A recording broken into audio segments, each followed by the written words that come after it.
ਵਾਹਿਗੁਰੂ ਜੀ ਕਾ ਖਾਲਸਾ ਵਾਹਿਗੁਰੂ ਜੀ ਕੀ ਫਤਿਹ। ਅਸਲਾਮ ਵਾਲੇਕਮ ਆਦਾਬ ਵਰਜ਼ ਮਹਾ ਤੁਹਾਡੀ ਹੋਸਟ ਨੀਲਮ ਕੌਰ ਤੇ ਮੈਂ ਟੀਵੀ 84 ਸਾਰੇ ਦਰਸ਼ਕਾਂ ਤੇ ਸਰੋਤਿਆਂ ਨੂੰ ਜੀ ਆਇਆਂ ਕਹਿੰਦੀਆਂ ਪ੍ਰੋਗਰਾਮ ਸੱਚਾ ਸੱਚ ਵਿੱਚ ਜਿਹੜੇ ਇਸ ਪ੍ਰੋਗਰਾਮ ਨਾਲ ਦੇਸ਼ਾਂ ਵਿਦੇਸ਼ਾਂ ਤੋਂ ਜੁੜ ਚੁੱਕੇ ਨੇ। ਖਾਲਸਾ ਅਫੇਅਰ ਸੈਂਟਰ ਦੇ ਸੰਚਾਲਕ ਡਾਕਟਰ ਅਮਰਜੀਤ ਸਿੰਘ ਜੀ ਸਟੂਡੀਓ 'ਚ ਮੇਰੇ ਨਾਲ ਸ਼ਾਮਿਲ ਨੇ। ਆਉਣ ਨਾਲ ਗੱਲਬਾਤ ਕਰਕੇ ਅੱਜ ਦਾ ਉਹਨਾਂ ਤੋਂ ਉਹਨਾਂ ਦਾ ਤਜ਼ੀਆ ਜਾਣਦੇ ਹਾਂ। ਜੀ ਡਾਕਟਰ ਸਾਹਿਬ ਵਾਹਿਗੁਰੂ ਜੀ ਕਾ ਖਾਲਸਾ ਵਾਹਿਗੁਰੂ ਜੀ ਕੀ ਫਤਿਹ। हाँ जी नीलम कौर जी ਤੁਹਾਨੂੰ ਵੀ ਤੇ ਦੁਨੀਆ ਭਰ ਚ ਬੈਠੇ ਸਾਡੇ ਬਹੁਤ ਹੀ ਪਿਆਰੇ ਸੋਹਣੇ ਸਿਆਣੇ ਸੁਨੱਖੇ ਟੀਵੀ 84 ਦੇ ਵਿਊਅਰਸ ਨੂੰ ਵੀ ਵਾਹਿਗੁਰੂ ਜੀ ਕਾ ਖਾਲਸਾ ਵਾਹਿਗੁਰੂ ਜੀ ਕੀ ਫਤਿਹ। ਸਾਡੇ ਬਹੁਤ ਹੀ ਪਿਆਰੇ ਮੁਸਲਮਾਨ ਭੈਣਾਂ ਭਰਾਵਾਂ ਨੂੰ ਅਸਲਾਮ ਅਲੈਕਮ। ਗੰਗਾ ਜਮਨੀ ਤਹਿਜ਼ੀਬ ਦੇ ਹਿੰਦੂ ਤਵੀਆਂ ਨੂੰ ਨਮੋ ਨਮੇ ਤੇ ਬਾਕੀ ਸਭ ਵੀਰਾਂ ਭੈਣਾਂ ਨੂੰ ਆਦਾਬ। ਜੀ ਰਾਜ ਸਾਹਿਬ ਜੀ ਨੂੰ ਪ੍ਰੋਗਰਾਮ ਸੱਚਾ ਸੱਚ ਵਿੱਚ ਬਹੁਤ ਧੰਨਵਾਦ ਜੀ ਰਾਜ ਸਾਹਿਬ। ਅੱਜ 11 ਦਸੰਬਰ 2025 28 ਮਗਰ ਨਾਨਕਸ਼ਾਹੀ ਸੰਮਤ 557 ਦਾ ਦਿਨ ਹੈ ਤੇ ਡਾਕਟਰ ਸਾਹਿਬ ਪ੍ਰੋਗਰਾਮ ਸ਼ੁਰੂ ਕਰਨ ਤੋਂ ਪਹਿਲਾਂ ਅਸੀਂ ਦਰਸ਼ਕਾਂ ਤੇ ਸਰੋਤਿਆਂ ਨੂੰ ਹਮੇਸ਼ਾ ਤਰ੍ਹਾਂ ਦੱਸਿਓ ਵਿਊਅਰਸ ਜੇ ਤੁਸੀਂ ਹੱਕ ਸੱਚ ਇਨਸਾਫ ਤੇ ਪੈਰਾ ਦਿੰਦਾ ਇੱਕੋ ਇੱਕ ਚੈਨਲ ਟੀਵੀ 84 ਨੂੰ ਦੇਖਣਾ ਚਾਹੁੰਦੇ ਹੋ ਤਾਂ ਤੁਸੀਂ ਦੇਖ ਸਕਦੇ ਹੋ ਸਪੈਕਟਰਮ ਕੇਬਲ, ਆਰਸੀਐਨ ਕੇਬਲ, ਬਫਨ ਕੈਨੇਡਾ, ਰੋਕੂ, ਚਾਦੂ ਬਾਕਸ, ਸ਼ਾਵਾ, ਫੇਸਬੁੱਕ ਟੀਵੀ 84 ਦੀ ਐਪ ਰਾਹੀਂ online streaming and IP box ਤੇ ਤੁਸੀਂ ਟੀਵੀ 84 ਨੂੰ ਦੇਖ ਸਕਦੇ ਹੋ। ਵਿਊਅਰਸ ਜੇ ਤੁਸੀਂ ਟੀਵੀ 84 ਦੇ ਪ੍ਰੋਗਰਾਮ ਸੱਚੋ ਸੱਚ ਨਾਲ ਫੇਸਬੁੱਕ ਰਾਹੀਂ ਜੁੜੇ ਹੋ ਤਾਂ ਇਸ ਨੂੰ ਵੱਧ ਤੋਂ ਵੱਧ ਲਾਈਕ ਕਰੋ ਤੇ ਸ਼ੇਅਰ ਕਰੋ ਅਤੇ ਨਾਲ ਹੀ YouTube ਤੇ ਸਬਸਕ੍ਰਾਈਬ ਵੀ ਕਰੋ। ਇਹ ਵੀ ਦੱਸੇ ਕਿ ਤੁਸੀਂ ਟੀਵੀ 84 ਦੀ ਐਪ ਨੂੰ ਐਂਡਰੋਇਡ ਐਂਡ ਐਪ ਸਟੋਰ ਤੇ ਡਾਊਨਲੋਡ ਕਰਕੇ ਜੋ ਟੀਵੀ 84 ਦੀ ਲਾਈਵ ਸਟ੍ਰੀਮ ਹੈ ਉਸ ਨੂੰ ਤੁਸੀਂ 24 ਆਵਰਸ ਦੇਖ ਸਕਦੇ ਹੋ। ਸੋ ਵਿਊਅਰਸ ਪ੍ਰੋਗਰਾਮ ਦੀ ਸ਼ੁਰੂਆਤ ਕਰਨ ਜਾ ਰਹੇ ਹਾਂ ਅੱਜ ਦੀ ਸਪਾਂਸਰਸ਼ਿਪ ਦੇ ਵਾਲੇ ਨਾਲ ਕਿ ਅੱਜ ਦੇ ਪ੍ਰੋਗਰਾਮ ਸੱਚੋ ਸੱਚ ਨੂੰ ਸਪਾਂਸਰ ਕੀਤਾ ਗਿਆ ਹੈ ਸਰੀ ਕੈਨੇਡਾ ਤੋਂ ਸਰਦਾਰ ਹਰਜੀਤ ਸਿੰਘ ਅਟਵਾਲ ਜੀ ਹੋਰਾਂ ਵੱਲੋਂ। ਸੋ ਇਹਨਾਂ ਨੇ ਟੀਵੀ 84 ਦੀ ਵੱਧ ਤੋਂ ਵੱਧ ਸਪੋਰਟ ਕਰਨ ਲਈ ਕਿਹਾ ਹੈ ਔਰ ਖਾਲਸਾ ਦੀ ਪ੍ਰਾਪਤੀ ਤੇ ਸਿੱਖ ਕੌਮ ਦੀ ਚੜ੍ਹਦੀ ਕਲਾ ਦੀ ਅਰਦਾਸ ਕੀਤੀ ਹੈ। ਸੋ ਅੱਜ ਦੀ ਸਪਾਂਸਰਸ਼ਿਪ ਲਈ ਅਸੀਂ ਸਰਦਾਰ ਹਰਜੀਤ ਸਿੰਘ ਅਟਵਾਲ ਜੀ ਹੋਰਾਂ ਦਾ ਤਹਿ ਦਿਲ ਤੋਂ ਧੰਨਵਾਦ ਕਰਦੇ ਹਾਂ ਔਰ ਤੁਹਾਨੂੰ ਵੀ ਅਪੀਲ ਤੇ ਬੇਨਤੀ ਕਰਦੇ ਹਾਂ ਕਿ ਤੁਸੀਂ ਪ੍ਰੋਗਰਾਮ ਸੱਚੋ ਸੱਚ ਨੂੰ ਵੱਧ ਤੋਂ ਵੱਧ ਸਪਾਂਸਰ ਕਰੋ। ਸਪਾਂਸਰਸ਼ਿਪ ਲਈ ਤੁਸੀਂ ਸਾਨੂੰ ਕਾਲ ਕਰ ਸਕਦੇ ਹੋ ਸਾਡੇ ਫੋਨ ਨੰਬਰ ਤੇ 5166191984 ਸੇਮ ਨੰਬਰ ਤੇ WhatsApp ਕਰ ਸਕਦੇ ਹੋ। ਤੁਸੀਂ ਸਾਨੂੰ ਈਮੇਲ ਵੀ ਕਰ ਸਕਦੇ ਹੋ info@tv84.tv ਤੇ। ਸੋ ਵਿਊਅਰਸ ਪਹਿਲੇ ਸੈਗਮੈਂਟ ਵਿੱਚ ਆਪਾਂ ਗੱਲਬਾਤ ਕਰਨ ਜਾ ਰਹੇ ਹਾਂ ਭਾਰਤ ਤੇ ਅਮਰੀਕਾ ਦੇ ਹਵਾਲੇ ਨਾਲ ਕਿ ਅਮਰੀਕਾ ਭਾਰਤ ਸੰਬੰਧਾਂ ਵਿੱਚ ਜਿਹੜੀ ਤਰੇੜ ਹੈ ਉਹ ਵੱਧਦੀ ਜਾ ਰਹੀ ਹੈ। ਭਾਵੇਂ ਮੋਦੀ ਨੇ ਦਾਅਵਾ ਕੀਤਾ ਕਿ ਉਸ ਦੀ ਪ੍ਰੈਜ਼ੀਡੈਂਟ ਟਰੰਪ ਨਾਲ ਬੜੀ ਹੀ ਲਾਭਦਾਇਕ ਜਿਹੜੀ ਹੈ ਗੱਲਬਾਤ ਹੋਈ ਔਰ ਅਮਰੀਕਾ ਦੇ ਐਕਸ਼ਨ ਨਾਲ ਦੇਖੀਏ ਤਾਂ ਕੱਲ ਹੀ ਅਮਰੀਕਾ ਨੇ ਭਾਰਤ ਦੇ H1B ਵੀਜ਼ਾ ਕੈਟੇਗਰੀ ਵਾਲੇ ਹਜ਼ਾਰਾਂ ਲੋਕਾਂ ਦੇ ਇੰਟਰਵਿਊ ਰੱਦ ਕਰਕੇ ਉਹਨਾਂ ਨੂੰ 6-6 ਮਹੀਨੇ ਅੱਗੇ ਪਾ ਦਿੱਤਾ ਗਿਆ ਹੈ।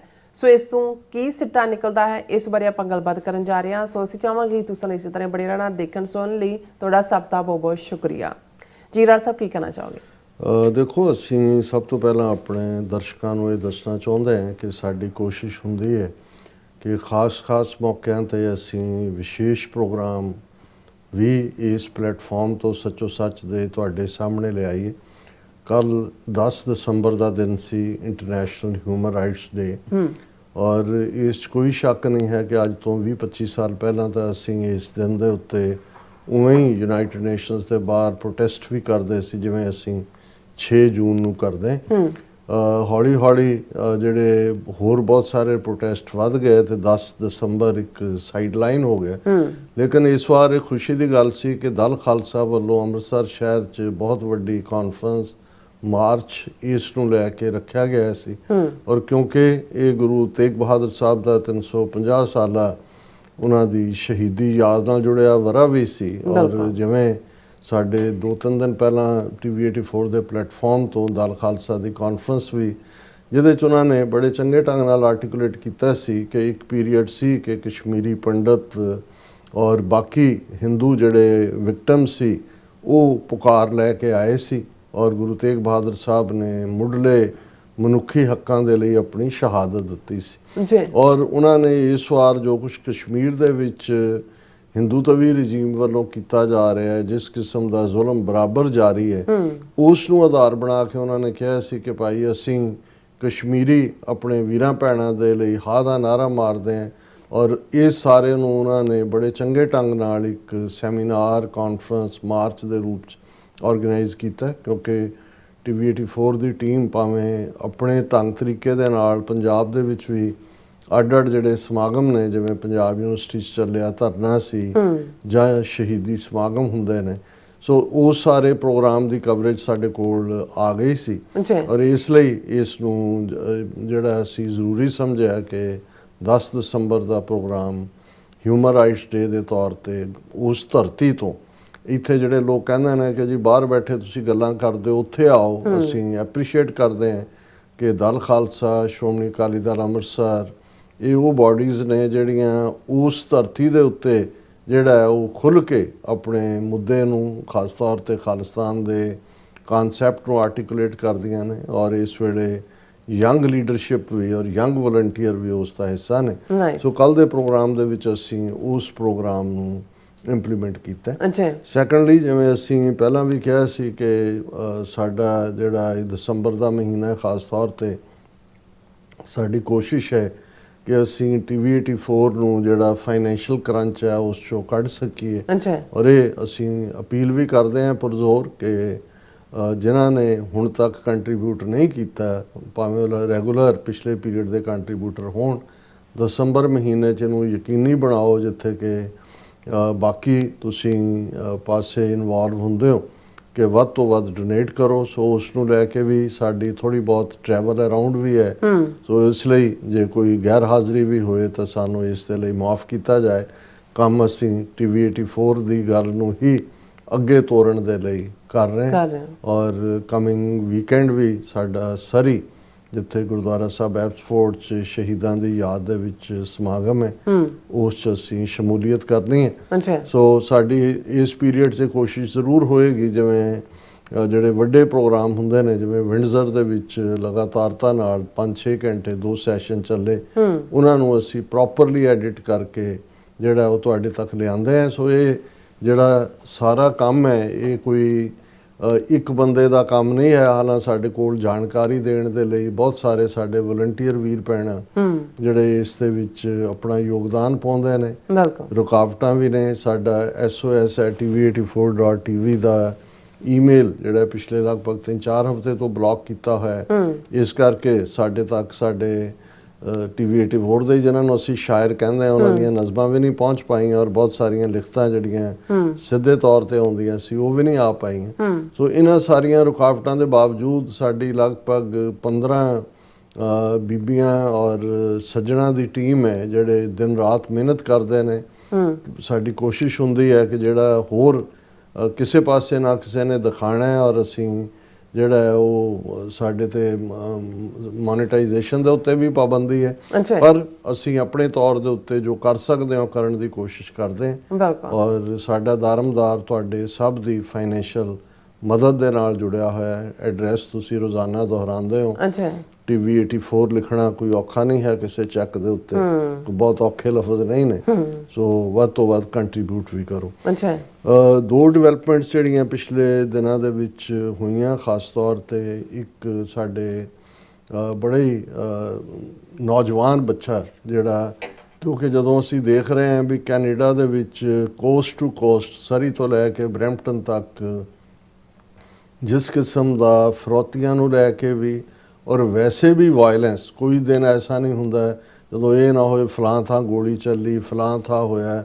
ਔਰ ਦੂਸਰਾ, ਪਿਛਲੇ ਦਿਨਾਂ 'ਚ 2-3 ਦਿਨ ਪਹਿਲਾਂ ਮੈਂ ਇੱਕ ਖਬਰ ਦੇਖੀ ਕਿ ਜਸਕਰਨ ਸਿੰਘ ਧਾਲੀਵਾਲ ਜਿਹੜਾ ਲਗਭਗ 25 ਸਾਲ ਦੀ ਉਮਰ ਦਾ ਨੌਜਵਾਨ, ਉਹ ਜਿਮ ਤੋਂ ਜਿਹੜਾ ਉਹ ਜਿਮ ਕਰਕੇ ਨਿਕਲਿਆ ਤੇ ਉਸ ਨੂੰ ਗੋਲੀਆਂ ਦੇ ਨਾਲ ਭੁੰਨ ਦਿੱਤਾ ਗਿਆ। ਉਦੋਂ ਮੈਨੂੰ ਇਹ ਰਿਅਲਾਈਜੇਸ਼ਨ ਨਹੀਂ ਸੀ ਕਿ ਵੀ ਇਹ ਤਾਂ ਆਪਣੇ ਪਰਿਵਾਰ ਦਾ ਹੀ ਬੱਚਾ ਹੈ। ਹਾਲਾਂਕਿ ਉਹਦੀ ਜਦੋਂ ਪਿਕਚਰ ਮੈਂ ਦੇਖੀ, ਨੌਜਵਾਨ ਸਿੱਖੀ ਸਰੂਪ ਦੇ ਵਿੱਚ, ਔਰ ਦਰਸ਼ਕ ਦੇਖ ਸਕਦੇ ਨੇ ਸਕਰੀਨ ਦੇ ਉੱਤੇ। ਔਰ ਬਾਅਦ 'ਚ ਮੈਨੂੰ ਇਹ ਪਤਾ ਲੱਗਿਆ ਕਿ ਵੀ ਜਦੋਂ ਭਾਈ ਗੁਰਦੇਵ ਸਿੰਘ ਉਹਨਾਂ ਨੇ ਮੈਂਸ਼ਨ ਕੀਤਾ ਕਿ ਉਹਨਾਂ ਦੇ ਸਕੇ ਭਰਾ ਜਿਹੜੇ ਟੋਰਾਂਟੋ ਰਹਿੰਦੇ ਨੇ, ਉਹਨਾਂ ਦੇ ਸਾਡੂ ਦਾ ਲੜਕਾ ਹੈ। ਔਰ ਬਹੁਤ ਸ਼ਰੀਫ, ਕਿਸੇ ਪਾਸੇ ਕੋਈ ਆਣ ਜਾਣ ਨਹੀਂ, ਕੋਈ ਹੋਰ ਨਹੀਂ। ਸੋ ਇਹ ਜਿਹੜੇ ਕਿਲਰ ਗੈਂਗਸ ਨੇ ਇਹ ਕੀ ਕਰ ਰਹੇ ਨੇ, ਕੀ ਉਹਨਾਂ ਦਾ ਮਕਸਦ ਫਰੋਤੀਆਂ ਜਾਂ ਦੂਜਾ ਉਹ ਵੀ ਨਹੀਂ ਹੈ। ਐਵਰੇਜ ਫੈਮਿਲੀ ਹੈ, ਵਿਚਾਰੇ ਕਿਰਤ ਕਰਨ ਵਾਲੀ ਉਹਨਾਂ ਦੀ ਫੈਮਿਲੀ ਹੈ। ਕੋਈ ਇਹ ਵੀ ਨਹੀਂ ਹੈ ਵੀ ਕੋਈ ਵਪਾਰੀ ਨੇ ਵੀ ਫਰੋਤੀ ਨਹੀਂ ਮਿਲੀ ਤੇ ਉਹਨਾਂ ਨੇ ਇਹ ਕਿਲਿੰਗ ਕੀਤੀ। ਮੈਨੂੰ ਲੱਗਦਾ ਵੀ ਮਕਸਦ ਉਹਨਾਂ ਦਾ ਇਸ ਕਿਸਮ ਦੇ ਨਾਲ ਇੱਕ ਦਹਿਸ਼ਤ ਪੈਦਾ ਕਰਨਾ ਹੈ। ਔਰ ਇਸ ਸਭ ਦੇ ਬਾਵਜੂਦ ਕਿ ਕੈਨੇਡਾ ਦੇ ਵਿੱਚ ਇਹ ਬੜਾ ਖੁੱਲ੍ਹੇਆਮ ਹੋ ਰਿਹਾ ਹੈ, ਜਿਵੇਂ ਇਹ ਬਿਹਾਰ ਬਣਾ ਦਿੱਤਾ ਹੈ ਕੈਨੇਡਾ ਨੂੰ।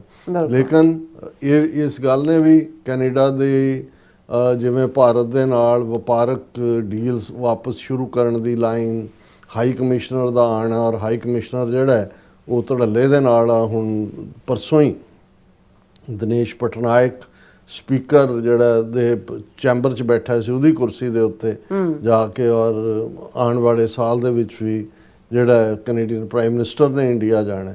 ਸੋ ਇਹ ਸਾਰੇ ਦੇ ਚੱਲਦੇ ਆ ਇੰਡੀਆ ਨੂੰ ਇਹ ਲੱਗਦਾ ਹੈ ਕਿ ਭਾਈ ਇਹ ਜਿਹੜਾ ਕੈਨੇਡਾ ਜਿਹੜਾ ਕਿ ਇੱਕ ਵੱਡਾ ਪਲੇਟਫਾਰਮ ਹੈ ਖਾਲਿਸਤਾਨੀ ਸਪੋਰਟ ਦਾ, ਉਸ ਦੇ ਵਿੱਚ ਇੰਨੀ ਕੁ ਦਹਿਸ਼ਤ ਫੈਲਾ ਦਿਓ ਕਿ ਆਪੋ ਆਪਣੀ ਹਰ ਇੱਕ ਨੂੰ ਪੈ ਜਾਏ, ਤਾਂ ਖਾਲਿਸਤਾਨ ਜਾਂ ਦੂਸਰੀ ਗੱਲ ਕਿਹਨੇ ਕਰਨੀ। ਔਰ ਇਸ ਕੰਟੈਕਸਟ ਦੇ ਵਿੱਚ ਹਾਲਾਂਕਿ ਬਹੁਤ ਚੰਗਾ ਉਦਮ ਕੈਨੇਡਾ ਦੀਆਂ ਸਿੱਖ ਜਥੇਬੰਦੀਆਂ ਕਰ ਰਹੀਆਂ ਨੇ, WSO ਵੱਲੋਂ ਔਰ ਦੂਸਰੇ ਸਾਰੇ ਸਿੱਖ ਗਰੁੱਪਾਂ ਵੱਲੋਂ। ਪਿਛਲੇ ਦਿਨਾਂ 'ਚ ਜਿੱਦਣ ਵਿੰਡਜ਼ਰ ਜਿਹੜੀ ਹੈ ਉਹਨਾਂ ਦੀ ਵਿੰਡਜ਼ਰ ਯੂਨੀਵਰਸਿਟੀ ਦੇ ਵਿੱਚ ਪੰਥਕ ਕਾਨਫਰੰਸ ਸੀ ਗੁਰੂ ਤੇਗ ਬਹਾਦਰ ਸਾਹਿਬ ਦੇ 350 ਸਾਲਾਂ ਤੇ, ਉਸ ਤੋਂ ਅਗਲੇ ਦਿਨ ਹੀ ਬਰੈਂਪਟਨ ਦੇ ਵਿੱਚ ਇੱਕ ਬਹੁਤ ਵੱਡਾ ਇਕੱਠ ਰੱਖਿਆ ਹੋਇਆ ਸੀ ਹਾਲ ਦੇ ਵਿੱਚ, ਜਿਹਦੇ 'ਚ 600 ਤੋਂ ਜ਼ਿਆਦਾ ਜਿਹੜਾ ਉਹ ਪਾਰਟਿਸਿਪੇਸ਼ਨ ਹੋਈ ਲੋਕਾਂ ਦੀ।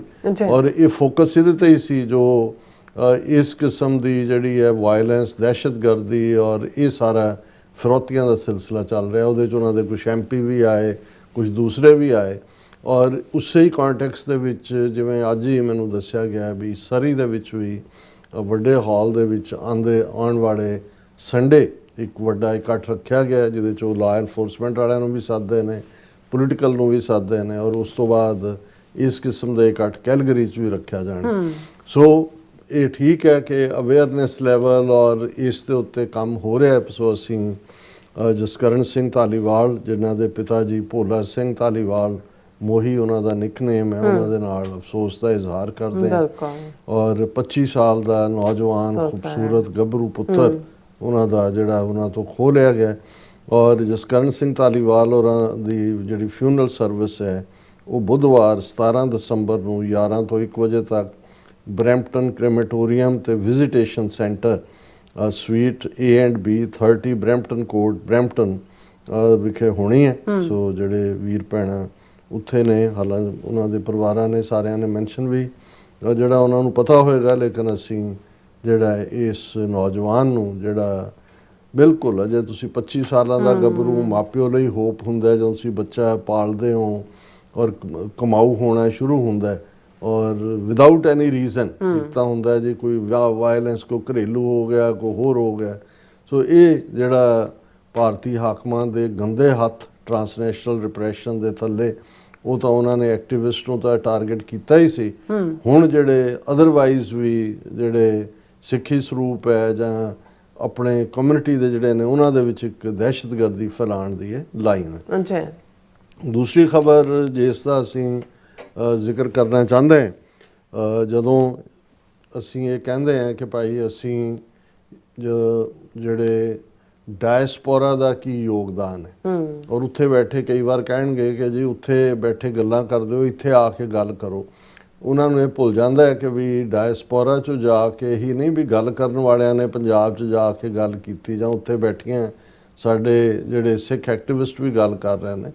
ਕੈਨੇਡਾ, ਇੰਗਲੈਂਡ, ਅਮਰੀਕਾ ਦੀ ਧਰਤੀ ਤੋਂ ਜਾ ਕੇ ਜਦੋਂ ਜੁਝਾਰੂ ਸੰਘਰਸ਼ ਚੱਲ ਰਿਹਾ ਸੀ, ਉਦੋਂ ਸਾਡੇ ਸਿੱਖ ਨੌਜਵਾਨਾਂ ਨੇ ਸ਼ਹੀਦੀਆਂ ਵੀ ਪਾਈਆਂ। ਕੈਨੇਡਾ 'ਚ ਹਾਫ ਏ ਡਜ਼ਨ ਤੋਂ ਜ਼ਿਆਦਾ, ਔਰ ਉਹਨਾਂ ਦੇ ਵਿੱਚ ਹਰਜਿੰਦਰ ਸਿੰਘ ਪਾੜਾ ਜਿਹੜਾ 16 ਸਾਲਾਂ ਦਾ ਸੀ, ਆਪਣੇ ਪੇਰੈਂਟਸ ਨੂੰ ਕਹਿੰਦਾ ਵੀ ਮੈਂ ਸਰੀ ਚੱਲਿਆ ਬ੍ਰਿਟਿਸ਼ ਕੋਲੰਬੀਆ, ਔਰ ਟਿਕਟ ਲੈ ਕੇ ਦੂਸਰੇ ਪਾਸੇ ਗੁਆਂਢੀ ਮੁਲਕ 'ਚ ਜਾ ਕੇ ਉਸ ਨੇ ਖਾਲਿਸਤਾਨ ਲਿਬਰੇਸ਼ਨ ਫੋਰਸ ਦੇ ਝੰਡੇ ਥੱਲੇ ਸ਼ਹੀਦੀ ਪਾਈ। ਇਸੇ ਤਰ੍ਹਾਂ ਹੋਰ ਜਿਹੜੇ ਨੇ ਉਹਨਾਂ ਦਾ ਜ਼ਿਕਰ ਅਸੀਂ ਅਕਸਰ ਕਰਦੇ ਹਾਂ, ਮੈਂ ਵੇਰਵੇ 'ਚ ਨਹੀਂ ਜਾਵਾਂਗਾ। ਲੇਕਿਨ ਜਿਹੜੀ ਸਿੱਖੀ ਦੀ ਸਪਿਰਿਟ ਹੈ ਉਹ ਹਰ ਥਾਂ ਰਿਫਲੈਕਟ ਹੁੰਦੀ ਹੈ। ਔਰ ਇਹ ਖਬਰ ਸ਼ਾਇਦ ਸਾਹਮਣੇ ਵੀ ਨਾ ਆਉਂਦੀ ਜਦੋਂ ਕਿ ਇਹ ਸਾਹਮਣੇ ਆਇਆ ਕਿ ਵੀ ਕੈਨੇਡਾ ਦਾ ਜੰਮਪਲ 30 ਸਾਲਾ ਮਨਦੀਪ ਸਿੰਘ, ਜਿਸ ਨੂੰ ਇਹ ਲੱਗਾ ਕਿ ਵੀ ਰੂਸ ਨੇ ਧੱਕਾ ਕੀਤਾ ਯੂਕਰੇਨ ਦੇ ਉੱਤੇ ਹਮਲਾ ਕਰਕੇ, ਯੂਕਰੇਨੀਅਨ ਲੋਕ ਮਰ ਰਹੇ ਨੇ, ਉਹ ਵਲੰਟੀਅਰ ਦੇ ਤੌਰ ਦੇ ਉੱਤੇ ਖੁਦ ਆਪਣੇ ਜਿਹੜਾ ਪੇਰੈਂਟਸ ਤੋਂ ਆਗਿਆ ਲੈ ਕੇ ਗਿਆ ਵੀ ਮੈਂ ਯੂਕਰੇਨ ਦੇ ਲੋਕਾਂ ਦੇ ਲਈ ਖਲੋਣਾ ਹੈ, ਉਹਨਾਂ ਦੇ ਲਈ ਮੈਂ ਜਿਹੜਾ ਲੜਨਾ। ਔਰ ਪਿਛਲੇ ਅਕਤੂਬਰ 2024 ਦੇ ਵਿੱਚ ਮਨਦੀਪ ਸਿੰਘ ਯੂਕਰੇਨ ਦੀ ਧਰਤੀ ਤੇ ਯੂਕਰੇਨੀਅਨ ਲੋਕਾਂ ਦੇ ਹੱਕਾਂ ਲਈ ਲੜਦਾ ਹੋਇਆ ਜਿਹੜਾ ਉਹ ਸ਼ਹੀਦ ਹੋਇਆ। ਔਰ ਇਹ ਖਬਰ ਸਾਹਮਣੇ ਇਸ ਢੰਗ ਨਾਲ ਆਈ ਕਿ ਵੀ ਉਸ ਨੂੰ ਬੀਤੇ 2-3 ਦਿਨ ਪਹਿਲਾਂ, ਔਰ ਦਰਸ਼ਕ ਸਕਰੀਨ ਦੇ ਉੱਤੇ ਦੇਖ ਸਕਦੇ ਨੇ ਕਿ ਯੂਕਰੇਨੀਅਨ ਕੈਨੇਡੀਅਨ ਕਾਂਗਰਸ ਤੇ ਯੂਕਰੇਨ ਦੇ ਸਾਬਕਾ ਫੌਜੀਆਂ ਨੇ ਉਹਦੇ ਮਨਦੀਪ ਸਿੰਘ ਦੇ ਪੇਰੈਂਟਸ ਨੂੰ ਆਨਰ ਕੀਤਾ ਹੈ ਕਿ ਭਾਈ ਤੁਹਾਡੇ ਬੇਟੇ ਨੇ ਜਾ ਕੇ ਸਾਡੇ ਲਈ ਜਿਹੜਾ ਹੈ, ਸਾਡੇ ਹੱਕਾਂ ਦੇ ਲਈ ਜਿਹੜੀ ਹੈ ਉਹ ਕੁਰਬਾਨੀ ਦਿੱਤੀ ਹੈ, ਸ਼ਹੀਦੀ ਦਿੱਤੀ ਹੈ। ਔਰ ਇਹਦੇ ਤੇ ਜਿਹੜਾ ਸਵਾਲ ਸੋਸ਼ਲ ਮੀਡੀਆ ਤੇ ਹੋ ਰਿਹਾ ਕਿ ਵੀ ਕਿਉਂਕਿ ਕੈਨੇਡਾ ਵੀ ਯੂਕਰੇਨ ਦੀ ਹਮਾਇਤ ਕਰਦਾ ਕਿ ਯੂਕਰੇਨ ਦੇ ਲੋਕਾਂ ਨਾਲ ਧੱਕਾ ਹੋ ਰਿਹਾ, ਸੋ ਜੇ ਕੈਨੇਡਾ ਦੇ ਸਾਬਕਾ ਫੌਜੀ ਯੂਕਰੇਨ ਦੇ ਸਾਬਕਾ ਫੌਜੀਆਂ ਨੇ ਜਾਂ Ukrainian Canadian Congress openly honour ਕਰ ਰਹੇ ਨੇ ਮਨਦੀਪ ਸਿੰਘ ਦੇ ਪਿਤਾ ਜੀ ਨੂੰ ਤੇ ਮਾਤਾ ਪਿਤਾ ਨੂੰ, ਔਰ ਸਵਾਲ ਇਹ ਪੁੱਛਿਆ ਜਾ ਰਿਹਾ ਕਿ ਵੀ ਜੇ ਕੈਨੇਡਾ ਤੋਂ ਇੱਕ ਸਿੱਖ ਨੌਜਵਾਨ ਕਿਸੇ ਹੋਰ ਦੀ ਆਜ਼ਾਦੀ ਦੇ ਹੱਕਾਂ ਦੇ ਲਈ ਜਾ ਕੇ ਕੁਰਬਾਨ ਹੁੰਦਾ ਉਹ ਤਾਂ ਸ਼ਹੀਦ ਹੈ, ਪਰ ਜੇ ਉਹੀ ਸਿੱਖ ਪੰਜਾਬ ਦੀ ਧਰਤੀ ਤੇ ਜਾ ਕੇ ਆਪਣੇ ਕੌਮੀ ਘਰ ਖਾਲਿਸਤਾਨ ਦੇ ਲਈ ਜਿਹੜਾ ਉਹ ਸ਼ਹੀਦ ਹੁੰਦਾ ਹੈ ਤੇ ਉਹ ਆਤੰਕਵਾਦੀ ਹੈ, ਅਲਗਾਵਵਾਦੀ ਹੈ, ਉਗਰਵਾਦੀ ਹੈ ਕਿ ਵੀ ਇਹ ਕ੍ਰਾਈਟੇਰੀਆ ਕੀ ਹੈ ਕਿ ਆਪਣੀ ਆਜ਼ਾਦੀ ਲਈ ਲੜਨਾ ਦਹਿਸ਼ਤਗਰਦੀ ਹੈ ਤੇ ਜਦੋਂ ਤੁਸੀਂ ਕਿਸੇ ਹੋਰ ਦੇ ਲਈ ਜਾ ਕੇ ਖਲੋਂਦੇ ਹੋ ਤੇ ਹਾਂ ਉਹ ਤੁਸੀਂ ਸ਼ਹੀਦ ਹੋ। ਸੋ ਜ਼ਾਹਰ ਹੈ ਇਹ ਸਵਾਲ ਆਪਣੇ ਆਪ ਦੇ ਵਿੱਚ ਦਿਲਚਸਪੀ ਦਾ ਵਾਇਸ ਹੈ, ਪਰ ਮੈਨੂੰ ਲੱਗਦਾ ਹੈ ਕਿ ਵੀ ਇਹ ਸਿੱਖ ਸਪਿਰਿਟ ਹੈ ਜਿਹੜੀ ਤੁਹਾਨੂੰ, ਹਾਲਾਂਕਿ ਕਈਆਂ ਦਾ ਡਿਫਰੈਂਟ ਵਿਊ ਹੋਏਗਾ ਕਿ ਜੀ ਰੂਸ ਨੂੰ ਪ੍ਰਵੋਕ ਕੀਤਾ, ਯੂਰਪੀਅਨ ਯੂਨੀਅਨ ਨੇ ਕੀਤਾ, ਨੈਟੋ ਨੇ ਕੀਤਾ, ਤਾਂ ਗੱਲ ਇਹ ਨਹੀਂ ਹੈ। ਗੱਲ ਇਹ ਹੈ ਕਿ ਵੀ ਇੱਕ ਸਿੱਖ ਦੀ ਪ੍ਰੋਗਰਾਮਿੰਗ ਗੁਰੂਆਂ ਨੇ ਲਗਭਗ 2.5 ਸਦੀਆਂ 'ਚ ਐਸੀ ਕੀਤੀ ਹੋਈ ਹੈ ਕਿ ਉਹ ਸਪੌਂਟੇਨੀਅਸਲੀ ਉਹਨੇ ਡਿਸਾਈਡ ਕਰਨਾ ਵੀ ਕਿਹਦੇ ਨਾਲ ਧੱਕਾ। ਹੁਣ 30 ਸਾਲ ਦਾ ਨੌਜਵਾਨ ਜਿਹਦੇ ਸਾਹਮਣੇ ਆਪਣੀ ਜ਼ਿੰਦਗੀ ਹੈ, ਕੈਨੇਡਾ ਦੇ ਵਿੱਚ ਉਹ ਜੰਮਿਆ ਪਲਿਆ ਔਰ ਅੱਗੋਂ ਉਹ ਜਾ ਕੇ ਉਸ ਧਰਤੀ ਦੇ ਉੱਤੇ ਸ਼ਹੀਦ ਹੁੰਦਾ।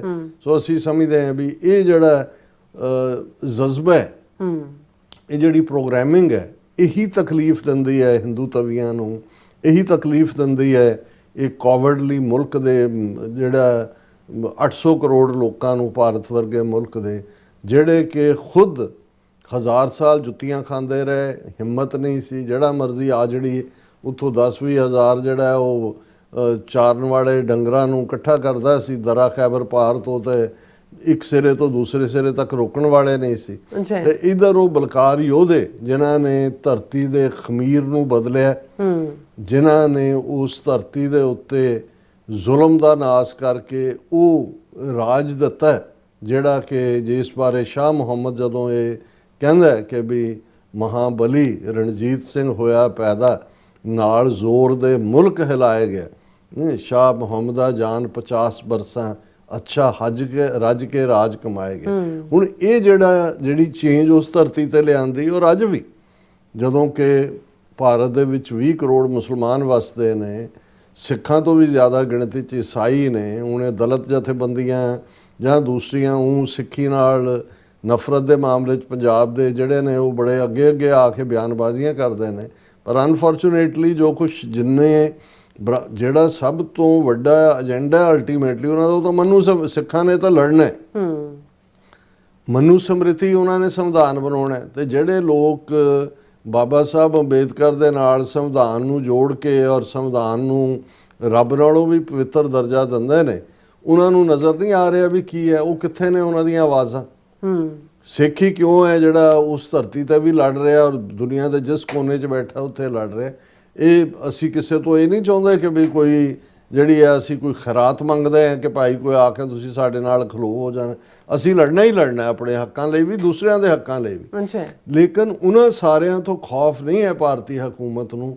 ਜੇ ਹਕੂਮਤ ਹੈ ਨੂੰ ਜੇ ਖੌਫ ਹੈ ਤਾਂ ਉਹ ਸਿੱਖਾਂ ਤੋਂ ਹੀ ਹੈ, ਕਿਉਂਕਿ ਅਲਟੀਮੇਟਲੀ ਜਿਹੜੇ ਗੇਮ ਚੇਂਜਰ ਉਹੀ ਹੁੰਦੇ ਨੇ, ਕਿਉਂਕਿ ਅਸੀਂ ਇਹ ਮੰਨ ਕੇ ਤੁਰਦੇ ਹਾਂ ਕਿ ਸੱਚ ਦਾ ਆਪਣਾ ਭਾਰ ਬੜਾ ਹੁੰਦਾ, ਔਰ ਅਲਟੀਮੇਟਲੀ ਨੋ ਮੈਟਰ ਜ਼ਾਲਮ ਕਿੰਨਾ ਤਾਕਤਵਰ ਹੈ, ਕਿੰਨਾ ਬਲਵਾਨ ਹੈ, ਕਿੰਨੇ ਉਹਦੇ ਕੋਲ ਸਾਧਨ ਨੇ, ਪਰ ਅਲਟੀਮੇਟਲੀ ਜਿਹੜੀਆਂ ਕੌਮਾਂ, ਜਿਹੜੇ ਇੰਡੀਵਿਜੂਅਲ ਰੱਬ ਦੇ ਉੱਤੇ ਯਕੀਨ ਰੱਖਦੇ ਨੇ, ਉਹ ਇਹ ਮੰਨ ਕੇ ਤੁਰਦੇ ਨੇ।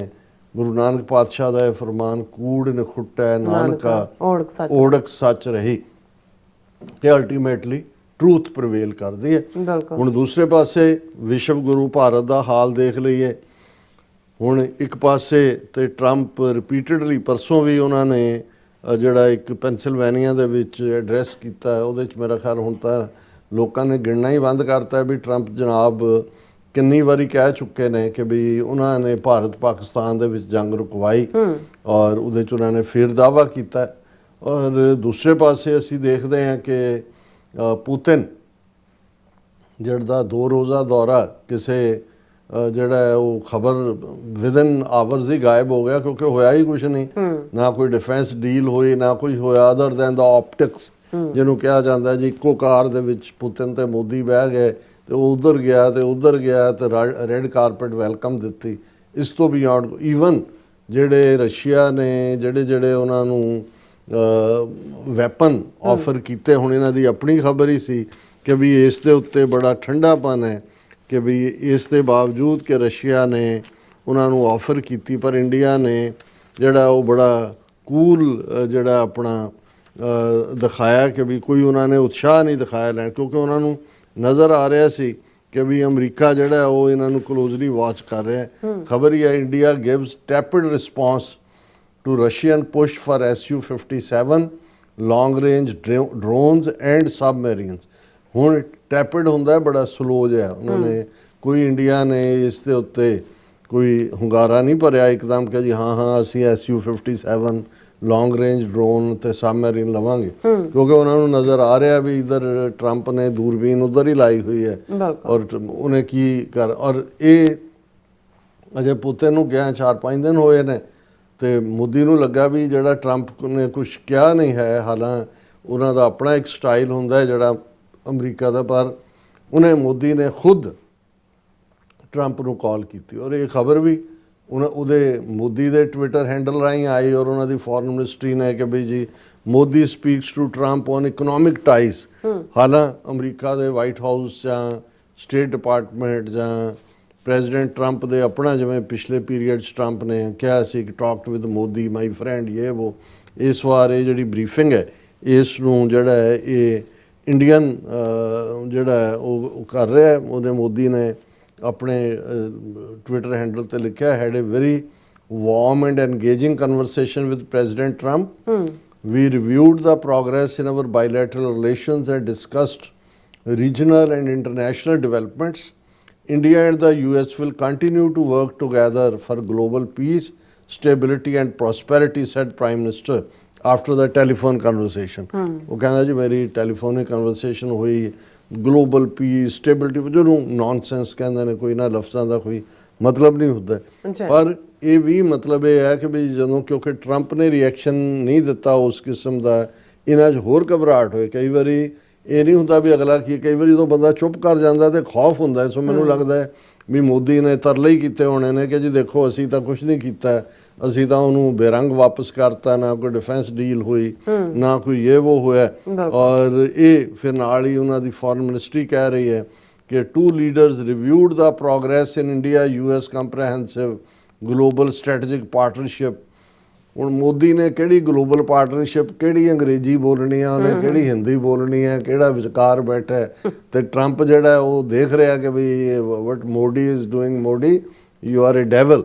ਔਰ ਹੁਣ ਗੱਲ ਤਾਂ ਇਹ ਹੈ ਕਿ ਵੀ ਪੁਤਿਨ ਦੇ ਜਾਣ ਤੋਂ ਅਗਲੇ ਦਿਨ ਅਮਰੀਕਾ ਦਾ ਟ੍ਰੇਡ ਜਿਹੜਾ ਡੀਲ ਕਰਨ ਵਾਲਾ ਡੈਲੀਗੇਸ਼ਨ ਹੈ ਉਹਨਾਂ ਦੀ ਉਹ ਵੀ ਪਹੁੰਚ ਗਏ। ਲੇਕਿਨ ਹਾਂ ਦਸੰਬਰ ਅੱਜ 11 ਨੂੰ ਅਸੀਂ ਗੱਲ ਕਰ ਰਹੇ, ਕੋਈ ਟ੍ਰੇਡ ਡੀਲ ਨਹੀਂ ਹੈ। ਔਰ ਅਦਰ ਜਿਹੜਾ ਉਹਨਾਂ ਦਾ ਅਮਰੀਕਨ CEA ਹੈ, ਚੀਫ ਇਕਨੋਮਿਕ ਐਡਵਾਈਜ਼ਰ ਵੀ ਅਨੰਥਾ ਨੈਗਵਰਸ, ਉਹਨੇ ਇਹ ਕਿਹਾ CEA Nageswaran sees India US trade agreement by March 2026। ਹੁਣ ਜਿਹੜਾ ਫਰਵਰੀ ਦੀ ਨੈਗੋਸ਼ੀਏਸ਼ਨ ਸ਼ੁਰੂ ਹੋਈ ਹੈ, ਦਸੰਬਰ ਆ ਗਿਆ, ਪਹਿਲਾਂ ਸੀ ਜੀ 3 ਮਹੀਨੇ ਜੁਲਾਈ ਤੱਕ ਦੂਜਾ। ਹੁਣ ਜਿਹੜਾ ਉਹਨਾਂ ਦਾ ਚੀਫ ਇਕਨੋਮਿਕ ਐਡਵਾਈਜ਼ਰ ਹੈ ਉਹ ਕਹਿ ਰਿਹਾ ਕਿ ਮਾਰਚ 2026 ਤੱਕ ਜਿਹੜਾ ਹੈ ਉਹ ਡੀਲ ਹੋ ਜਾਏਗਾ। ਇਹਦਾ ਮਤਲਬ ਹੈ ਵੀ ਡੀਲ ਨਹੀਂ ਹੋ ਰਹੀ। ਔਰ ਈਵਨ ਪੁਤਿਨ ਦੇ ਜਾਣ ਤੋਂ ਬਾਅਦ ਟਰੰਪ ਨੇ ਹਾਲਾਂ ਉਸ ਦੀ ਵਿਜ਼ਿਟ ਨੂੰ ਲੈ ਕੇ ਕੋਈ ਕਮੈਂਟ ਨਹੀਂ ਸੀ ਕੀਤਾ, ਲੇਕਿਨ ਫਾਰਮਰਸ ਦਾ ਜਿਹੜੇ ਅਮਰੀਕਾ ਦੇ ਰਾਈਸ ਪ੍ਰੋਡਿਊਸਿੰਗ ਔਰ ਦੂਜੇ ਨੇ ਉਹਨਾਂ ਦੇ ਡੈਲੀਗੇਸ਼ਨ ਦੇ ਨਾਲ ਆਪਣੀ ਟ੍ਰੇਜਰੀ ਸੈਕਟਰੀ ਨੂੰ ਕਿਹਾ ਕਿ ਵੀ why India is dumping rice in US, ਕਿ ਉਹਦੇ ਤੇ ਤੁਸੀਂ ਟੈਰਿਫ ਲਾਇਆ ਕਿ ਨਹੀਂ। ਸੋ ਉਹਨੇ ਹੀ ਇੰਡੀਆ ਦੇ ਵਿੱਚ ਬੜਾ ਉਹ ਰਿਪਲ ਇਫੈਕਟ ਭੇਜਿਆ ਕਿ ਲਓ ਜੀ ਹੁਣ ਚੌਲਾਂ ਦੇ ਉੱਤੇ ਵੀ ਹੋਰ ਲੱਗੇਗਾ। ਹਾਲਾਂ ਮੈਂ ਕੱਲ ਹੀ ਇੱਕ ਆਪਣੇ ਗੱਲ ਕਰ ਰਿਹਾ ਸੀ ਸੱਜਣ ਨਾਲ, ਮੈਂ ਕਿਹਾ ਵੀ ਇਹ ਲਾ ਦੇਣ ਚੰਗਾ ਹੈ ਰਾਈਸ ਦੇ ਉੱਤੇ ਵੀ, ਚਲੋ ਬਾਕੀ ਤਾਂ ਜੋ ਹੈ ਮੈਂ ਕਿਹਾ ਨੁਕਸਾਨ ਤਾਂ ਉਹਦਾ ਪੰਜਾਬ ਦੇ ਕਿਸਾਨਾਂ ਨੂੰ ਜ਼ਿਆਦਾ ਹੋਏਗਾ ਕਿਉਂਕਿ ਝੋਨਾ ਜਿਹੜਾ ਹੈ ਉਹ ਬਾਸਪਤੀ, ਪਰ ਮੈਂ ਕਿਹਾ ਵੀ ਪੰਜਾਬ ਦੀ ਧਰਤੀ ਬਚ ਜਾਏਗੀ, ਝੋਨਾ ਲਾਣੋਂ ਹਟ ਜਾਣਗੇ। ਘੱਟੋ ਘੱਟ ਜਿਹੜਾ ਪਾਣੀ ਦਾ ਲੈਵਲ ਥੱਲੇ ਜਾ ਰਿਹਾ ਹੈ, ਜੋ ਮਰਜ਼ੀ ਉਹਨਾਂ ਨੂੰ ਬਰੀਫਿੰਗ ਕਰੀ ਜਾਓ ਕਿ ਭਾਈ ਤੁਹਾਡਾ ਜਿਹੜਾ ਪਾਣੀ 15 ਫੁੱਟ ਤੇ ਸੀ ਉਹ 400 ਫੁੱਟ ਤੇ ਚਲਾ ਗਿਆ, ਇਵੇਂ ਹਟਣਾ ਨਹੀਂ ਹੈ। ਜਦੋਂ ਐਕਸਪੋਰਟ ਬੰਦ ਹੋਇਆ ਫਿਰ ਉਹਨਾਂ ਨੂੰ ਨਜ਼ਰ ਆਏਗਾ ਕਿ ਭਾਈ ਉਹਨਾਂ ਨੇ ਕੀ ਲਾਣਾ। ਮੈਂ ਕਿਹਾ ਵੀ ਅਸੀਂ ਤਾਂ ਉਹਦੀ ਫਲਿੱਪ ਸਾਈਡ 'ਚ ਵੀ ਭਲਾ ਹੀ ਦੇਖਦੇ ਵੀ ਇਹਨਾਂ ਦਾ ਤਾਂ ਬੇੜਾ ਗਰਕ ਹੋਏਗਾ ਹੀ ਇਹਨਾਂ ਦੀ ਐਕਸਪੋਰਟ ਦਾ। ਔਰ ਦੂਸਰਾ ਲੇਕਿਨ ਪੰਜਾਬ ਦੀ ਧਰਤੀ ਘੱਟੋ ਘੱਟ ਜਿਹੜਾ ਇਹਨਾਂ ਨੇ ਪੋਲਿਊਸ਼ਨ ਪਾਣੀ ਦੀ ਹਵਾ ਦੀ ਕੀਤੀ ਔਰ ਪਾਣੀ ਦਾ ਲੈਵਲ ਥੱਲੇ ਗਿਆ। ਔਰ ਦੂਸਰਾ ਹੁਣ ਇੱਕ ਪਾਸੇ ਤਾਂ ਮੋਦੀ ਨੇ ਬੜਾ ਕਲੇਮ ਕੀਤਾ ਜੀ, ਬਹੁਤ ਚੰਗੀ ਗੱਲਬਾਤ ਹੋਈ, ਬੜੀ ਵਾਰਮ, ਅਸੀਂ ਪਾਰਟਨਰਸ਼ਿਪ, ਸਟੇਬਿਲਿਟੀ ਇਹ ਉਹ, ਲੇਕਿਨ ਗਰਾਊਂਡ ਦੇ ਉੱਤੇ ਕੀ ਚੱਲ ਰਿਹਾ? ਹੁਣ ਲਾਂਚ ਕੀਤਾ ਪ੍ਰੈਜ਼ੀਡੈਂਟ ਟਰੰਪ ਨੇ $1 million green card, gold card ਕੱਢੋ, $1 ਮਿਲੀਅਨ 10 ਲੱਖ ਦਿਓ, ਲਓ ਗ੍ਰੀਨ ਕਾਰਡ, 5 ਸਾਲਾਂ ਨੂੰ ਸਿਟੀਜ਼ਨ ਬਣੋ। ਹੁਣ ਉਹਨੇ ਅੱਜ ਜਦੋਂ ਇਸ ਦੀ ਸਾਰੀ ਚਰਚਾ ਹੈ ਤੇ ਨਾਲ ਦੀ ਨਾਲ ਉਹਨੇ ਜਿਹੜੀਆਂ ਵੱਡੀਆਂ ਕੰਪਨੀਆਂ ਵਾਲੇ ਨੇ ਉਹਨਾਂ ਨੂੰ ਕਿਹਾ ਜੀ ਤੁਸੀਂ ਕਹਿੰਦੇ ਹੋ ਜੀ ਇੰਡੀਆ ਦਾ ਔਰ ਬੜਾ ਜਿਹੜੇ ਯੂਨੀਕ ਬ੍ਰੇਨਸ ਨੇ ਉਹਨਾਂ ਦੀ ਤੁਹਾਨੂੰ ਲੋੜ ਹੈ, ਕੱਢੋ ਪੈਸੇ, ਤੁਸੀਂ ਉਹਨਾਂ ਦੇ ਕਰੋ। ਵੀ ਜਿਹੜੀ ਕੰਪਨੀ ਕਰੇਗੀ ਉਹ 2 ਮਿਲੀਅਨ ਦਾ ਹੋਏਗਾ, ਇੰਡੀਵਿਜੂਅਲ 1 ਮਿਲੀਅਨ ਹੋਏਗਾ, ਤੁਸੀਂ ਉਹਨਾਂ ਨੂੰ ਰੱਖੋ ਇੱਥੇ ਔਰ ਬਾਅਦ ਦੇ ਵਿੱਚ ਉਹਨਾਂ ਨੂੰ ਸਿਟੀਜ਼ਨ ਬਣਾਓ। ਉਹ ਕਹਿੰਦੇ ਵੀ ਜੇ ਤੁਸੀਂ ਨਹੀਂ ਕਰਦੇ ਤਾਂ ਉਹ ਵਾਪਸ ਜਾ ਰਹੇ ਨੇ ਤੇ ਤੁਹਾਡੇ ਤੇ ਸ਼ੇਮ ਹੈ, shame, Indian peoples have to leave. Trump unveils $1 million gold card. ਹੁਣ ਇਹਦੇ ਤੇ ਵੀ ਉਹਨੇ ਰਾਦਰ ਕੰਪਨੀਆਂ ਤੇ ਵੀ ਦੂਜੇ ਇਹਨੂੰ ਵਿਅੰਗ ਕਹਿੰਦੇ ਨੇ, ਸੈਟੇਅਰ ਹੈ। ਉਹਨਾਂ ਨੇ ਕਿਹਾ US President Donald Trump announced the launch of $1 million gold card offering a pathway to immigrants to US citizenship, saying that it is a shame that students from India and China have to go back to home countries। ਕਿੰਨੀ ਸ਼ਰਮ ਦੀ ਗੱਲ ਹੈ ਵੀ ਭਾਰਤ ਔਰ ਚੀਨ ਦੇ ਵਿਦਿਆਰਥੀਆਂ ਨੂੰ ਵਾਪਸ ਜਾਣਾ ਪੈ ਰਿਹਾ। ਔਰ ਉਸਨੇ ਕਿਹਾ ਕਿ ਭਾਈ ਇਹ ਅਸੀਂ ਗਿਫਟ ਦੇ ਰਹੇ ਔਰ ਫਲੈਂਕਡ ਉਹਦੇ ਨਾਲ ਜਦੋਂ ਉਹਨਾਂ ਨੇ ਅਨਾਉਂਸ ਕੀਤਾ IBM ਦਾ ਇੰਡੀਅਨ ਅਮਰੀਕਨ CEO ਹੈ ਆਨੰਦ ਕ੍ਰਿਸ਼ਨਾ, ਡੈਲ ਟੈਕਨੋਲੋਜੀ ਦਾ CEO ਮਾਈਕਲ ਡੈਲ, ਤੇ ਟਰੰਪ ਨੇ ਅਨਾਉਂਸ ਕੀਤਾ ਕਿ ਗੋਲਡ ਕਾਰ ਵੈਬਸਾਈਟ ਜਿਹੜਾ ਉਹ ਅਸੀਂ ਲਾਈਵ ਕਰ ਦਿੱਤਾ। ਉਹਨਾਂ ਨੇ ਕਿਹਾ ਕਿ ਜੀ keep the students they hire from top American universities, ਤੁਸੀਂ ਵਾਰਟਨ, ਹਾਰਵਰਡ, MIT ਇਹਨਾਂ ਤੋਂ ਹਾਇਰ ਕਰ ਦਿਓ, ਉਹਨਾਂ ਨੂੰ ਜਿਹੜਾ ਉਹ ਦਿਓ ਲੈ ਕੇ ਔਰ ਉਹਨਾਂ ਨੂੰ ਉਹਨਾਂ ਦਾ ਸਪਾਂਸਰ ਕਰੋ। ਔਰ ਇਹ ਜੇ ਤੁਸੀਂ ਉਹਨਾਂ ਨੂੰ ਸੱਚਮੁੱਚ ਸਮਝਦੇ ਹੋ ਵੀ ਬਹੁਤ ਵੱਡੇ ਬ੍ਰੇਨ ਨੇ, ਤੁਹਾਡੇ ਫਾਇਦੇ ਦੇ ਨੇ, ਔਰ ਫਿਰ ਤੁਸੀਂ ਉਹਨਾਂ ਨੂੰ ਜਿਹੜਾ ਸਪਾਂਸਰ ਕਰੋ, then the company can keep them here and they have a path to citizenship. Obviously they have to be perfect people in America and having passed the vetting, or after 5 years they will be available to become citizens। ਇਹ ਵੀ Trump ਦਾ ਇੱਕ ਐਸਾ ਲਪੇੜਾ ਹੈ। ਪਰ ਦੂਸਰੇ ਪਾਸੇ ਜਿਹੜੇ already America ਦੇ ਵਿੱਚ ਜਿਨ੍ਹਾਂ ਦਾ H1B ਵੀਜ਼ਾ ਚੱਲ ਰਿਹਾ ਹੈ, H1B ਜੌਬ ਹੁੰਦਾ ਐਮਪਲੋਇਮੈਂਟ ਦੇ ਥੱਲੇ, ਔਰ ਉਹ ਛੁੱਟੀਆਂ ਮਨਾਉਣ ਗਏ ਕਿ ਜੀ ਪਹਿਲਾਂ ਕੋਈ ਦੀਵਾਲੀ ਤੇ ਗਿਆ ਹੋਣਾ, ਕੋਈ ਦੂਜਾ ਹੋਣਾ, ਉਹਨਾਂ ਦੇ ਇੰਟਰਵਿਊ ਸਕੈਜੂਲ ਸੀਗੇ। ਹੁਣ ਬਹੁਤ ਸਾਰਿਆਂ ਨੇ, ਕਿਸੇ ਦਾ ਦਸੰਬਰ ਤੋਂ ਸ਼ੁਰੂ ਹੋ ਕੇ ਜਨਵਰੀ, ਫਰਵਰੀ, ਉਹਨਾਂ ਨੇ ਸਾਰੇ ਕੈਂਸਲ ਕਰਕੇ ਉਹ ਮਾਰੇ 6 ਮਹੀਨੇ ਦੀਆਂ ਡੇਟਾਂ ਪਾ ਦਿੱਤਾ। ਮਤਲਬ ਜੋ ਹੀ 6 ਮਹੀਨੇ ਪੈ ਗਏ ਤੁਸੀਂ ਜਿਹੜਾ ਉਹ ਇਲੀਗਲ ਹੋ ਗਏ, ਉਹ ਵਾਪਸ ਵੀ ਨਹੀਂ ਮੁੜ ਸਕਦੇ suddenly. H1B visa interviews of thousands of applicants in India cancelled, triggering outrage. It is learned that interviews of several other categories of visa applications are also being postponed in view of the new norms for scrutinizing social media profiles of the applicants। ਉਹ Trump ਨੇ ਕਿਹਾ ਵੀ ਇਹ ਜਿੰਨੇ apply ਕਰਨ ਵਾਲੇ ਨੇ ਇਹਨਾਂ ਦਾ 5 ਸਾਲ ਦਾ ਪੁਰਾਣਾ ਰਿਕਾਰਡ ਕੱਢੋ ਸਾਰੇ ਸੋਸ਼ਲ ਮੀਡੀਆ ਦਾ, ਕਿਹਨੂੰ ਕੀ ਲਿਖਦੇ ਰਹੇ ਨੇ, ਇਹ ਗੋਆ ਵੇਚਦੇ ਰਹੇ ਨੇ ਕਿ ਗਾਂ ਦਾ ਮੂਤਰ ਪੀਂਦੇ ਰਹੇ ਨੇ, ਤੇ ਟਰੰਪ ਨੂੰ ਦਾ ਹਵਨ ਕਰਦੇ ਸੀ ਟਰੰਪ ਲਈ ਕਿ ਉਹ ਜਿਹੜਾ ਉਹ ਯੱਗ ਕਰਦੇ ਸੀ ਕਿ ਟਰੰਪ ਅੱਗੇ ਅਗਲੀ ਦੁਨੀਆ 'ਚ ਜਾਏ। 5 ਸਾਲ ਦਾ ਸੋਸ਼ਲ ਮੀਡੀਆ, ਪਰ ਇਹ ਆਪਣੇ ਆਪ ਦੇ ਉਹਦੀ ਟਾਈਮਿੰਗ ਤੁਸੀਂ ਦੇਖੋ ਵੀ ਇੱਕ ਪਾਸੇ ਮੋਦੀ ਜਿਹੜਾ ਉਹ ਗੁਫ਼ਤਗੂ, ਉਹਨਾਂ ਨੇ ਕਿਹਾ ਵੀ ਹੋਰ ਗੱਲ ਕਰ ਪੁੱਤੇ ਨਾਲੇ ਜਿਹੜੇ ਵੈਸੇ ਤਾਂ ਜਿਹੜੇ ਨਵੇਂ ਨੇ ਉਹਨਾਂ ਤੇ ਪਹਿਲਾਂ ਹੀ 1 ਲੱਖ ਦੀ ਫੀਸ ਲਾ ਦਿੱਤੀ H1B। ਇਹ ਤਾਂ ਉਹ ਨੇ ਜਿਨ੍ਹਾਂ ਕੋਲ ਆਲਰੇਡੀ H1B ਵੀਜ਼ਾ, ਔਰ H1B ਵੀਜ਼ਾ ਤੁਸੀਂ 6 ਸਾਲ ਤੱਕ ਉਹਨੂੰ ਕੰਟੀਨਿਊ ਕਰਦੇ ਹੋ, 2-2 ਸਾਲ ਉਸ ਦਾ ਪੀਰੀਅਡ ਹੁੰਦਾ ਹੈ। ਔਰ ਇਹ ਸਾਰੇ ਦੇ ਨਾਲ ਜਿਹੜਾ ਹੈ ਉਹਨਾਂ ਨੇ ਉਹ ਜਿਹੜੇ ਹੁਣ ਸਾਰੇ ਨੇ ਉਹ ਕਹਿ ਰਹੇ ਨੇ ਜੀ ਮੇਰਾ ਤਾਂ 15 ਦਸੰਬਰ ਨੂੰ ਸੀ ਇੰਟਰਵਿਊ, ਹੁਣ 25 ਮਈ ਨੂੰ ਕਰਤਾ, ਮੈਂ ਤਾਂ ਇਲੀਗਲ ਹੋ ਜਾਵਾਂਗਾ।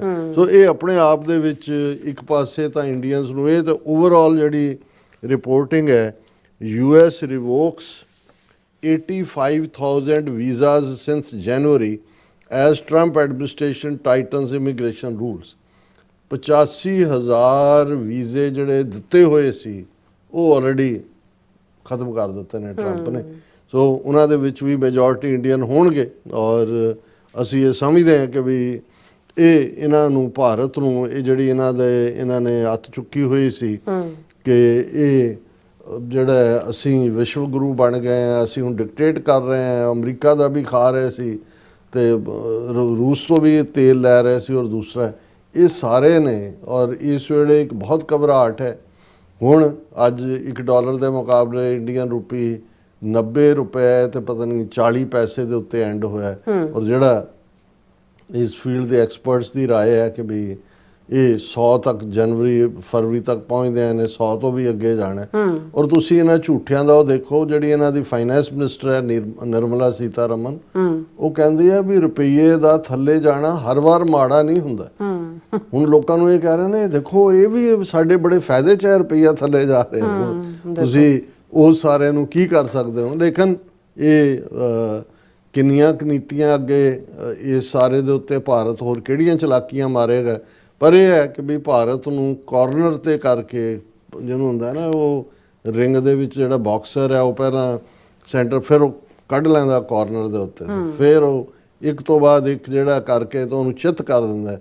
ਸੋ ਇੰਡੀਆ ਨੂੰ ਪੂਰੀ ਤਰ੍ਹਾਂ ਇਹਨਾਂ ਨੇ ਚਿੱਤ ਕੀਤਾ ਹੋਇਆ ਹੈ। ਜੀ ਰਾਸਾ, ਤੁਹਾਡਾ ਬਹੁਤ ਬਹੁਤ ਸ਼ੁਕਰੀਆ। ਸੋ ਥਲੇ ਨੇ ਬ੍ਰੇਕ ਵਿਊਅਰਸ, ਬ੍ਰੇਕ ਤੇ ਜਾਣ ਤੋਂ ਪਹਿਲਾਂ ਅਸੀਂ ਪਤਾ ਨੂੰ ਅਪੀਲ ਤੇ ਬੇਨਤੀ ਕਰਦੀ ਵਿਊਅਰਸ, ਜਿਸ ਤਰ੍ਹਾਂ ਤੁਸੀਂ ਜਾਣਦੇ ਹੋ ਕਿ TV 84 ਇੱਕ ਪੰਥਕ ਚੈਨਲ ਹੈ। TV 84 ਦੀ ਚੜ੍ਹਦੀ ਕਲਾ ਲਈ ਵੱਧ ਤੋਂ ਵੱਧ ਡੋਨੇਟ ਕਰੋ। ਡੋਨੇਟ ਕਰਨ ਲਈ ਸਾਡੀ ਵੈਬਸਾਈਟ TV84.tv ਤੇ ਜਾ ਕੇ ਪੇਪਲ ਦੀ ਵਰਤੋਂ ਕਰਕੇ ਵਨ ਟਾਈਮ ਡੋਨੇਟ ਕਰ ਸਕਦੇ ਹੋ, ਮੰਥਲੀ ਡੋਨੇਟ ਵੀ ਕਰ ਸਕਦੇ ਹੋ। ਤੁਸੀਂ TV 84 ਦੇ ਨਾਮ ਤੇ ਚੈੱਕ ਬਣਾ ਕੇ ਸਾਨੂੰ ਮੇਲ ਵੀ ਕਰ ਸਕਦੇ ਹੋ ਸਾਡੇ ਇਸ ਪਤੇ ਤੇ 36-01 37th Avenue, Long Island City, New York 11101 USA, ਜਾਂ ਫਿਰ ਤੁਸੀਂ ਸਾਨੂੰ ਫੋਨ ਰਾਹੀਂ ਵੀ ਸੰਪਰਕ ਕਰ ਸਕਦੇ ਹੋ 5166191984। ਤੁਸੀਂ ਸਾਨੂੰ ਈਮੇਲ ਵੀ ਕਰ ਸਕਦੇ ਹੋ info@tv84.tv ਤੇ। ਅਸੀਂ ਤੁਹਾਡੇ ਤਹਿ ਦਿਲ ਤੋਂ ਸ਼ੁਕਰਗੁਜ਼ਾਰ ਹੋਵਾਂਗੇ। ਸੋ ਥਲੇ ਨੇ ਬ੍ਰੇਕ ਵਿਊਅਰਸ, ਤੁਸੀਂ ਸਾਨੂੰ ਇਸੇ ਤਰ੍ਹਾਂ ਬਣੇ ਰਹਿਣਾ। ਮਿਲਦੇ ਹਾਂ after this short break.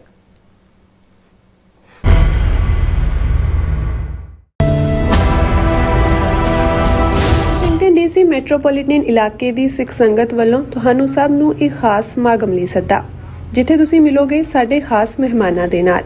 Global Sikh media TV 84 ਲਈ ਕੀਤੇ ਜਾ ਰਹੇ ਫੰਡਰੇਜ਼ਰ ਦਾ ਹਿੱਸਾ ਬਣੋ ਤੇ ਪੰਥ ਪੰਜਾਬ ਦੀ ਗੱਲ ਨੂੰ ਅੱਗੇ ਤੋਰਨ ਲਈ ਆਪਣੇ ਦਸਵੰਧ ਦਾ ਹਿੱਸਾ ਪਾਓ ਜੀ। TV 84 ਹੈ ਗਲੋਬਲ ਵੌਇਸ ਆਫ ਪੰਜਾਬ, ਪਹਿਲਾ ਪੰਥਕ ਚੈਨਲ ਅਤੇ ਹੱਕ ਸੱਚ ਦੀ ਆਵਾਜ਼। ਇਹ ਖਾਸ ਫੰਡਰੇਜ਼ਰ ਸਿੱਖ ਭਾਈਚਾਰੇ ਦੀ ਸੇਵਾ ਦੇ ਜਜ਼ਬੇ ਨੂੰ ਸਮਰਪਿਤ ਹੈ। ਤਾਂ ਐਤਵਾਰ 28 ਦਸੰਬਰ 2025 ਸਵੇਰੇ 9 ਵਜੇ ਤੋਂ ਦੁਪਹਿਰ 3 ਵਜੇ ਤੱਕ ਜ਼ਰੂਰ ਪਹੁੰਚੋ ਸਿੰਘ ਸਭਾ ਗੁਰਦੁਆਰਾ 12001 ਬ੍ਰੈਡੋਕ ਰੋਡ, ਫੇਅਰਫੈਕਸ, ਵਰਜੀਨੀਆ ਵਿਖੇ। ਹੋਰ ਜਾਣਕਾਰੀ ਲਈ ਅਤੇ ਇਸ ਪਵਿੱਤਰ ਸੇਵਾ ਦਾ ਹਿੱਸਾ ਬਣਨ ਲਈ ਸੰਪਰਕ ਕਰੋ ਬਲਵਿੰਦਰ ਸਿੰਘ ਚੱਠਾ 7039663913, ਪਵਨ ਸਿੰਘ 5712283841, ਦਵਿੰਦਰ ਸਿੰਘ ਦਿਓ 7036262561 ਅਤੇ ਹੋਰ ਕਈ ਸੇਵਾਦਾਰਾਂ ਦੇ ਨਾਲ। ਆਓ ਇਸ ਸੇਵਾ ਦਾ ਹਿੱਸਾ ਬਣੀਏ ਅਤੇ ਕੌਮ ਦੀ ਆਵਾਜ਼ ਨੂੰ ਮਜ਼ਬੂਤ ਬਣਾਈਏ। ਤੁਹਾਡਾ ਸਹਿਯੋਗ ਅਤੇ ਹਾਜ਼ਰੀ ਸਾਡੀ ਤਾਕਤ। ਧੰਨਵਾਦ। ਅਮਰੀਕਾ ਵਿੱਚ ਰਹਿ ਰਹੇ ਹੋ ਅਤੇ ਡਰਾਈਵਿੰਗ ਲਾਇਸੈਂਸ ਲੈਣਾ ਚਾਹੁੰਦੇ ਹੋ ਤੇ ਲੱਭ ਰਹੇ ਹੋ ਇੱਕ ਤਜਰਬੇਕਾਰ ਡਰਾਈਵਿੰਗ ਸਕੂਲ, ਤਾਂ ਤੁਹਾਡੇ ਲਈ ਹੈ ਵੱਡੀ ਖੁਸ਼ਖਬਰੀ। ਕੈਲੀਫੋਰਨੀਆ ਦਾ ਸਟਾਕਟਨ ਟਰੱਕ ਡਰਾਈਵਿੰਗ ਸਕੂਲ ਤੁਹਾਨੂੰ ਦੇਵੇਗਾ ਡਰਾਈਵਿੰਗ ਸਿਖਲਾਈ ਅਤੇ ਡਰਾਈਵਿੰਗ ਦੌਰਾਨ ਪੇਸ਼ ਆਉਂਦੀਆਂ ਮੁਸ਼ਕਲਾਂ ਨਾਲ ਨਜਿੱਠਣ ਦੀ ਸਿਖਲਾਈ।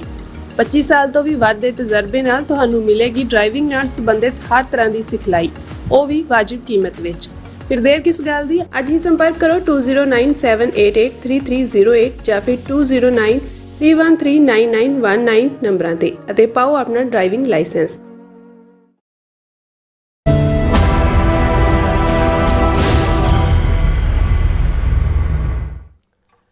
Viewers welcome back to programme. So viewers ਗੱਲਬਾਤ ਕਰਨ ਜਾ ਰਹੇ ਹਾਂ ਜਿਸ ਤਰ੍ਹਾਂ ਕਿ ਬ੍ਰਾਹਮਣਾਂ ਦੇ ਕਹਿਣ ਮੁਤਾਬਕ ਕਿ ਜਦੋਂ ਸਾੜ ਸਤੀ ਆਉਂਦੀ ਹੈ ਤਾਂ ਆਪਣੇ ਵੀ ਬੇਗਾਨੇ ਹੋ ਜਾਂਦੇ ਨੇ। ਅਮਰੀਕਾ ਤਾਂ ਭਾਰਤ ਨੂੰ ਚੰਬ ਹੀ ਰਿਹਾ ਹੈ। ਹੁਣ ਮੈਕਸੀਕੋ ਨੇ ਵੀ ਭਾਰਤ ਤੋਂ ਇੰਪੋਰਟ ਹੋਣ ਵਾਲੀਆਂ ਸ਼ੈਆਂ ਤੇ ਜਿਹੜਾ 50% ਟੈਰਿਫ ਲਾਉਣ ਦਾ ਐਲਾਨ ਕੀਤਾ ਹੈ। ਸੋ ਧਿਆਨ ਰਹੇ, ਭਾਰਤ ਅਤੇ ਅਮਰੀਕਾ ਵਿਚਾਲੇ ਲਗਭਗ 8 ਬਿਲੀਅਨ ਦਾ ਵਪਾਰ ਹੈ। ਇਸ ਟੈਰਿਫ ਨਾਲ ਭਾਰਤ ਦੀ ਆਟੋ ਇੰਡਸਟਰੀ ਜਿਹੜੀ ਹੈ ਬੁਰੀ ਤਰ੍ਹਾਂ ਪ੍ਰਭਾਵਿਤ ਹੋਵੇਗੀ। ਸੋ ਇਸ ਬਾਰੇ ਆਪਾਂ ਗੱਲਬਾਤ ਕਰਨ ਜਾ ਰਹੇ ਹਾਂ। ਸੋ ਅਸੀਂ ਚਾਹਾਂਗੇ ਕਿ ਤੁਸੀਂ ਇਸੇ ਤਰ੍ਹਾਂ ਬਣੇ ਰਹਿਣਾ, ਦੇਖਣ ਸੁਣ ਲਿਆ, ਲਿਖਣ ਲਈ ਤੁਹਾਡਾ ਸਭ ਦਾ ਬਹੁਤ ਬਹੁਤ ਧੰਨਵਾਦ ਜੀ। ਰਾਜ ਸਾਹਿਬ, ਕੀ ਵਿਚਾਰਾਂ ਨੇ? ਦੇਖੋ, ਤੁਸੀਂ ਚੰਗੀ ਉਦਾਹਰਣ ਦਿੱਤੀ ਹੈ ਕਿ ਵੀ ਜਦੋਂ ਸਾੜ ਸਤੀਏ ਬਾਹਮਣਾਂ ਦੇ ਕੱਢੇ ਹੋਏ ਲਫ਼ਜ਼ ਨੇ, ਜਦੋਂ ਇੱਕ ਤੋਂ ਬਾਅਦ ਇੱਕ ਮਾੜਾ ਚੱਲ ਰਿਹਾ ਹੋਏ ਤਾਂ ਕਹਿਣਗੇ ਜੀ ਰਾਹੂ ਕੇਤੂ ਇੱਥੇ ਬੈਠੇ ਹੈ, ਸ਼ਨੀ ਮੰਗਲ ਉੱਥੇ ਬੈਠੇ ਹੈ, ਸਭ ਆਪਸ ਜੱਫੀਆਂ ਪਾ ਰਹੇ, ਤੇਰਾ ਤਾਂ ਕੋਈ ਵਾਲੀ ਵਾਰਸ ਨਹੀਂ ਹੈ ਇਸ ਵੇਲੇ, ਹੁਣ ਤੂੰ ਯੱਗ ਕਰਾ, ਤੂੰ ਬਾਹਮਣ ਨੂੰ ਦਾਨ ਦੇ, ਫਲਾਣੀ ਪੂਜਾ ਕਰ, ਢਿਮਕੀ ਕਰ। ਅਸੀਂ ਤਾਂ ਇੰਨਾ ਕੁ ਜ਼ਰੂਰ ਜਿਹੜਾ ਕਾਮਨ ਹੁੰਦਾ ਹੈ ਵੀ ਜਿਹੜਾ ਗਲੀ ਦਾ ਬਦਮਾਸ਼ ਹੁੰਦਾ ਹੈ, ਇੱਕ ਸਟੇਜ ਦੇ ਉੱਤੇ ਜਿਹੜੇ ਨੇ ਸਾਰੇ ਪਾਸਾ ਜਿਹਾ ਵਲੇਟ ਕੇ ਦੂਰ ਹੋ ਜਾਂਦੇ ਨੇ ਵੀ ਇਹਦੇ ਕਾਹਨੂੰ ਮੱਥੇ ਲੱਗਣਾ। ਪਰ ਜਦੋਂ ਕਿਤੇ ਕੋਈ ਮਾੜਚੂ ਜਿਹਾ ਬੰਦਾ ਵੀ ਉਸ ਨੂੰ ਚੈਲੰਜ ਕਰਦੇ, ਉਸ 'ਤੇ ਚਪੇੜ ਮਾਰਦੇ, ਤੇ ਜਿਹਨੇ ਕਦੇ ਕਿਸੇ ਦੇ ਚਪੇੜ ਨਹੀਂ ਮਾਰੀ ਹੁੰਦੀ ਉਹ ਵੀ ਜਾ ਕੇ ਉਹਨੂੰ ਚਪੇੜ ਮਾਰਦਾ, ਫਿਰ ਉਹ ਵੀ ਸ਼ੇਰ ਬਣ ਜਾਂਦਾ। ਹੁਣ ਦੇਖਣ ਵਾਲੀ ਗੱਲ ਇਹ ਹੈ ਵੀ ਭਾਰਤ ਨੇ ਕਿਵੇਂ ਬਾਕੀ ਆਪਣੇ ਗਵਾਂਢੀਆਂ ਦੇ ਨਾਲ ਕੀ ਸਲੂਕ ਰੱਖਿਆ, ਗਵਾਂਢੀ ਮੁਲਕਾਂ ਦੇ ਨਾਲ ਕਿਵੇਂ ਉਹਨਾਂ ਦੇ ਮੁਲਕਾਂ 'ਚ ਦਹਿਸ਼ਤਗਰਦੀ ਫੈਲਾਈ, ਉਹਨਾਂ ਨੂੰ ਟਿੱਚ ਜਾਣਿਆ। ਈਵਨ ਇੱਕ ਸਟੇਜ ਤਾਂ ਹੁਣ ਜਿਹੜੇ ਯੂਰਪੀਅਨ ਯੂਨੀਅਨ ਨਾਲ ਔਰ ਕਾਮਨਵੈਲਥ ਔਰ ਦੂਸਰਿਆਂ ਦੇ ਨਾਲ ਜਾਂ ਸੰਬੰਧ ਜੋੜਨ ਦੇ ਲਈ ਜਿਹੜੇ ਨੇ ਜਾਂ ਵਪਾਰਕ ਡੀਲ ਕਰਨ ਦੇ ਲਈ ਤਰਲੋ ਮੱਛੀ ਹੋ ਰਹੇ ਨੇ, ਉਹਨਾਂ ਨੂੰ ਤਾਂ ਸੀ ਕਿ ਵੀ ਸਿੱਧਾ ਸਾਡਾ ਯਾਰ ਤਾਂ ਦੁਨੀਆ ਦਾ ਵੱਡਾ ਥਾਣੇਦਾਰ ਹੈ। ਅਮਰੀਕਾ ਦੇ ਨਾਲ ਸਾਡੀ, ਰਸ਼ੀਆ ਨੂੰ ਵੀ ਕਿਸੇ ਹੱਦ ਤੱਕ ਡਿਚ ਕੀਤਾ ਕਿ ਵੀ ਉਹ ਜਿਹੜੇ ਔਰ ਇਜ਼ਰਾਈਲ ਦੇ ਨਾਲ ਨੈਤਨਯਾਹੂ ਦਾ ਯਾਰ ਬਣ ਗਏ। ਹੁਣ ਇਹ ਸਾਰੇ ਦੇ ਚੱਲਦੇ ਆ ਆਲਰੇਡੀ ਜਿਹੜਾ ਹੈ, ਔਰ ਇਹੀ ਕਾਰਨ ਹੈ ਵੀ ਕੁਝ ਮੁਲਕਾਂ ਦੇ ਨਾਲ ਭਾਰਤ ਨੇ ਜਿਨ੍ਹਾਂ ਦੇ ਨਾਲ ਸਾਈਜ਼ੇਬਲ, ਹੁਣ ਜਿਵੇਂ ਮੈਕਸੀਕੋ ਦਾ ਜ਼ਿਕਰ ਹੈ, ਮੈਕਸੀਕੋ ਨਾਲ ਆਲਮੋਸਟ $8 ਬਿਲੀਅਨ ਦੀ ਟ੍ਰੇਡ ਹੈ ਸਾਲਾਨਾ 2024 ਦੀ ਭਾਰਤ ਦੀ, ਜਿਨ੍ਹਾਂ 'ਚ ਆਲਮੋਸਟ $6 ਬਿਲੀਅਨ ਦੀ ਸਰਪਲਸ ਭਾਰਤ ਦੇ ਪੱਖ 'ਚ ਹੈ, ਕਿਉਂਕਿ ਆਟੋ ਇੰਡਸਟਰੀ ਉਹਦਾ ਅਸੀਂ ਜ਼ਿਕਰ ਕਰਾਂਗੇ। ਪਰ ਕੋਈ ਮੈਕਸੀਕੋ ਦੇ ਨਾਲ ਫਾਈਨਲ ਕੋਈ ਟ੍ਰੇਡ ਡੀਲ ਹੀ ਨਹੀਂ ਹੈ। ਹੁਣ ਜਦੋਂ ਕਿ ਕੈਨੇਡਾ ਵੀ ਅੰਡਰ ਪ੍ਰੈਸ਼ਰ ਹੈ, ਮੈਕਸੀਕੋ ਵੀ ਅੰਡਰ ਪ੍ਰੈਸ਼ਰ ਹੈ, ਕਿਉਂਕਿ ਅਮਰੀਕਾ ਨੇ ਮੈਕਸੀਕੋ ਦੇ ਨਾਲ ਤਾਂ ਥੋੜ੍ਹਾ ਬਹੁਤ ਕਰ ਲਿਆ, ਕੈਨੇਡਾ ਨਾਲ ਤਾਂ ਅਜੇ ਵੀ ਚੱਲ ਰਿਹਾ ਉਹਨਾਂ ਦਾ ਖਿੱਚ-ਤੂ। ਤੇ ਮੈਕਸੀਕੋ ਨੂੰ ਇਹ ਲੱਗਾ ਕਿ ਬਈ ਜੇ ਉਹਨਾਂ ਨੇ ਆਪਣੇ ਇੰਟਰਸਟ ਜਿਹੜੇ ਨੇ ਉਹ ਸੇਫਗਾਰਡ ਕਰਨੇ ਨੇ, ਜਿੰਨੀ ਭਾਰਤ ਦੀ ਟੋਟਲ ਟ੍ਰੇਡ ਹੈ ਦੁਨੀਆ ਦੇ ਨਾਲ ਆਲਮੋਸਟ $450 ਬਿਲੀਅਨ ਦੀ ਹੈਗੀ ਹੈ, ਕੱਲੀ ਮੈਕਸੀਕੋ ਦੀ ਟ੍ਰੇਡ ਜਿਹੜੀ ਹੈ ਅਮਰੀਕਾ ਦੇ ਨਾਲ ਉਹ $600 ਬਿਲੀਅਨ ਦੀ ਹੈ। ਔਰ ਮੈਕਸੀਕੋ ਜਿਹੜਾ ਹੈ ਉਹ ਮੇਨ ਟ੍ਰਾਂਜ਼ਿਟ ਹੈ ਅਮਰੀਕਾ ਦੇ ਨਾਲ ਵੀ, ਔਰ ਬਹੁਤ ਸਾਰੇ ਪਲਾਂਟ ਜਿਹੜੀਆਂ ਵੱਡੀਆਂ ਕੰਪਨੀਆਂ ਦੇ ਮੈਕਸੀਕੋ 'ਚ ਲੱਗੇ ਹੋਏ ਨੇ। ਈਵਨ ਕੈਰੀਬੀਅਨ ਦੇ ਨਾਲ ਵੀ ਜਿਹੜਾ ਹੈ ਉਹ ਮੈਕਸੀਕੋ ਇੱਕ ਵੱਡੀ ਹੱਬ ਹੈ। ਸੋ ਮੈਕਸੀਕੋ ਨੂੰ ਕਦੇ ਵੀ ਇੰਡੀਆ ਜਾਂ ਦੂਜੇ ਨੇ ਕਦੇ ਅਹਿਮੀਅਤ ਨਹੀਂ ਦਿੱਤੀ, ਉਹਨਾਂ ਨੂੰ ਲੱਗਦਾ ਸੀ ਕਿ ਵੀ ਇਹ ਤਾਂ ਜਿਹੜੇ ਨੇ ਇਹਨਾਂ ਦੀ ਕੀ ਔਕਾਤ ਹੈ। ਪਰ ਹੁਣ ਕਿਉਂਕਿ ਮੈਕਸੀਕੋ ਖੁਦ ਵੀ ਅੰਡਰ ਪ੍ਰੈਸ਼ਰ ਹੈ, but at the same time ਜਦੋਂ ਹੁਣ ਅਮਰੀਕਾ ਨਹੀਂ ਧੁਰਿਆ ਹੋਇਆ ਇੰਡੀਆ ਨੂੰ, ਔਰ ਉਹਨਾਂ ਦਾ ਕੋਈ ਕਿਸੇ ਪਾਸੇ ਕੋਈ ਵਕਾਰ ਜਾਂ ਕੋਈ ਰੈਪੂਟੇਸ਼ਨ ਜਾਂ ਕਿਸੇ ਲੈਵਲ ਦੇ ਉੱਤੇ ਕੋਈ ਨਹੀਂ ਹੈ। ਮੈਕਸੀਕੋ ਦੀ ਪਾਰਲੀਮੈਂਟ ਨੇ ਜਿਹੜਾ ਹੈ ਉਹ ਭਾਰਤ, ਚਾਈਨਾ ਔਰ ਦੂਜੇ ਤੀਜਿਆਂ ਦੇ ਨਾਲ ਜਿਹੜਾ ਹੈ ਉਹ ਉਹਨਾਂ ਨੇ 50% ਜਿਹੜਾ ਡੀਲ ਹੈ, ਟੈਰਿਫ ਹੈ, ਉਹ ਠੋਕੀ ਹੈ ਭਾਰਤ ਦੇ ਪ੍ਰੋਡਕਟਸ ਦੇ ਉੱਤੇ। ਇਹਦੇ 'ਤੇ ਇੰਡੀਅਨ ਮੀਡੀਆ ਨੇ ਇਸ ਇੰਪੈਕਟ ਨੂੰ ਵੀ ਘਟਾ ਕੇ ਕਹਿਣ ਦੀ ਕੋਸ਼ਿਸ਼ ਕੀਤੀ ਹੈ ਜੀ ਵੈਸੇ 2024 ਤੋਂ ਹੀ ਇਹ 50% ਚੱਲ ਰਿਹਾ ਸੀ, ਲੇਕਿਨ ਉਦੋਂ ਕੋਈ ਕਾਨੂੰਨੀ ਨਹੀਂ ਸੀ, ਹੁਣ ਪਾਰਲੀਮੈਂਟ ਨੇ ਪਾਸ ਕਰਤਾ। ਪਰ ਇਸ ਦੇ ਉੱਤੇ ਬੜੀ ਡੀਟੇਲ ਦੇ ਵਿੱਚ ਐਕਸਕਲੂਸਿਵ ਸਟੋਰੀ ਅਦਿਤੀ ਸ਼ਾਹ ਜ਼ਾਹਰ ਹੈ, ਇਹ ਵੀ ਕੋਈ ਗੁਜਰਾਤੀ ਬੀਬੀ ਹੋਏਗੀ, ਔਰ ਇਹ ਜਿਹੜੀ ਹੈ ਸਟੈਂਡਰਡ ਥਾਮਸ ਰਿਊਟਰਸ ਟਰਸਟ ਪ੍ਰਿੰਸੀਪਲਸ ਦੀ ਪਬਲੀਕੇਸ਼ਨ 'ਚ ਆਈ। ਔਰ ਮੈਂ ਕਿਉਂਕਿ ਸਾਡੀ ਕੋਸ਼ਿਸ਼ ਹੁੰਦੀ ਹੈ ਵੀ ਅਸੀਂ ਆਪਣੀ ਜ਼ਬਾਨ ਦੇ ਵਿੱਚ, ਪੰਜਾਬੀ ਜ਼ਬਾਨ 'ਚ ਜਿਹੜੀਆਂ ਇੰਟਰਨੈਸ਼ਨਲ ਪਬਲੀਕੇਸ਼ਨਸ ਨੇ, ਅਸੀਂ ਇਹਨਾਂ ਤੋਂ ਬਿਨਾਂ ਵੀ ਜਿਹੜਾ ਉਹ ਕਾਮੈਂਟ ਕਰ ਸਕਦੇ ਹਾਂ, ਪਰ ਮੈਂ ਇਸ ਗੱਲ ਨੂੰ ਐਨਕਰੇਜ ਕਰਦਾ ਹਾਂ ਕਿ ਵੀ ਅਸੀਂ ਓਰੀਜਨਲ ਕੋਟ ਦੇ ਨਾਲ ਗੱਲ ਕਰੀਏ, ਤਾਂ ਕਿ ਸਾਡੇ ਵਿਊਅਰਸ ਦਾ ਇੰਟਰਸਟ ਵੀ ਹੋਏ ਕਿ ਵੀ ਇਕੱਲਾ ਉਹ ਤੁਸੀਂ ਸੋਸ਼ਲ ਮੀਡੀਆ 'ਤੇ ਬੈਠ ਕੇ ਇੱਕ ਦੂਸਰੇ ਨੂੰ ਗਾਲਾਂ ਗੂੜਾਂ ਕੱਢਣ ਵਾਲੀ ਜ਼ਬਾਨ ਤੱਕ ਹੀ ਮਹਿਦੂਦ ਨਾ ਹੋ, ਵੀ ਇੰਟਰਨੈਸ਼ਨਲੀ ਕਿਵੇਂ। ਔਰ ਕਿਉਂਕਿ ਭਾਰਤ ਵਿਚਲਾ ਨੈਰੇਟਿਵ ਤਾਂ ਉਹ ਕੰਟਰੋਲ ਕਰਦੇ ਨੇ, 500-600 ਚੈਨਲ, IT ਸੈਕਟਰ, ਉਹ ਤਾਂ ਡਿਫੀਟ ਨੂੰ ਜੇ ਰੁਪਈਆ ਸਲਾਈਡ ਕਰਕੇ 90 ਰੁਪਈਏ ਤੋਂ ਵੀ ਡਾਲਰ ਦੇ ਮੁਕਾਬਲੇ ਥੱਲੇ, ਉਹਨੂੰ ਵੀ ਜਿਹੜਾ ਉਹ ਸ਼ੁਭ ਗੁਣ ਦੱਸ ਰਹੇ ਨੇ। ਜੇ 43 ਲੱਖ ਲੋਕ ਕੋਵਿਡ-19 ਨਾਲ ਮਰ ਗਏ तो उन्होंने भी उन्होंने कहा कि जी ये नीति ऐसी थी, भगवान की मर्जी थी। सो जिन्हां मुल्कां 'ਚ ਇਹ बन गया होए उत्थे लोकां दे लई आ जाए हुण एयर पोल्यूशन किस किस्म की दिल्ली दे विच जां दूजी, और पार्लियामेंट 'ਚ खलो के उन्हां दा वजीर कह रहा है not a single death has been reported due to air pollution. Air pollution कोई टीबी थोड़ी है, एयर पोल्यूशन ने तुहाडे अंदर ਜਿਹੜੇ दूसरियां ਪਿਆ ਹੋਇਆ ब्रोंकाइटिस है, टीबी है, दूजियां तीजियां ਉਹਨੂੰ एनकरेज करके डेथ होनी। पर ਤੁਸੀਂ ਜਦੋਂ ਲੋਕਾਂ ਦੇ ਸਾਹਮਣੇ ਇਹੀ ਕਹਿਣਾ ਹੈ ਕਿ ਕੋਈ ਡੈਥ ਨਹੀਂ ਹੋਈ 에ਅਰ ਪੋਲੂਸ਼ਨ ਨਾਲ। ਸੋ ਜਦੋਂ ਇਸ ਲੈਵਲ ਦਾ ਝੂਠ ਹੁੰਦਾ ਉਦੋਂ ਅਸੀਂ ਇਹ ਦੱਸਣਾ ਚਾਹੁੰਦੇ ਹਾਂ ਵੀ ਹੁਣ ਈਵਨ ਮੈਕਸੀਕੋ ਦੇ ਇਸ ਟੈਰਿਫ ਦੇ ਨਾਲ ਉਹਨਾਂ ਦੇ ਮੀਡੀਆ ਨੇ, ਕਿਉਂਕਿ ਉਹ ਇੱਕ ਮੋਦੀ ਨੂੰ ਜਾਂ ਦੂਜਿਆਂ ਨੂੰ, ਮੋਦੀ ਤਾਂ ਹੁਣ ਫਿਰ ਅਗਲੇ ਦੌਰੇ ਤੇ ਉਹਨੇ ਪਤਾ ਨਹੀਂ ਕਿੱਥੇ ਕਿੱਥੇ ਜਾਣਾ, ਅਗਲੇ ਮੁਲਕਾਂ ਦਾ ਉਹਨੇ ਅਟੈਚੀ ਚੁੱਕ ਲਿਆ ਕਿ ਜੀ ਫਲਾਣਾ ਜਾਣਾ। ਲੇਕਿਨ ਇਹ ਐਕਸਕਲੂਸਿਵ ਜਿਹੜੀ ਸਟੋਰੀ ਹੈ ਇਹਨਾਂ ਦੀ ਰਾਇਟਰ ਦੇ ਹਵਾਲੇ ਨਾਲ, Mexico tariff hike to hit $1 billion India car export despite automaker lobbying. ਵੀ ਆਟੋਮੇਕਰ ਦੀ ਲੌਬੀ ਹੈ, ਪਰ ਉਹਨਾਂ ਨੇ ਕਿਹਾ ਵੀ $1 billion ਦੀ ਜਿਹੜੀ ਐਕਸਕਲੂਸਿਵ, ਹੁਣ ਮੈਕਸੀਕੋ ਵੱਡੀ ਹੱਬ ਹੈ ਆਟੋ ਇੰਡਸਟਰੀ ਦੀ, ਉੱਥੇ ਮੈਨੂਫੈਕਚਰਿੰਗ ਹੁੰਦੀ ਹੈ, ਅਮਰੀਕਾ 'ਚ ਆਉਣ ਵਾਲੀਆਂ ਵੀ ਬਹੁਤ ਸਾਰੀਆਂ ਗੱਡੀਆਂ ਦੂਜੇ ਤੀਜੇ, ਔਰ ਇੰਡੀਆ ਜਿਹੜਾ ਹੈ ਇਸ ਮਾਮਲੇ ਦੇ ਵਿੱਚ ਆਟੋ ਇੰਡਸਟਰੀ 'ਚ ਬਹੁਤ ਸਾਰੇ ਜਿਹੜੇ ਪਾਰਟਸ ਨੇ ਆਟੋ ਇੰਡਸਟਰੀ ਦੇ, ਔਰ ਉਹਦੇ 'ਚ ਇਸ ਸਟੋਰੀ ਦੇ ਵਿੱਚ ਉਹਨੇ ਬੜੀ ਬੀਬੀ ਨੇ ਡੀਟੇਲ ਦੇ ਵਿੱਚ ਦਿੱਤਾ ਹੈ ਕਿ ਵੀ ਇਹ ਜਿਹੜੇ ਇੰਡੀਆ ਦੀਆਂ ਖਾਸ ਤੌਰ 'ਤੇ ਵੱਡੀ ਐਕਸਪੋਰਟ ਮਾਰਕੀਟ ਇੰਡੀਆ ਦੀ 3rd largest car export market ਹੈ ਦੁਨੀਆ, 3rd ਲਾਰਜੈਸਟ, ਜਿਸ ਦੇ ਵਿੱਚ Volkswagen, Hyundai, Nissan most impacted from tariff hike. India's total exports to Mexico at around $5.3 billion. ਇਹ ਫਿਗਰ approximately $6 billion ਦੀ। ਹੁਣ $5.3 billion ਛੋਟਾ ਅਮਾਊਂਟ ਨਹੀਂ ਹੁੰਦਾ। ਤੁਸੀਂ ਇੰਡੀਆ ਦੇ ਕੁੱਲ ਬਜਟ ਦਾ ਦੇਖੋ, ਇੱਕ ਜਿਹੜਾ ਇਹ ਠੀਕ ਹੈ ਵੀ ਅਮਰੀਕਾ ਵੱਡਾ ਪਾਰਟਨਰ ਬਣ ਗਿਆ over a period of time, $40-42 ਦਾ ਸਰਪਲਸ ਸੀ। ਹੁਣ ਇਹ ਸਾਰੇ ਦੇ ਚੱਲਦੇ ਆ ਰॉयटर्स ਦੀ ਇਹ ਖਬਰ ਹੈ ਕਿ ਵੀ ਮੈਕਸੀਕੋ ਦਾ ਜਿਹੜਾ ਡਿਸੀਜਨ ਹੈ 50% ਇੰਡੀਆ ਦੀਆਂ ਚੀਜ਼ਾਂ ਦੇ ਟੈਰਿਫ ਲਾਉਣ ਦਾ, ਉਸ ਦੇ ਨਾਲ ਜਿਹੜੇ ਇੰਡੀਆ ਦੀ ਕਾਰ ਐਕਸਪੋਰਟਰ ਮਾਰਕੀਟ ਹੈ, ਜਿਹੜੀਆਂ ਮੈਂ ਕੰਪਨੀਆਂ ਦੇ ਨਾਂ ਲਏ ਨੇ, ਡਿਸਪਾਈਟ ਇੰਡਸਟਰੀ ਲੌਬਿੰਗ, ਕਿ ਵੀ ਉਹ ਇਸ ਦਾ ਉਹ ਬਹੁਤ ਬੁਰੀ ਤਰ੍ਹਾਂ ਪ੍ਰਭਾਵਿਤ ਹੋਏਗਾ। ਔਰ ਇਹ ਮੈਕਸੀਕੋ ਦੀ ਪ੍ਰੈਜ਼ੀਡੈਂਟ ਨੇ ਕਲੌਡੀਆ ਸ਼ੀਰਬਾਰਡ ਗਵਰਨਮੈਂਟ ਨੇ approved on Wednesday raising import tariffs next year on hundreds of items from countries. It doesn't have trade agreements with India, ਔਰ ਇਸ ਲਈ ਜਿਹੜੇ ਉਹਨਾਂ ਦੇ ਜੌਬ ਨੇ ਉੱਥੇ ਬਹੁਤ ਪ੍ਰਭਾਵਿਤ ਹੋਣਗੇ, ਆਮ ਲੋਕਾਂ ਦੇ ਵੀ। ਔਰ ਇਹ US ਪ੍ਰੈਸ਼ਰ ਵੀ ਹੈ ਮੈਕਸੀਕੋ ਦੇ ਉੱਤੇ ਕਿ ਵੀ ਕਰਟੇਲ ਕਰੋ ਬਿਜ਼ਨਸ, ਔਰ ਇਹ ਸਾਰਿਆਂ ਦੇ ਨਾਲ ਨਾਲ import duty on cars will rise to 50% from 20%। ਹੁਣ ਤੱਕ ਜਿਹੜੀ ਡਿਊਟੀ ਸੀ ਉਹ 20% ਸੀ, ਸੋ 30% ਉਹਨਾਂ ਨੇ ਸਿੱਧਾ ਛਾਪਾ ਮਾਰ ਕੇ ਉਹ 50% ਤੇ ਲੈ ਗਏ ਨੇ। ਔਰ ਇਹ ਲਾਰਜੈਸਟ ਵਹੀਕਲ ਐਕਸਪੋਰਟਰ ਇੰਡੀਆ ਹੈ ਮੈਕਸੀਕੋ ਨੂੰ, ਜਿਹਦੇ 'ਚ ਇਹ ਸਾਰੀਆਂ ਕੰਪਨੀਆਂ ਵੋਲਕਸਵੈਗਨ, ਹਿੰਡਾਈ ਔਰ ਇਹਨਾਂ ਦਾ ਜ਼ਿਕਰ ਹੈ। ਔਰ ਇਸ ਦੇ ਉੱਤੇ ਜਿਹੜੀਆਂ ਇੰਡੀਅਨ ਆਟੋਮੋਬਾਈਲ ਮੈਨੂਫੈਕਚਰਰਸ ਦਾ ਇੰਡਸਟਰੀ ਗਰੁੱਪ ਹੈ, ਉਹਨਾਂ ਨੇ ਜਿਹੜੇ ਕਿ VW, ਹਿੰਡਾਈ ਔਰ ਸੁਜ਼ੂਕੀ, ਇਹ ਵੀ ਉਹਦੇ ਮੈਂਬਰ ਨੇ। ਉਹਨਾਂ ਨੇ ਇੰਡੀਆ ਦੀ ਕਮਰਸ ਮਿਨਿਸਟਰੀ ਨੂੰ ਨਵੰਬਰ ਦੇ ਵਿੱਚ ਇਹ ਬੇਨਤੀ ਕੀਤੀ ਸੀ ਕਿ ਭਾਈ ਤੁਸੀਂ ਮੈਕਸੀਕੋ ਦੇ ਉੱਤੇ ਜਰਾ ਦਬਾਅ ਬਣਾਓ ਕਿ ਸਟੇਟਸ ਕੋ ਰੱਖੇ, ਕੋਈ ਟੈਰਿਫ ਵਾਧੂ ਨਾ ਲਾਣ ਵਹੀਕਲਸ ਦੇ ਉੱਤੇ, ਤਾਂ ਕਿ ਜਿਹੜੀ, ਔਰ ਉਹਨਾਂ ਨੇ ਰॉयटर ਨੇ ਕਿਹਾ ਵੀ ਸਾਡੇ ਕੋਲ ਉਹਦੀ ਕਾਪੀ ਆਫ ਦਾ ਲੈਟਰ ਹੈ।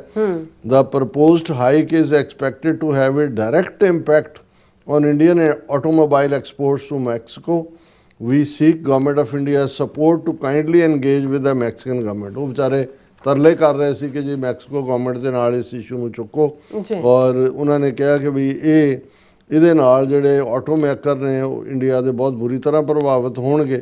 ਔਰ ਇਸ ਦਾ ਜਿਹੜਾ ਕਾਰ ਮੈਨੂਫੈਕਚਰਿੰਗ ਜਿਹੜੀ ਇੰਡੀਆ ਦੀ ਹੈ ਉਹ ਇੱਕ ਐਕਸਪੋਰਟ ਦੇ ਵਿੱਚ ਵੱਡਾ ਮੈਕਸੀਮਾਈਜ਼ ਕਰਦਾ ਹੈ ਉਸ ਦੀ ਇਕੋਨਮੀ ਨੂੰ ਵੀ।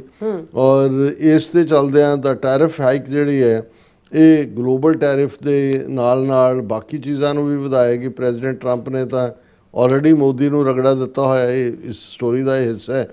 ਔਰ ਇਸ ਦੇ ਉੱਤੇ ਉਹਨਾਂ ਨੇ ਕਿਹਾ ਵੀ ਇੰਡੀਆ ਦਾ ਜਿਹੜਾ ਕਮਰਸ ਮਿਨਿਸਟਰ ਹੈ ਅਤੇ ਸੁਸਾਇਟੀ ਹੈ ਇੰਡੀਅਨ ਆਟੋਮੋਬਾਈਲ ਮੈਨੂਫੈਕਚਰਰਸ ਦੀ, ਉਹਨਾਂ ਨੇ ਸਾਡੇ ਸਵਾਲ ਦੇ ਉੱਤੇ ਕੋਈ ਰਿਸਪੌਂਡ ਨਹੀਂ ਕੀਤਾ। ਅਸੀਂ didn't respond to request for comment. Hyundai and Maruti Suzuki didn't respond to request for comment while Nissan declined to comment. Nissan ਨੇ ਨਾ ਕੀਤੀ, ਦੂਜਿਆਂ ਨੇ ਰਿਸਪੌਂਡ ਹੀ ਨਹੀਂ ਕੀਤਾ। ਔਰ ਇਸ ਦੇ ਉੱਤੇ ਉਹਨਾਂ ਦਾ ਇਹ ਕਹਿਣਾ ਕਿ India ਸ਼ਿਪਡ ਗੂਡਸ worth $5.3 billion to Mexico in the last fiscal year, of which cars made up close to $1 billion according to the letter. ਉਹਨਾਂ ਨੇ ਕਿਹਾ ਵੀ ਇੰਡੀਆ ਦੀ ਕੁੱਲ ਜਿਹੜੀ ਐਕਸਪੋਰਟ ਹੋਈ ਹੈ ਮੈਕਸੀਕੋ ਨੂੰ ਪਿਛਲੇ ਸਾਲ 'ਚ ਉਹ $5.3 ਬਿਲੀਅਨ ਦੀ ਹੋਈ, ਜਿਹਦੇ ਚੋਂ $1 ਬਿਲੀਅਨ ਦੀ ਸਿਰਫ ਕਾਰਾਂ ਦੀ ਐਕਸਪੋਰਟ ਹੈ। ਹੁਣ ਉਸ ਦੇ ਵਿੱਚ Skoda auto accounts for nearly 50% of India's total car shipment to Mexico. Hyundai shipped cars worth $200 million. Nissan's export stood at $140 million.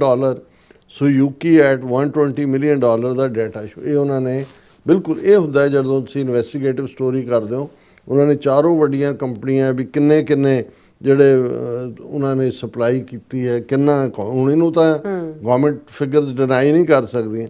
ਔਰ ਇਹ ਉਹਨਾਂ ਨੇ ਕਿਹਾ ਕਿ ਵੀ ਇਸ ਸਾਰੇ ਦੇ ਥੱਲੇ ਇੰਡੀਆ ਦੇ ਵਿੱਚ ਬਹੁਤ India origin vehicles are not a threat to Mexican local industry as Indian vehicles do not cater to high-end segments manufactured by Mexico for serving the North American market. ਇਹ ਲੋਕਲ ਲੈਵਲ ਦੀ market ਦੇ ਵਿੱਚ useful ਹੈ, ਕੋਈ north America ਦੀ ਵੱਡੀ market ਨੂੰ ਇਹ ਨਹੀਂ ਖੋਂਦਾ। ਔਰ ਇਸ ਦੇ ਉੱਤੇ ਕਾਰ ਮੇਕਰਸ ਨੇ ਇਹ ਵੀ ਇੰਡੀਅਨ ਅਫੀਸ਼ੀਅਲਸ ਨੂੰ ਕਿਹਾ ਕਿ ਜਿਹੜੇ 1.5 ਮਿਲੀਅਨ ਪੈਸੇਂਜਰ ਵਹੀਕਲਸ ਹਰ ਸਾਲ ਮੈਕਸੀਕੋ 'ਚ ਵੇਚੀਆਂ ਜਾਂਦੀਆਂ ਨੇ, about 2/3 are imported and India's shipment make up just about 6.7% of the total sales. ਹੁਣ ਕਿਉਂਕਿ ਮੈਕਸੀਕੋ ਦੀ ਆਪਣੀ ਇੱਕ ਵੱਡੀ ਜਿਵੇਂ ਅਸੀਂ ਕਿਹਾ ਕਿ 600-700 ਬਿਲੀਅਨ ਡਾਲਰ ਦਾ ਜਿਹੜਾ ਉਹ ਅਮਰੀਕਾ ਨੂੰ ਸਟੱਫ ਭੇਜਦੇ ਨੇ, ਸੋ ਇਹਨੇ ਭਾਰਤ ਦੇ ਲਈ ਹੋਰ ਮੁਸ਼ਕਲਾਂ ਖੜੀਆਂ ਕਰ ਦਿੱਤੀਆਂ ਨੇ। ਔਰ ਜੇ ਮੈਕਸੀਕੋ ਵਰਗਾ ਮੁਲਕ ਜਿਹੜਾ ਉਹ ਵੀ ਭਾਰਤ ਨੂੰ ਅੱਖਾਂ ਦਿਖਾ ਕੇ ਜਿਹੜਾ ਉਹ 20% ਤੋਂ 50% ਤੇ ਲੈ ਗਿਆ, ਤੇ ਫਿਰ ਇਸ ਤੋਂ ਤੁਸੀਂ ਅੰਦਾਜ਼ਾ ਲਾ ਲਓ ਕਿ ਵੀ ਉਹ ਜਦੋਂ ਬਦਮਾਸ਼ ਜਿਹੜਾ ਉਹ ਚੈਲੰਜ ਹੁੰਦਾ ਫਿਰ ਹਰ ਆਉਂਦਾ ਜਾਂਦਾ ਵੀ ਉਹਨੂੰ ਚਪੇੜ ਮਾਰ ਕੇ ਜਾਂਦਾ ਕਿ ਅੱਛਾ ਇਹ ਬਦਮਾਸ਼ ਸੀ। ਸੋ ਭਾਰਤ ਨਾਲ ਇਵੇਂ ਹੀ ਹੋ ਰਿਹਾ ਜੀ। ਰਾ ਸਾਹਿਬ ਇੱਥੇ ਲੈਣਾ ਬ੍ਰੇਕ। ਵਿਊਅਰਸ ਤੁਸੀਂ ਇਸੇ ਤਰ੍ਹਾਂ ਮੇਰੇ ਨਾਲ ਮਿਲਦੇ ਹਾਂ ਛੋਟੇ ਜਿਹੇ ਵਕਫੇ ਤੋਂ ਬਾਅਦ।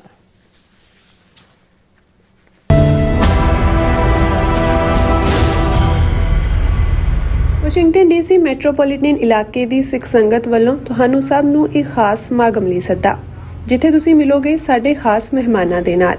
ਗਲੋਬਲ ਸਿੱਖ ਮੀਡੀਆ TV 84 ਲਈ ਕੀਤੇ ਜਾ ਰਹੇ ਫੰਡਰੇਜ਼ਰ ਦਾ ਹਿੱਸਾ ਬਣੋ ਤੇ ਪੰਥ ਪੰਜਾਬ ਦੀ ਗੱਲ ਨੂੰ ਅੱਗੇ ਤੋਰਨ ਲਈ ਆਪਣੇ 10 ਦਾ ਹਿੱਸਾ ਪਾਓ ਜੀ। TV 84 ਹੈ ਗਲੋਬਲ ਵੌਇਸ ਆਫ ਪੰਜਾਬ, ਪਹਿਲਾ ਪੰਥਕ ਚੈਨਲ ਅਤੇ ਹੱਕ ਸੱਚ ਦੀ ਆਵਾਜ਼। ਇਹ ਖਾਸ ਫੰਡਰੇਜ਼ਰ ਸਿੱਖ ਭਾਈਚਾਰੇ ਦੀ ਸੇਵਾ ਦੇ ਜਜ਼ਬੇ ਨੂੰ ਸਮਰਪਿਤ ਹੈ।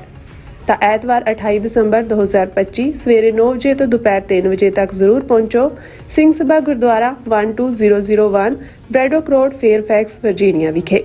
ਹੋਰ ਜਾਣਕਾਰੀ ਲਈ ਅਤੇ ਇਸ ਪਵਿੱਤਰ ਸੇਵਾ ਦਾ ਹਿੱਸਾ ਬਣਨ ਲਈ ਸੰਪਰਕ ਕਰੋ ਬਲਵਿੰਦਰ ਸਿੰਘ ਚੱਠਾ 7039663913, ਪਵਨ ਸਿੰਘ 5712283841, ਦਵਿੰਦਰ ਸਿੰਘ ਦਿਓ 7036262561 ਅਤੇ ਹੋਰ ਕਈ ਸੇਵਾਦਾਰਾਂ ਦੇ ਨਾਲ। ਆਓ ਇਸ ਸੇਵਾ ਦਾ ਹਿੱਸਾ ਬਣੀਏ ਅਤੇ ਕੌਮ ਦੀ ਆਵਾਜ਼ ਨੂੰ ਮਜ਼ਬੂਤ ਬਣਾਈਏ। ਤੁਹਾਡਾ ਸਹਿਯੋਗ ਅਤੇ ਹਾਜ਼ਰੀ ਸਾਡੀ ਤਾਕਤ। ਧੰਨਵਾਦ। ਸਿਗਨੇਚਰ ਟਰੱਕ ਸਰਵਿਸ ਰਾਊਟ 81 ਉੱਤੇ ਐਗਜ਼ਿਟ 235 ਤੇ ਟਰੱਕਰ ਵੀਰਾਂ ਲਈ 24 ਘੰਟੇ ਰੋਡ ਸਰਵਿਸ ਦੀ ਸੁਵਿਧਾ ਮੌਜੂਦ। Heavy duty repair, oil change, ਪੁਰਾਣੇ ਅਤੇ ਨਵੇਂ tyre, computer diagnostic, DPF cleaning, brake service ਜਾਂ ਰਸਤੇ ਵਿੱਚ ਆਈ ਹਰ ਤਰ੍ਹਾਂ ਦੀ ਰਿਪੇਅਰ ਪ੍ਰੋਫੈਸ਼ਨਲ ਟੀਮ ਵੱਲੋਂ ਕੀਤੀ ਜਾਂਦੀ ਹੈ। ਬ੍ਰੇਕਫਾਸਟ, ਲੰਚ ਅਤੇ ਡਿਨਰ ਲਈ ਪੰਜਾਬੀ ਢਾਬੇ ਦਾ ਆਨੰਦ ਵੀ ਮਾਣੋ। ਡਰਾਈਵਰ ਅਤੇ ਟਰੱਕ ਆਪਰੇਟਰ ਵੀਰ ਡਿਸਪੈਚ ਦੀ ਸਰਵਿਸ ਲਈ ਸਾਡੇ ਨਾਲ ਸੰਪਰਕ ਕਰਨ। Signature truck service 58 triangle drive, Weyers Cave, Virginia 24486।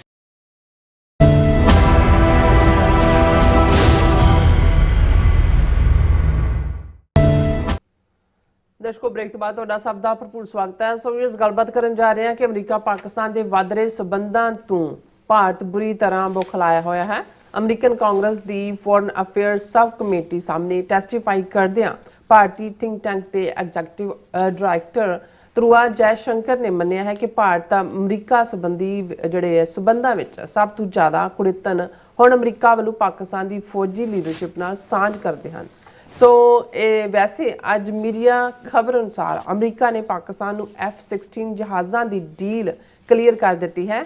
ਇਹ ਸੌਦਾ $686 ਮਿਲੀਅਨ ਦਾ ਹੈ। ਸੋ ਇਸ ਬਾਰੇ ਆਪਾਂ ਗੱਲਬਾਤ ਕਰਨ ਜਾ ਰਹੇ ਹਾਂ। ਸੋ ਅਸੀਂ ਚਾਹਾਂਗੇ ਕਿ ਤੁਸੀਂ ਇਸੇ ਤਰ੍ਹਾਂ ਬਣੇ ਰਹਿਣਾ, ਦੇਖਣ ਸੁਣ ਲਿਆ, ਲਿਖਣ ਲਈ ਤੁਹਾਡਾ ਸਭ ਦਾ ਬਹੁਤ ਬਹੁਤ ਧੰਨਵਾਦ ਜੀ। ਡਾਕਟਰ ਸਾਹਿਬ ਕੀ ਕਹਿਣਾ ਚਾਹੋਗੇ?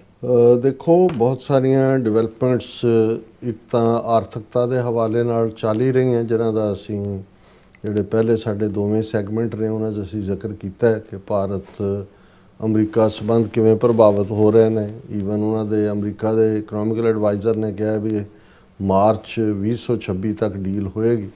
ਦੂਸਰੇ ਪਾਸੇ ਅਸੀਂ ਦੇਖਿਆ ਕਿ ਮੈਕਸੀਕੋ ਨੇ ਵੀ, ਜਿਨ੍ਹਾਂ ਦੇ ਨਾਲ ਆਲਮੋਸਟ $6 ਬਿਲੀਅਨ ਤੋਂ ਜ਼ਿਆਦਾ ਦੀ ਟ੍ਰੇਡ ਹੈ, ਜਿਹਦੇ 'ਚ ਆਲਮੋਸਟ $1 ਬਿਲੀਅਨ ਆਟੋ ਇੰਡਸਟਰੀ ਹੈ ਇੰਡੀਆ ਦੀ, ਉਹਨਾਂ ਨੇ ਵੀ 50% ਟੈਰਿਫ ਇਹਨਾਂ ਦੇ ਉੱਤੇ ਠੋਕਿਆ।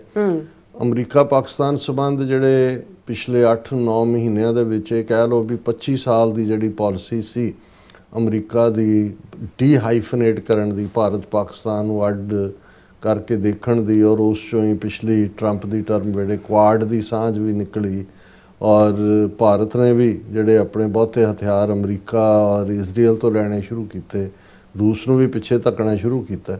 ਲੇਕਿਨ ਇਹ ਪ੍ਰੈਜ਼ੀਡੈਂਟ ਟਰੰਪ ਦੀ ਸੈਕੰਡ ਟਰਮ ਦੇ ਵੇਲੇ ਪਿਛਲੇ 8-9 ਮਹੀਨਿਆਂ ਤੋਂ ਜਿਸ ਪ੍ਰੈਸ਼ਰ ਥੱਲੇ ਭਾਰਤ ਹੈ, ਇਕੱਲਾ ਇਹੀ ਨਹੀਂ ਕਿ ਅਮਰੀਕਾ ਨੇ ਛਟਕ ਕੇ ਪਰੇ ਸੁੱਟਿਆ ਹੈ ਜਾਂ 25% ਟੈਰਿਫ ਲਾਈ, 25% ਪਨਿਸ਼ਮੈਂਟ ਹੈ, ਐਡੀਸ਼ਨਲ 50% ਹੋ ਗਈ, 25+25 ਕਿ ਵੀ ਤੁਸੀਂ ਰਸ਼ੀਆ ਤੋਂ ਆਇਲ ਲੈ ਰਹੇ ਹੋ। ਪਰ ਜਿਹੜਾ ਭਾਰਤ ਦਾ ਇੱਕ ਵੱਡਾ ਸਾਧਨ ਫੋਰਨ ਐਕਸਚੇਂਜ ਦਾ, ਜਿਹੜੇ ਕਿ ਭਾਰਤੀ H-1B ਵੀਜ਼ਾ 72% ਭਾਰਤੀਆਂ ਨੂੰ ਮਿਲਦਾ ਸੀ, ਔਰ ਇੱਥੋਂ ਵੀ ਉਹ ਮਿਲੀਅਨਸ ਐਂਡ ਮਿਲੀਅਨਸ ਔਰ ਵੱਡੇ ਵੱਡੇ ਸਕੈਮ ਆਪਣੇ ਬੰਦੇ ਵੀ ਉਹਨਾਂ ਨੇ ਇੱਥੇ ਲਿਆ ਕੇ ਅਮਰੀਕਾ ਭਰ ਦਿੱਤਾ। ਮਿਲੀਅਨ 1.5 ਮਿਲੀਅਨ ਜਿਹੜਾ ਬੰਦਾ ਇਹਨਾਂ 20 ਸਾਲਾਂ ਦੇ ਵਿੱਚ ਇੰਡੀਅਨ ਆਇਆ, ਔਰ ਉਹ ਸਾਰੇ ਜਿਹੜੇ ਨੇ ਜਿੱਥੇ ਵੀ ਬੈਠੇ ਨੇ ਕੋਈ ਨਾ ਕੋਈ ਬੇਈਮਾਨੀ ਕਰ ਰਹੇ ਨੇ। ਔਰ ਇਹ ਸਾਰੇ ਦੇ ਚੱਲਦਿਆਂ ਹੀ ਜਿਹੜਾ ਅਮਰੀਕਾ ਦੇ ਵਿੱਚ ਖਾਸ ਤੌਰ 'ਤੇ ਜਿਵੇਂ IT ਸੈਕਟਰ ਨੂੰ ਇਹਨਾਂ ਨੇ ਹੈਂਡਲ ਕੀਤਾ, ਉਹਦੇ 'ਚ ਵੀ ਡਿਸਕ੍ਰਿਮੀਨੇਸ਼ਨ ਲਿਆਂਦੀ, ਕਾਸਟ ਸਿਸਟਮ ਵੀ ਲਿਆਂਦਾ। ਇਸ ਲਈ ਸੀਐਟਲ ਹੋਏ, ਕੈਲੀਫੋਰਨੀਆ ਹੋਏ, ਐਂਟਾਈ ਕਾਸਟ ਜਿਹੜੀ ਡਿਸਕ੍ਰਿਮੀਨੇਸ਼ਨ ਹੈ ਉਹ ਬਿੱਲ ਵੀ ਅਸੈਂਬਲੀਆਂ ਦੇ ਵਿੱਚ ਆਏ। ਔਰ ਅਸੀਂ ਇਹ ਦੇਖਦੇ ਹਾਂ ਕਿ ਵੀ ਇੰਨਾ ਉਹਨਾਂ ਦੇ ਹੌਸਲੇ ਵਧੇ ਵੀ ਸਿੱਖ ਜਿਹੜੇ ਮਾਈਨੋਰਿਟੀ ਹੈ, ਜਿਹੜੇ ਆਪਣੇ ਹੱਕਾਂ ਦੇ ਲਈ ਇਹਨਾਂ ਮੁਲਕਾਂ ਦੇ ਕਾਨੂੰਨ ਮੁਤਾਬਕ ਆਪਣੀ ਸਟਰਗਲ ਕਰਦੇ ਨੇ, ਉਹਨਾਂ ਨੂੰ ਟਰਾਂਸਨੈਸ਼ਨਲ ਰਿਪਰੈਸ਼ਨ ਦਾ ਹਿੱਸਾ ਬਣਾਇਆ। ਸੋ ਇਹ ਇੰਨੀ ਕੱਤ ਜਦੋਂ ਚੁੱਕੀ ਜਾਏ ਔਰ ਉਹਨਾਂ ਨੂੰ ਇਹ ਲੱਗਣ ਲੱਗ ਗਿਆ ਸੀ ਕਿ ਭਾਈ ਹੁਣ ਸਾਨੂੰ ਕਿਸੇ ਦਾ ਖੌਫ ਡਰ ਨਹੀਂ, ਔਰ ਬਾਈਡਨ ਐਡਮਿਨਿਸਟ੍ਰੇਸ਼ਨ ਵੇਲੇ ਮੈਕਸਿਮਮ ਉਹਨਾਂ ਨੇ ਚੰਮ ਦੀਆਂ ਚਲਾਈਆਂ। ਲੇਕਿਨ ਪ੍ਰੈਜ਼ੀਡੈਂਟ ਟਰੰਪ ਔਰ ਉਹਨਾਂ ਦੀ ਟੀਮ ਨੇ ਬਹੁਤ ਚੰਗੀ ਤਰ੍ਹਾਂ ਇਹ ਸਾਰੇ ਜਿਹੜੇ ਇਸ਼ੂ ਨੇ ਉਹਨਾਂ ਨੇ ਦੇਖਿਆ, ਔਰ 25 ਸਾਲਾਂ ਦੀ ਜਿਹੜੀ ਅਮਰੀਕਾ ਦੀ ਭਾਰਤ ਪ੍ਰਤੀ ਪਾਲਿਸੀ ਸੀ ਉਹਨੂੰ ਬਿਲਕੁਲ ਰਿਵਰਸ ਗੇਅਰ ਲਾ ਦਿੱਤਾ। ਔਰ ਉਸ ਦਾ ਪਹਿਲਾ ਹਿੱਸਾ ਜਿਹੜਾ ਪਾਕਿਸਤਾਨ ਨਾਲੋਂ ਡੀਹਾਈਫਨੇਟ ਕਰਕੇ ਦੇਖਿਆ ਜਾ ਰਿਹਾ ਸੀ, ਪਾਕਿਸਤਾਨ ਸਪੈਸ਼ਲ ਐਲਾਈ ਅਮਰੀਕਾ ਦਾ ਬਣ ਗਿਆ। ਔਰ 7, 8, 9, 10 ਮਈ ਦਾ 4 ਰੋਜ਼ਾ ਜਿਹੜਾ ਮਿਸਲ ਔਰ ਡਰੋਨ ਵਾਰਫੇਅਰ ਸੀ, ਉਹਨੇ ਪਾਕਿਸਤਾਨ ਦਾ ਸਟੇਟਸ ਬਹੁਤ ਅਪ ਕੀਤਾ। ਨਤੀਜੇ ਦੇ ਤੌਰ 'ਤੇ ਜਿਹੜੇ ਪਾਕਿਸਤਾਨ ਦੇ ਫੀਲਡ ਮਾਰਸ਼ਲ ਆਸਮ ਮੁਨੀਰ, ਉਹਨਾਂ ਨੂੰ as a special guest White House 'ਚ ਲੰਚ ਦੇਣਾ, ਔਰ ਫਿਰ ਜਿਹੜੀ Middle East Gaza peace plan 20 point plan ਦੇ ਵਿੱਚ ਵੀ ਜਿਹੜਾ ਪਾਕਿਸਤਾਨ ਦਾ ਲੀਡ ਰੋਲ ਜਿਹੜਾ ਆਉਣ ਵਾਲੇ ਪੀਰੀਅਡ ਦੇ ਵਿੱਚ, ਜਿੱਥੇ ਕਿ ਜਿਹੜਾ ਹੁਣ ਡਿਸਾਰਮ ਕਰਨ ਦੀ ਲਾਈਨ ਹੋਏਗੀ, ਉਹ ਕਿੰਨਾ ਸਕਸੈਸਫੁਲ ਹੁੰਦਾ ਨਹੀਂ। ਲੇਕਿਨ ਇਸ ਤੋਂ ਇਲਾਵਾ ਪਾਕਿਸਤਾਨ ਦੇ ਨਾਲ ਟ੍ਰੇਡ ਡੀਲ ਵੀ ਅਮਰੀਕਾ ਨੇ ਸਾਈਨ ਕੀਤੀ, ਔਰ ਪਾਕਿਸਤਾਨ ਦੇ ਵਿੱਚ ਜਿਹੜੇ ਖਾਸ ਤੌਰ 'ਤੇ ਬਲੋਚਿਸਤਾਨ ਦੇ ਵਿੱਚ ਉਹਨਾਂ ਦੇ ਰੇਅਰ ਅਰਥ ਮੈਟੀਰੀਅਲ ਨੇ, ਰੇਅਰ ਅਰਥ ਮਿਨਰਲ ਨੇ, ਉਹਨਾਂ ਪ੍ਰਤੀ ਜਿਹੜੀ ਡੀਲ, ਜਿਹਦੇ 'ਚ ਕਿ ਈਵਨ ਪ੍ਰੈਜ਼ੀਡੈਂਟ ਟਰੰਪ ਦਾ ਆਪਣਾ ਲੜਕਾ ਜਾਂ ਉਹਨਾਂ ਦਾ ਸਨ ਇਨ ਲਾਅ ਸਾਰੇ ਇਨਵੋਲਵ ਹੋਏ। ਸੋ ਕੁੱਲ ਮਿਲਾ ਕੇ ਅਸੀਂ ਦੇਖਦੇ ਹਾਂ ਵੀ ਪਾਕਿਸਤਾਨ ਨੂੰ ਰਾਹਤ ਮਿਲੀ ਜਿਹੜਾ IMF ਤੋਂ ਵੀ। ਔਰ ਜਦੋਂ ਅਸੀਂ ਗੱਲ ਕਰ ਰਹੇ ਹਾਂ, ਇਹ ਖਬਰ ਨਾਲ ਇਹ ਵੀ ਹੈ ਕਿ Pakistan's central bank receives $1.2 billion from IMF for climate resilience। ਦੂਸਰੀ ਵੀ ਪੈਕੇਜ ਜਿੰਨੇ ਵੀ $7 ਬਿਲੀਅਨ ਦਾ IMF ਦਾ, ਔਰ ਜਿਹੜੀ ਉਹਨਾਂ ਦੀ ਡੱਕੋ ਡੋਲੇ ਖਾਂਦੀ economy C at one stage, ਇਹ ਸਾਰੇ ਪੀਰੀਅਡ ਦੇ ਵਿੱਚ ਰਿਕਵਰੀ ਵੱਲ ਵਧੀ। ਔਰ ਫਿਰ ਹੁਣ ਜਦੋਂ ਕਿ ਭਾਰਤ ਨੂੰ ਇਹ ਲੱਗਾ ਕਿ ਵੀ ਇਹ ਕੀ ਹੋ ਗਿਆ, ਉਹਨੇ ਵਾਪਸ ਰੂਸ ਵੱਲ ਮੁੜਨ ਦੀ ਕੋਸ਼ਿਸ਼ ਕੀਤੀ, ਪਰ ਇੰਨੀ ਹਿੰਮਤ ਵੀ ਨਹੀਂ ਕਿ ਰਸ਼ੀਆ ਦੇ ਨਾਲ ਆਰਮਸ ਡੀਲ ਔਰ ਦੂਜੀ ਕੋਈ ਪੁਤਨ ਦੀ ਵਿਜ਼ਿਟ ਵੇਲੇ ਹੁੰਦਾ। ਹੁਣ ਅਮਰੀਕਾ ਦੇ ਵਿੱਚ ਸਾਊਥ ਏਸ਼ੀਆ, ਸੈਂਟਰਲ ਏਸ਼ੀਆ, ਇਹਨਾਂ ਸਾਰਿਆਂ ਨੂੰ ਲੈ ਕੇ ਅੱਡ-ਅੱਡ ਕਮੇਟੀਆਂ ਵੀ ਨੇ। ਉਹਨਾਂ ਦੇ ਵਿੱਚ ਅਕਸਰ ਜਿਹੜੇ ਐਕਸਪਰਟਸ ਨੂੰ ਸੱਦ ਕੇ ਜਿਹੜੀਆਂ ਨੇ ਉਹ ਹੀਅਰਿੰਗਸ ਵੀ ਕਰਵਾਈਆਂ ਜਾਂਦੀਆਂ, ਬਰੀਫਿੰਗਸ ਵੀ ਹੁੰਦੀਆਂ, ਟੈਸਟੀਮਨੀਜ਼ ਵੀ ਹੁੰਦੀਆਂ। ਸੋ ਅਮਰੀਕਾ ਦੇ ਕਾਂਗਰਸ ਦੀ house foreign affairs south and central Asia the sub committee ਹੈ, ਉਹਨਾਂ ਨੇ ਹੀਅਰਿੰਗ ਰੱਖੀ ਹੋਈ ਸੀ ਇਸ ਟੌਪਿਕ ਤੇ, US India strategic partnership securing a free and open Indo Pacific. ਕਿਉਂਕਿ ਪਹਿਲੀ ਜਿਹੜੀ 25 ਸਾਲ ਦੀ ਨੀਤੀ ਸੀ ਕਿ ਭਾਈ ਇੰਡੀਆ ਨੂੰ ਉਹਨਾਂ ਨੇ ਉੱਥੇ ਜਿਹੜਾ ਉਹ ਚੌਕੀਦਾਰ ਲਾਣਾ ਸੀ ਇੰਡੋ ਪੈਸੀਫਿਕ ਓਪਨ, ਚਾਈਨਾ ਨੂੰ ਘੇਰਨ ਦੀ line as a bulwark against China, ਇਸੇ ਲਈ ਕੁਆਡ ਦਾ ਹਿੱਸਾ ਬਣਾਇਆ। ਸੋ ਟੌਪਿਕ ਇਹ ਹੈ ਕਿ US ਇੰਡੀਆ ਸਟ੍ਰੈਟੇਜਿਕ ਪਾਰਟਨਰਸ਼ਿਪ, ਕਿ ਜਿਹੜੀ ਵਿਉਂਤਬੰਧਕ ਪਾਰਟਨਰਸ਼ਿਪ ਹੈ securing a free and open Indo Pacific. So ਇਸ ਟੌਪਿਕ ਦੇ ਉੱਤੇ ਜਿਹੜੀ ਹੈ House foreign affair South Central Asia subcommittee ਦੇ ਵਿੱਚ ਹੀਅਰਿੰਗ ਸੀ। ਔਰ ਇਸ ਦੇ ਵਿੱਚ ਜਿਹੜਾ ਟੈਸਟੀਫਾਈ ਕਰਨ ਦੇ ਲਈ ਆਇਆ S ਜੈ ਸ਼ੰਕਰ ਦਾ ਮੁੰਡਾ, ਜਿਹੜਾ ਅਡਾਨੀ ਫਾਈਨੈਂਸ ਇੱਕ ਥਿੰਕ ਟੈਂਕ ਹੈ, ਕਿਉਂਕਿ ਸਾਰੇ ਰਲੇ ਹੋਏ ਨੇ, ਔਰ ਉਸ ਦਾ ਨਾਂ ਹੈ ਧਰੁਵ ਜੈ ਸ਼ੰਕਰ। ਜ਼ਾਹਰ ਹੈ ਸਾਊਥ ਦੇ ਵਿੱਚ ਪਿਓ ਦਾ ਨਾਂ ਵੀ ਆਪਣੇ ਨਾਂ ਦੇ ਨਾਲ ਜੋੜਦੇ ਨੇ, ਉਹਦਾ ਨਾਂ ਧਰੁਵ ਹੈ, ਜੈ ਸ਼ੰਕਰ ਪਿਓ ਦਾ ਨਾਂ ਰੱਖਿਆ ਹੋਇਆ ਨਾਲ। ਔਰ ਉਹਦੇ 'ਚ ਉਹਨੇ ਜਿਹੜੀ, ਔਰ ਇਹ ਧਰੁਵ ਜੈ ਸ਼ੰਕਰ ਐਗਜ਼ੈਕਟਿਵ ਡਾਇਰੈਕਟਰ ਹੈ ਆਬਜ਼ਰਵਰ ਰਿਸਰਚ ਫਾਊਂਡੇਸ਼ਨ ਅਮਰੀਕਾ, ਇਹ ਉਹੀ ਫਾਈਨੈਂਸ ਨਾ ਉਹਨਾਂ ਦੇ ਅਡਾਨੀ ਦਾ ਕੀਤਾ। ਔਰ ਉਹਦੇ 'ਚ ਉਹਨੇ ਕਿਹਾ ਕਿ ਵੀ one of the key challenges in India-US relations is Washington's renewed engagement with Pakistan's military leadership। ਹੁਣ ਇਸ ਸਬ ਕਮੇਟੀ ਦੇ ਸਾਹਮਣੇ ਆਪਣੀ ਟੈਸਟੀਮਨੀ ਦੇ ਵਿੱਚ ਜੈ ਸ਼ੰਕਰ ਦਾ ਛੋਰਾ ਇਹ ਕਹਿੰਦਾ, ਔਰ ਉਸ ਦੇ ਐਗਜ਼ੈਕਟ ਲਫ਼ਜ਼ ਨੇ, The second challenge in India relates to United States renewed engagement with Pakistan's military leadership। ਕਿ ਜਿਹੜਾ ਸਾਡੇ ਲਈ ਹੁਣ ਉਹ ਸੱਦਿਆ ਉਹਨੂੰ, ਉਹ ਟੈਸਟੀਫਾਈ ਕਰ ਰਿਹਾ ਇੰਡੋ ਪੈਸੀਫਿਕ ਨੂੰ ਓਪਨ ਕਰਨ 'ਚ ਔਰ ਸਟ੍ਰੈਟੇਜਿਕ ਪਾਰਟਨਰਸ਼ਿਪ, ਪਰ ਤਕਲੀਫ ਉਹਨੂੰ ਕੀ ਹੈ ਕਿ ਵੀ ਇਹ ਜਿਹੜੀ ਹੈ ਯੂਨਾਈਟਿਡ ਸਟੇਟਸ ਦੀ renewed engagement with Pakistan's military leadership. Pakistan has a long and well-documented history of using non-state terrorist proxies against India। ਤੁਸੀਂ ਦੇਖੋ ਹਰ ਥਾਂ ਇਹ ਪਾਕਿਸਤਾਨ ਬੈਸ਼ਿੰਗ ਕਰਦੇ ਨੇ। ਉਹਦੀ ਕਮੇਟੀ ਸਾਹਮਣੇ ਵੀ ਕਹਿ ਰਿਹਾ, ਹਾਲਾਂ ਉਹਨਾਂ ਨੂੰ ਵੀ ਪਤਾ ਹੈ ਵੀ ਤੁਹਾਡਾ ਆ ਜਿਹੜਾ ਤੁਸੀਂ ਪੁਲਵਾਮਾ ਫਾਲਸ ਫਲੈਗ ਸੀ, ਅਮਰੀਕਾ ਨੂੰ ਨਹੀਂ ਪਤਾ ਵੀ ਇਹਨਾਂ ਨੇ ਖੁਦ ਕੀਤਾ, ਜੇ ਸਤਪਾਲ ਮਲਿਕ ਉਹਨਾਂ ਦੇ ਗਵਰਨਰ ਨੂੰ ਪਤਾ ਹੈ। ਫਿਰ ਇਹ ਪਹਿਲਗਾਮ ਫਾਲਸ ਫਲੈਗ ਸਾਰੀ ਦੁਨੀਆ 'ਚ 60 ਬੰਦਿਆਂ ਦਾ ਇਹਨਾਂ ਦਾ MPs ਦੇ ਡੈਲੀਗੇਸ਼ਨ ਘੁੰਮਦੇ ਰਹੇ ਨੇ 40 ਮੁਲਕਾਂ 'ਚ, ਕਿਸੇ ਨੇ ਇਹਨਾਂ ਦੀ ਵਰਜਨ ਨੂੰ ਨਹੀਂ ਮੰਨਿਆ ਸਿਵਾਏ ਇਜ਼ਰਾਈਲ ਦੇ, ਉਹ ਵੀ ਦਹਿਸ਼ਤਗਰਦ ਮੁਲਕ। ਔਰ ਇਹ ਕਹਿ ਰਿਹਾ ਕਿ ਜੀ ਪਾਕਿਸਤਾਨ ਦੀ ਇਹ ਹਿਸਟਰੀ ਹੈ ਕਿ ਵੀ ਉਹ ਨਾਨ ਸਟੇਟ ਟੈਰਰਿਸਟ ਪ੍ਰੋਕਸੀਜ਼ ਨੂੰ ਯੂਜ਼ ਕਰਦਾ ਹੈ। ਐਜ਼ ਏ ਰਿਜ਼ਲਟ ਓਵਰ ਮੈਨੀ years India's experience is that third party mediation has often contributed to Pakistan's adventurism। ਕਿ ਜਦੋਂ ਤੀਸਰੀ ਧਿਰ ਕੋਈ ਮੁਦਾਖਲਤ ਕਰਦੀ ਹੈ ਤੇ ਉਹ ਤਾਂ ਪਾਕਿਸਤਾਨ ਦੀ ਮਦਦ ਤੇ ਜਾਂਦਾ ਹੈ। So the United States has pursued a policy of dehyphenation between India and Pakistan. ਵੀ ਪਹਿਲਾਂ ਤਾਂ ਇੰਡੀਆ ਪਾਕਿਸਤਾਨ ਨੂੰ ਇੱਕੋ ਸਤ੍ਹਾ ਤੇ ਰੱਖ ਕੇ ਡਿਸਾਈਡ ਕਰਦਾ ਸੀ ਅਮਰੀਕਾ, ਫਿਰ ਉਹਨਾਂ ਨੇ ਡੀ-ਹਾਈਫਨੇਟ ਕਰ ਦਿੱਤਾ, ਕਿਉਂਕਿ ਉਹ ਜਿਹੜਾ ਇਹ ਉਹਨਾਂ ਨੂੰ engaging with both but minimising involvement in their disputes, ਕਿ ਵੀ ਦੋਨਾਂ ਨਾਲ ਐਨਗੇਜ ਕਰਦੇ ਸੀ ਪਰ ਉਹਨਾਂ ਦੇ ਡਿਸਪਿਊਟ ਦੇ ਵਿੱਚ ਜਿਹੜਾ ਉਹ ਮੀਡੀਏਸ਼ਨ ਨਹੀਂ ਸੀ ਕਰਦੇ। There remains considerable progress for future collaboration should differences over trade and Pakistan be successfully managed between the United States and India। ਪਹਿਲਾ ਚੈਲੰਜ ਤਾਂ ਉਹਨੇ ਕਿਹਾ ਵੀ ਇਹੀ ਹੈ ਵੀ ਕੋਈ ਟ੍ਰੇਡ ਐਗਰੀਮੈਂਟ ਨਹੀਂ ਹੋ ਰਿਹਾ ਔਰ ਇੰਡੀਆ ਅਮਰੀਕਾ ਦੀ ਸਟ੍ਰੈਟੇਜਿਕ ਪਾਰਟਨਰਸ਼ਿਪ ਖਰਾਬ ਹੋ ਗਈ।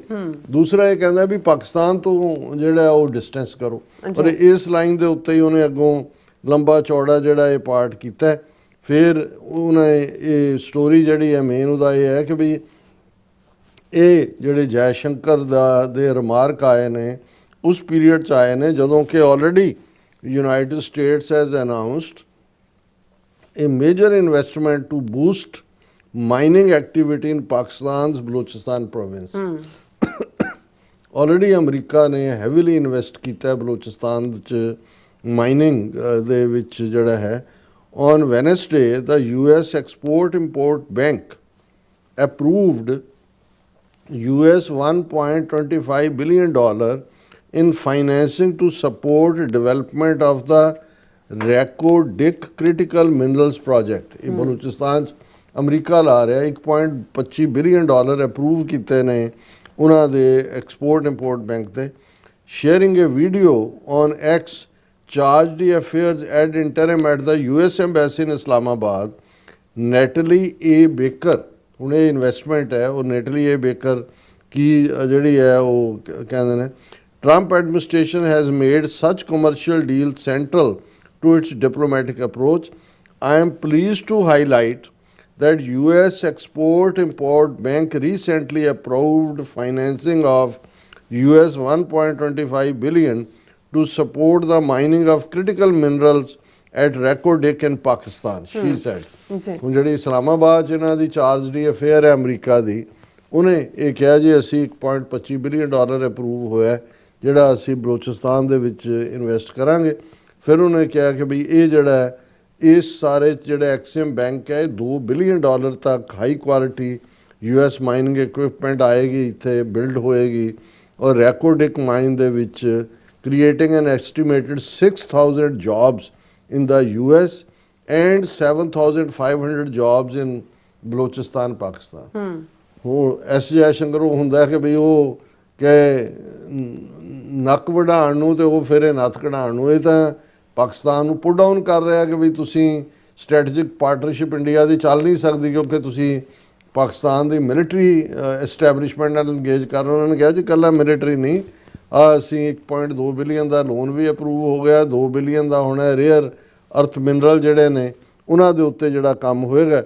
ਫਿਰ ਉਹਨੇ ਕਿਹਾ ਕਿ ਜੀ ਇਹ ਜਿਹੜਾ ਉਹਨਾਂ ਦੀ ਸ਼ੀ ਫਰਦਰ ਸੈਡ ਜਿਹੜੀ ਬੀਬੀ ਇਸਲਾਮਾਬਾਦ 'ਚ ਹੈ ਕਿ ਵੀ ਇਹ ਜਿਹੜਾ ਅਸੀਂ ਇਕਨੋਮਿਕਲ ਗਰੋਥ ਬਲੋਚਿਸਤਾਨ 'ਚ ਕਰਨਾ ਚਾਹੁੰਦੇ ਹਾਂ, ਇਹ ਗੇਮ ਚੇਂਜਰ ਹੋਏਗਾ US ਬਿਜ਼ਨਸ ਔਰ ਲੋਕਲ ਪਾਕਿਸਤਾਨੀ ਕਮਿਊਨਿਟੀ। ਇਹਨਾਂ ਦੀ ਬੜੀ ਡਿਟੇਲ ਸਟੋਰੀ ਹੈ। ਅੱਛਾ, ਪਰ ਨਾਲ ਦੀ ਨਾਲ ਅਸੀਂ ਇਹ ਦੇਖਦੇ ਹਾਂ ਕਿ ਇਹਨਾਂ ਦੇ ਮੀਡੀਆ ਦੀ ਮੇਨ ਖਬਰ ਲੱਗੀ ਹੋਈ ਹੈ US ਕਲੀਅਰਸ $686 million F-16 support deal for Pakistan says regional balance unaffected। ਕਿ F-16 ਜਹਾਜ਼ਾਂ ਦੀ ਡੀਲ ਪਾਕਿਸਤਾਨ ਦੇ ਨਾਲ ਜਿਹੜੀ $686 ਮਿਲੀਅਨ ਦੀ ਹੈ ਉਹਨੂੰ ਕਲੀਅਰ ਕਰ ਦਿੱਤਾ ਹੈ। ਔਰ ਉਹਦੇ 'ਚ ਅਮਰੀਕਾ ਨੇ ਕਿਹਾ ਜੀ ਇਹਦੇ ਨਾਲ ਕਿਉਂਕਿ ਇੰਡੀਆ ਨੇ ਚੀਕਾਂ ਮਾਰਨੀਆਂ, ਦੇਖੋ ਜੀ F-16 ਦੇ ਦਿੱਤੇ, ਇਹ ਉਹਨਾਂ ਨੇ ਕਿਹਾ ਜੀ ਇਹ ਕੋਈ ਰੀਜਨਲ ਬੈਲੈਂਸ ਜਿਹੜਾ ਅਨਇਫੈਕਟਡ ਹੈ। ਸੋ ਅਸੀਂ ਸਮਝਦੇ ਹਾਂ ਵੀ ਪਾਕਿਸਤਾਨ ਦੇ ਲਈ ਇਸ ਸਭ ਦੇ ਬਾਵਜੂਦ ਕਿ ਪਾਕਿਸਤਾਨ ਦੇ ਅੰਦਰੂਨੀ ਚੈਲੰਜਸ ਨੇ ਔਰ ਅਸੀਂ ਜਿਵੇਂ ਅਕਸਰ as a well wisher, as a friend, as a ਹਮਸਾਇਆ ਭਵਿੱਖ ਦੇ ਖਾਲਿਸਤਾਨ ਦਾ, ਅਸੀਂ ਸਮਝਦੇ ਹਾਂ ਕਿ ਪਾਕਿਸਤਾਨ ਦੀ military establishment field marshal Asim Munir ਜਿਨ੍ਹਾਂ ਦੀ ਟਰਮ ਹੁਣ 2030 ਤੱਕ ਹੈ ਔਰ ਜਿਹੜਾ ਪਾਕਿਸਤਾਨ ਦੇ ਵਿੱਚ ਪੋਲੀਟੀਕਲ ਡਾਈਸੈਂਟ ਹੈ ਖਾਸ ਤੌਰ 'ਤੇ ਇਮਰਾਨ ਖਾਨ ਔਰ ਉਹਨਾਂ ਦੀ ਧਿਰ ਨੂੰ ਲੈ ਕੇ, ਕੋਈ ਮਸਲਾ ਐਸਾ ਨਹੀਂ ਹੁੰਦਾ ਜਿਹਦਾ ਹੱਲ ਨਾ ਹੋਏ। ਤੇ ਜੇ ਪੋਜੀਸ਼ਨ ਸਟਿਫ ਹੋਏ, ਤੁਸੀਂ ਬਿਲਕੁਲ ਨਾਨ ਬੈਂਡਿੰਗ ਹੋਵੋ ਔਰ ਉਹ ਅਲਟੀਮੇਟਲੀ ਤੁਹਾਡਾ ਹੀ ਨੁਕਸਾਨ ਕਰਦੀ ਹੈ ਕਿਉਂਕਿ ਅਲਟੀਮੇਟਲੀ ਜੇ ਮੁਲਕ ਹੈ ਤੇ ਉੱਥੇ ਪਾਰਟੀਆਂ ਦੀ ਐਕਟੀਵਿਟੀ ਵੀ ਜਾਂ ਉੱਥੇ ਕਿਸੇ ਦੇ ਮੁਲਕ ਦੇ ਲੋਕਾਂ ਦੇ ਇੰਟਰਸਟ ਵੀ ਸੇਫਗਾਰਡ ਤਾਂ ਹੀ ਹੋਣਗੇ। ਕਿਉਂਕਿ ਜੇ ਅਸੀਂ ਭਾਰਤ ਦਾ ਏਜੰਡਾ ਦੇਖੀਏ ਉਹ ਤਾਂ ਪੁੱਜ ਕੇ ਨਫ਼ਰਤ ਨਫ਼ਰਤ ਨਫ਼ਰਤ, ਉਸ ਤੋਂ ਬਿਨਾਂ ਕੁਛ ਨਹੀਂ ਹੈ। ਜਿਹੜੀ ਵੰਦੇ ਮਾਤਰਮ ਨੂੰ ਲੈ ਕੇ ਵੀ ਜੋ ਪਾਰਲੀਮੈਂਟ ਰਾਜ ਸਭਾ 'ਚ ਡਿਬੇਟ ਹੋਈ ਔਰ ਉਹਨਾਂ ਦੇ ਨਫ਼ਰਤ ਦਾ 20 ਕਰੋੜ ਮੁਸਲਮਾਨ ਜਿਹੜੇ ਨੇ ਸਿੱਧੇ ਤੌਰ 'ਤੇ ਪਲੱਸ ਪਾਕਿਸਤਾਨ ਜਿਹੜਾ ਉਹਨਾਂ ਦਾ ਜਿਹਨੂੰ ਉਹਨਾਂ ਨੇ ਕਦੇ ਜਿਹੜਾ ਐਕਸੈਪਟ ਹੀ ਨਹੀਂ ਕੀਤਾ ਪਾਕਿਸਤਾਨ ਦੀ ਹੋਂਦ ਨੂੰ। ਸੋ ਜਿੱਥੇ ਇਸ ਵੇਲੇ ਅਮਰੀਕਾ ਦੀ ਨਜ਼ਰ ਸਵੱਲੀ ਹੈ ਪਾਕਿਸਤਾਨ ਦੇ ਉੱਤੇ, ਪਾਕਿਸਤਾਨ ਦੇ ਚੀਨ ਦੇ ਨਾਲ ਸੰਬੰਧ ਜਿਹੜੇ ਜਿਸ ਲੈਵਲ ਦੇ ਨੇ ਔਰ ਉਹਨਾਂ ਨੇ ਪਾਕਿਸਤਾਨ ਨੂੰ ਜਿਹੜਾ ਉਹ ਫਾਇਦਾ ਦਿੱਤਾ ਹੈ। ਜਿਹੜੀ 7, 8, 9, 10 ਮਈ ਦਾ ਟਕਰਾਅ ਹੈ ਉਹ ਚਾਈਨਾ ਦੀ ਮਦਦ ਔਰ ਉਸ ਦੇ ਨਾਲ ਵੀ ਜੁੜਿਆ ਹੋਇਆ ਹੈ, ਔਰ ਇਕਨੋਮਿਕਲੀ ਵੀ ਜੇ ਇੰਟਰਨੈਸ਼ਨਲ IMF ਔਰ ਦੂਸਰੇ ਜਿਹੜੇ ਨੇ ਉਹ ਮਿਹਰਬਾਨ ਨੇ। ਤੇ ਮੇਰਾ ਖਿਆਲ ਹੈ ਵੀ ਜੇ ਪਾਕਿਸਤਾਨ ਦੀ ਫੌਜੀ ਜਿਹੜੀ ਕਿਆਦਤ ਹੈ ਉਹ ਥੋੜ੍ਹਾ ਜਿਹਾ ਨਰਮੀ ਦਾ ਪ੍ਰਗਟਾਵਾ ਕਰਕੇ ਵਿਦਨ ਜਿਹੜਾ ਉਹਨਾਂ ਸਾਰਿਆਂ ਨੂੰ ਇੱਕ ਪੇਜ ਤੇ ਲੈ ਕੇ, ਥੋੜ੍ਹੇ ਬਹੁਤ ਡਿਫਰੈਂਸ ਰਹਿੰਦੇ ਹੀ ਹੁੰਦੇ ਨੇ, ਤੇ ਇਹ ਮੁਲਕ ਦੇ ਫਾਇਦੇ 'ਚ ਹੈ ਔਰ ਸਾਡੇ ਵੀ ਫਾਇਦੇ 'ਚ ਹੈ, ਕਿਉਂਕਿ ਅਸੀਂ ਪਾਕਿਸਤਾਨ ਨੂੰ ਮਜ਼ਬੂਤ, ਖੁਸ਼ਹਾਲ, ਸਟੇਬਲ ਦੇਖਣਾ ਚਾਹੁੰਦੇ ਹਾਂ। ਔਰ ਇਹੀ ਕਾਰਨ ਹੈ ਕਿ ਸਾਡੇ ਆਲਮੋਸਟ ਸੱਚੋ ਸੱਚ ਪ੍ਰੋਗਰਾਮ ਤੇ ਅਸੀਂ ਹਮੇਸ਼ਾ ਕੋਈ ਨਾ ਕੋਈ ਜਿਹੜਾ ਇਸ਼ੂ ਖਾਸ ਤੌਰ ਤੇ ਸਾਊਥ ਏਸ਼ੀਆ ਨੂੰ ਵੀ ਪ੍ਰਭਾਵਿਤ ਕਰਦਾ ਹੈ ਔਰ ਜਿਹੜਾ ਪਾਕਿਸਤਾਨ ਦੀ ਜਿਹੜਾ ਹੈ ਉਹ ਖੁਸ਼ਹਾਲੀ ਵੱਲ ਇਸ਼ਾਰਾ ਕਰਦਾ ਹੈ, ਉਸ ਨੂੰ ਅਸੀਂ ਡਿਸਕਸ਼ਨ ਦਾ ਹਿੱਸਾ ਵੀ ਬਣਾਉਂਦੇ ਹਾਂ। ਸੋ ਇਸ ਵੇਲੇ ਪੋਜ਼ਿਟਿਵਿਟੀ ਹੈ ਔਰ ਇਹ ਬਿਹਤਰ ਹੋਏਗਾ ਕਿ ਵਿਦਨ ਪਾਕਿਸਤਾਨ ਵੀ ਜਿਹੜਾ ਇਹ ਪੋਲੀਟੀਕਲੀ ਜਿਹੜੀ ਅਨਪਲੇਜ਼ੈਂਟਨੈਸ ਹੈ ਇਹਨੂੰ ਵੀ ਦੂਰ ਕੀਤਾ ਜਾਏ। ਜੀ ਡਾਕਟਰ ਸਾਹਿਬ, ਤੁਹਾਡਾ ਬਹੁਤ ਬਹੁਤ ਧੰਨਵਾਦ। ਸੋ ਥੱਲੇ ਨਾ ਬ੍ਰੇਕ ਵਿਊਅਰਸ, ਤੁਸੀਂ ਇਸ ਤਰ੍ਹਾਂ ਬਣੇ ਰਹਿਣਾ। ਮਿਲਦੇ ਹਾਂ ਛੋਟੇ ਜਿਹੇ ਵਕਫੇ ਤੋਂ ਬਾਅਦ।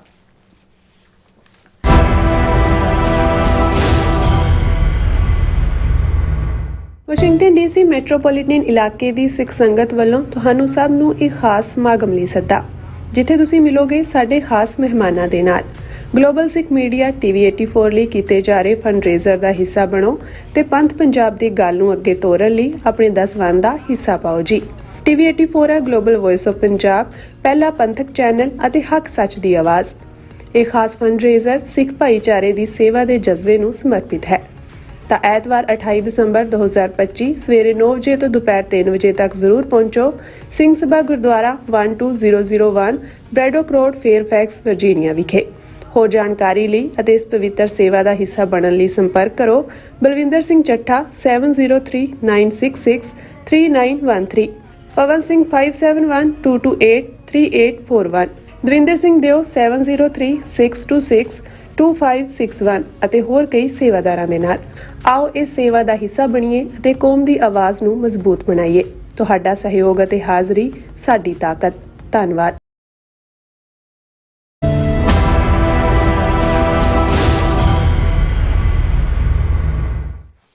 Viewers, welcome back to programme. So viewers, ਗੱਲਬਾਤ ਕਰਨ ਜਾ ਰਹੇ ਹਾਂ ਕਿ ਵੈਸੇ ਭਾਰਤ ਦਿਨ ਰਾਤ ਦਹਿਸ਼ਤਗਰਦੀ ਦਾ ਜਿਹੜਾ ਢੋਲ ਹੈ ਉਹ ਵਜਾਉਂਦਾ ਰਹਿੰਦਾ ਹੈ ਅਤੇ ਇਸ ਤੇ ਪਾਕਿਸਤਾਨ ਨੂੰ ਦੋਸ਼ ਦਿੰਦਾ ਹੈ, ਪਰ ਹਕੀਕਤ ਵਿੱਚ ਅਫਗਾਨਿਸਤਾਨ ਦਾ ਤਾਲਿਬਾਨ ਰਜੀਮ ਇਸ ਵੇਲੇ ਬਹੁਤ ਸਾਰੇ ਦਹਿਸ਼ਤਗਰਦ ਗਰੁੱਪਾਂ ਦੀ ਪੁਸ਼ਤਪਨਾਹੀ ਕਰ ਰਿਹਾ ਹੈ। ਇਹ ਇੱਕ ਅਜੀਬ ਵਰਤਾਰਾ ਹੈ। ਸੋ ਜਦੋਂ ਕਿ ਭਾਰਤ ਦਾ ਯੂਨਾਈਟਿਡ ਨੇਸ਼ਨਜ਼ ਵਿੱਚ ambassador P. Harish UN security council ਵਿੱਚ ਅਫਗਾਨ ਰਜੀਮ ਨਾਲ ਸਹਿਯੋਗ ਕਰਨ ਦੀ ਵਕਾਲਤ ਕਰ ਰਿਹਾ ਹੈ। ਸੋ ਇਸ ਨੂੰ ਕਹਿੰਦੇ ਨੇ ਹਾਥੀ ਦੇ ਦੰਦ ਖਾਣ ਦੀ ਹੋੜ ਤੇ ਵਿਖਾਉਣ ਦੀ ਹੋੜ। ਸੋ ਇਸ ਬਾਰੇ ਆਪਾਂ ਗੱਲਬਾਤ ਕਰਨ ਜਾ ਰਹੇ ਹਾਂ। ਸੋ ਅਸੀਂ ਚਾਹਾਂਗੇ ਕਿ ਤੁਸੀਂ ਇਸ ਤਰ੍ਹਾਂ ਬਣੇ ਰਹਿਣਾ। ਦੇਖਣ ਸੁਣ ਲਈ ਐਂਡ ਲਿਖਣ ਲਈ ਤੁਹਾਡਾ ਸਭ ਦਾ ਬਹੁਤ ਬਹੁਤ ਧੰਨਵਾਦ ਜੀ। ਡਾਕਟਰ ਸਾਹਿਬ, ਕੀ ਵਿਚਾਰਾਂ ਨੇ? ਦੇਖੋ, ਗੱਲ ਹੀ ਇੱਥੋਂ ਸ਼ੁਰੂ ਕਰੀਏ ਜਿਹੜਾ ਤੁਸੀਂ ਅਖੀਰ 'ਚ ਕਿਹਾ ਹੈ ਵੀ ਹਾਥੀ ਦੇ ਦੰਦ ਖਾਣ ਦੇ ਹੋਰ ਦਿਖਾਣ ਦੇ ਹੋਰ। ਇਹਦੇ 'ਚ ਵਿਚਾਰੇ ਹਾਥੀ ਦਾ ਤਾਂ ਕੋਈ ਕਸੂਰ ਨਹੀਂ ਹੁੰਦਾ, ਕੁਦਰਤ ਨੇ ਉਹਨੂੰ ਹੀ ਬਣਾਇਆ ਇਵੇਂ। ਜਿਹੜੇ ਉਹਦੇ ਦਿਖਾਣ ਵਾਲੇ ਦੰਦ ਹੁੰਦੇ ਨੇ ਉਹ ਦਰਖਤਾਂ ਨੂੰ ਜੜ੍ਹਾਂ ਤੋਂ ਪੁੱਟਣ ਲਈ ਹੁੰਦੇ ਨੇ, ਕਿਉਂਕਿ ਹਾਥੀ ਜ਼ਿਆਦਾ ਵੈਜੀਟੇਰੀਅਨ ਹੀ ਹੈ ਤੇ ਉਹ ਦੰਦ ਬਾਹਰ ਨੂੰ ਨਜ਼ਰ ਆ ਰਹੇ ਹੁੰਦੇ ਨੇ, ਤੇ ਜਿਹੜੇ ਜਦੋਂ ਉਹਨੇ ਚਬਾਣਾ ਜਿਹੜੇ ਉਹਦੇ ਸਿਸਟਮ ਨੂੰ ਮਿਲਣਾ ਉਹ ਤਾਂ ਅਸਲੀ ਦੰਦ ਸਾਡੇ ਵਰਗੇ ਹੀ ਦੰਦ ਹੁੰਦੇ ਨੇ ਉਹਦੇ। ਸੋ ਜਿਹਨੂੰ ਦਿਖਾਣ ਵਾਲੇ ਦੰਦ ਕਹਿੰਦੇ ਨੇ, ਇਸ ਲਈ ਵੀ ਅਲਟੀਮੇਟਲੀ ਉਹਨੂੰ ਆਈਵਰੀ ਔਰ ਉਹਦੇ ਬੜਾ ਮਜ਼ਬੂਤ ਹੁੰਦਾ ਦੰਦ, ਜਿਹੜੇ ਦਰਖਤ ਉਖਾੜ ਦਿੰਦਾ, ਫਿਰ ਉਹਦੇ ਹੀ ਬਹੁਤ ਸਾਰੇ ਜਿਹੜੇ ਨੇ ਉਹ ਡੈਕੋਰੇਸ਼ਨ ਪੀਸ ਬਣਦੇ ਨੇ ਜਾਂ ਦੂਜੇ। ਹਾਲਾਂਕਿ ਹੁਣ ਤਾਂ ਬਹੁਤ ਸਾਰੀਆਂ ਥਾਵਾਂ ਦੇ ਉੱਤੇ ਪਾਬੰਦੀਆਂ ਨੇ, ਕਿਉਂਕਿ ਹਾਥੀਆਂ ਦੀ ਆਬਾਦੀ ਹੈ ਵੀ ਖਾਸ, ਜਿਵੇਂ ਅਸਾਮ ਦੇ ਜੰਗਲਾਂ 'ਚ ਜਾਂ ਅਫਰੀਕਾ 'ਚ ਕਿਤੇ, ਔਰ ਇਹਨਾਂ ਦੀ ਆਬਾਦੀ ਵੀ ਘਟ ਰਹੀ ਸੀ ਕਿਉਂਕਿ ਲੋਕ ਜਿਹੜੇ ਨੇ ਉਹਦਾ ਹਾਥੀ ਦਾ ਸ਼ਿਕਾਰ ਕਰਕੇ, ਔਰ ਬੜੀ ਮਹਿੰਗੀ ਹੁੰਦੀ ਆ ਆਈਵਰੀ ਦਾ, ਸੋ ਉਹਨੂੰ ਤਾਂ ਮਿਲੇ ਹੀ ਉਸ ਕਿਸਮ ਦੇ ਦੰਦ ਹੋਏ ਨੇ। ਪਰ ਇਹ ਜਿਹੜੇ ਭਾਰਤੀ ਹਾਕਮਾਂ ਦਾ ਤੁਸੀਂ ਜ਼ਿਕਰ ਕੀਤਾ ਹੈ ਕਿ ਵੀ ਇਹਨਾਂ ਦੀ ਜਿਹੜੀ ਨੀਤੀ ਹੈ ਵੀ ਇਹ ਚੀਕਦੇ ਕੁਛ ਨੇ,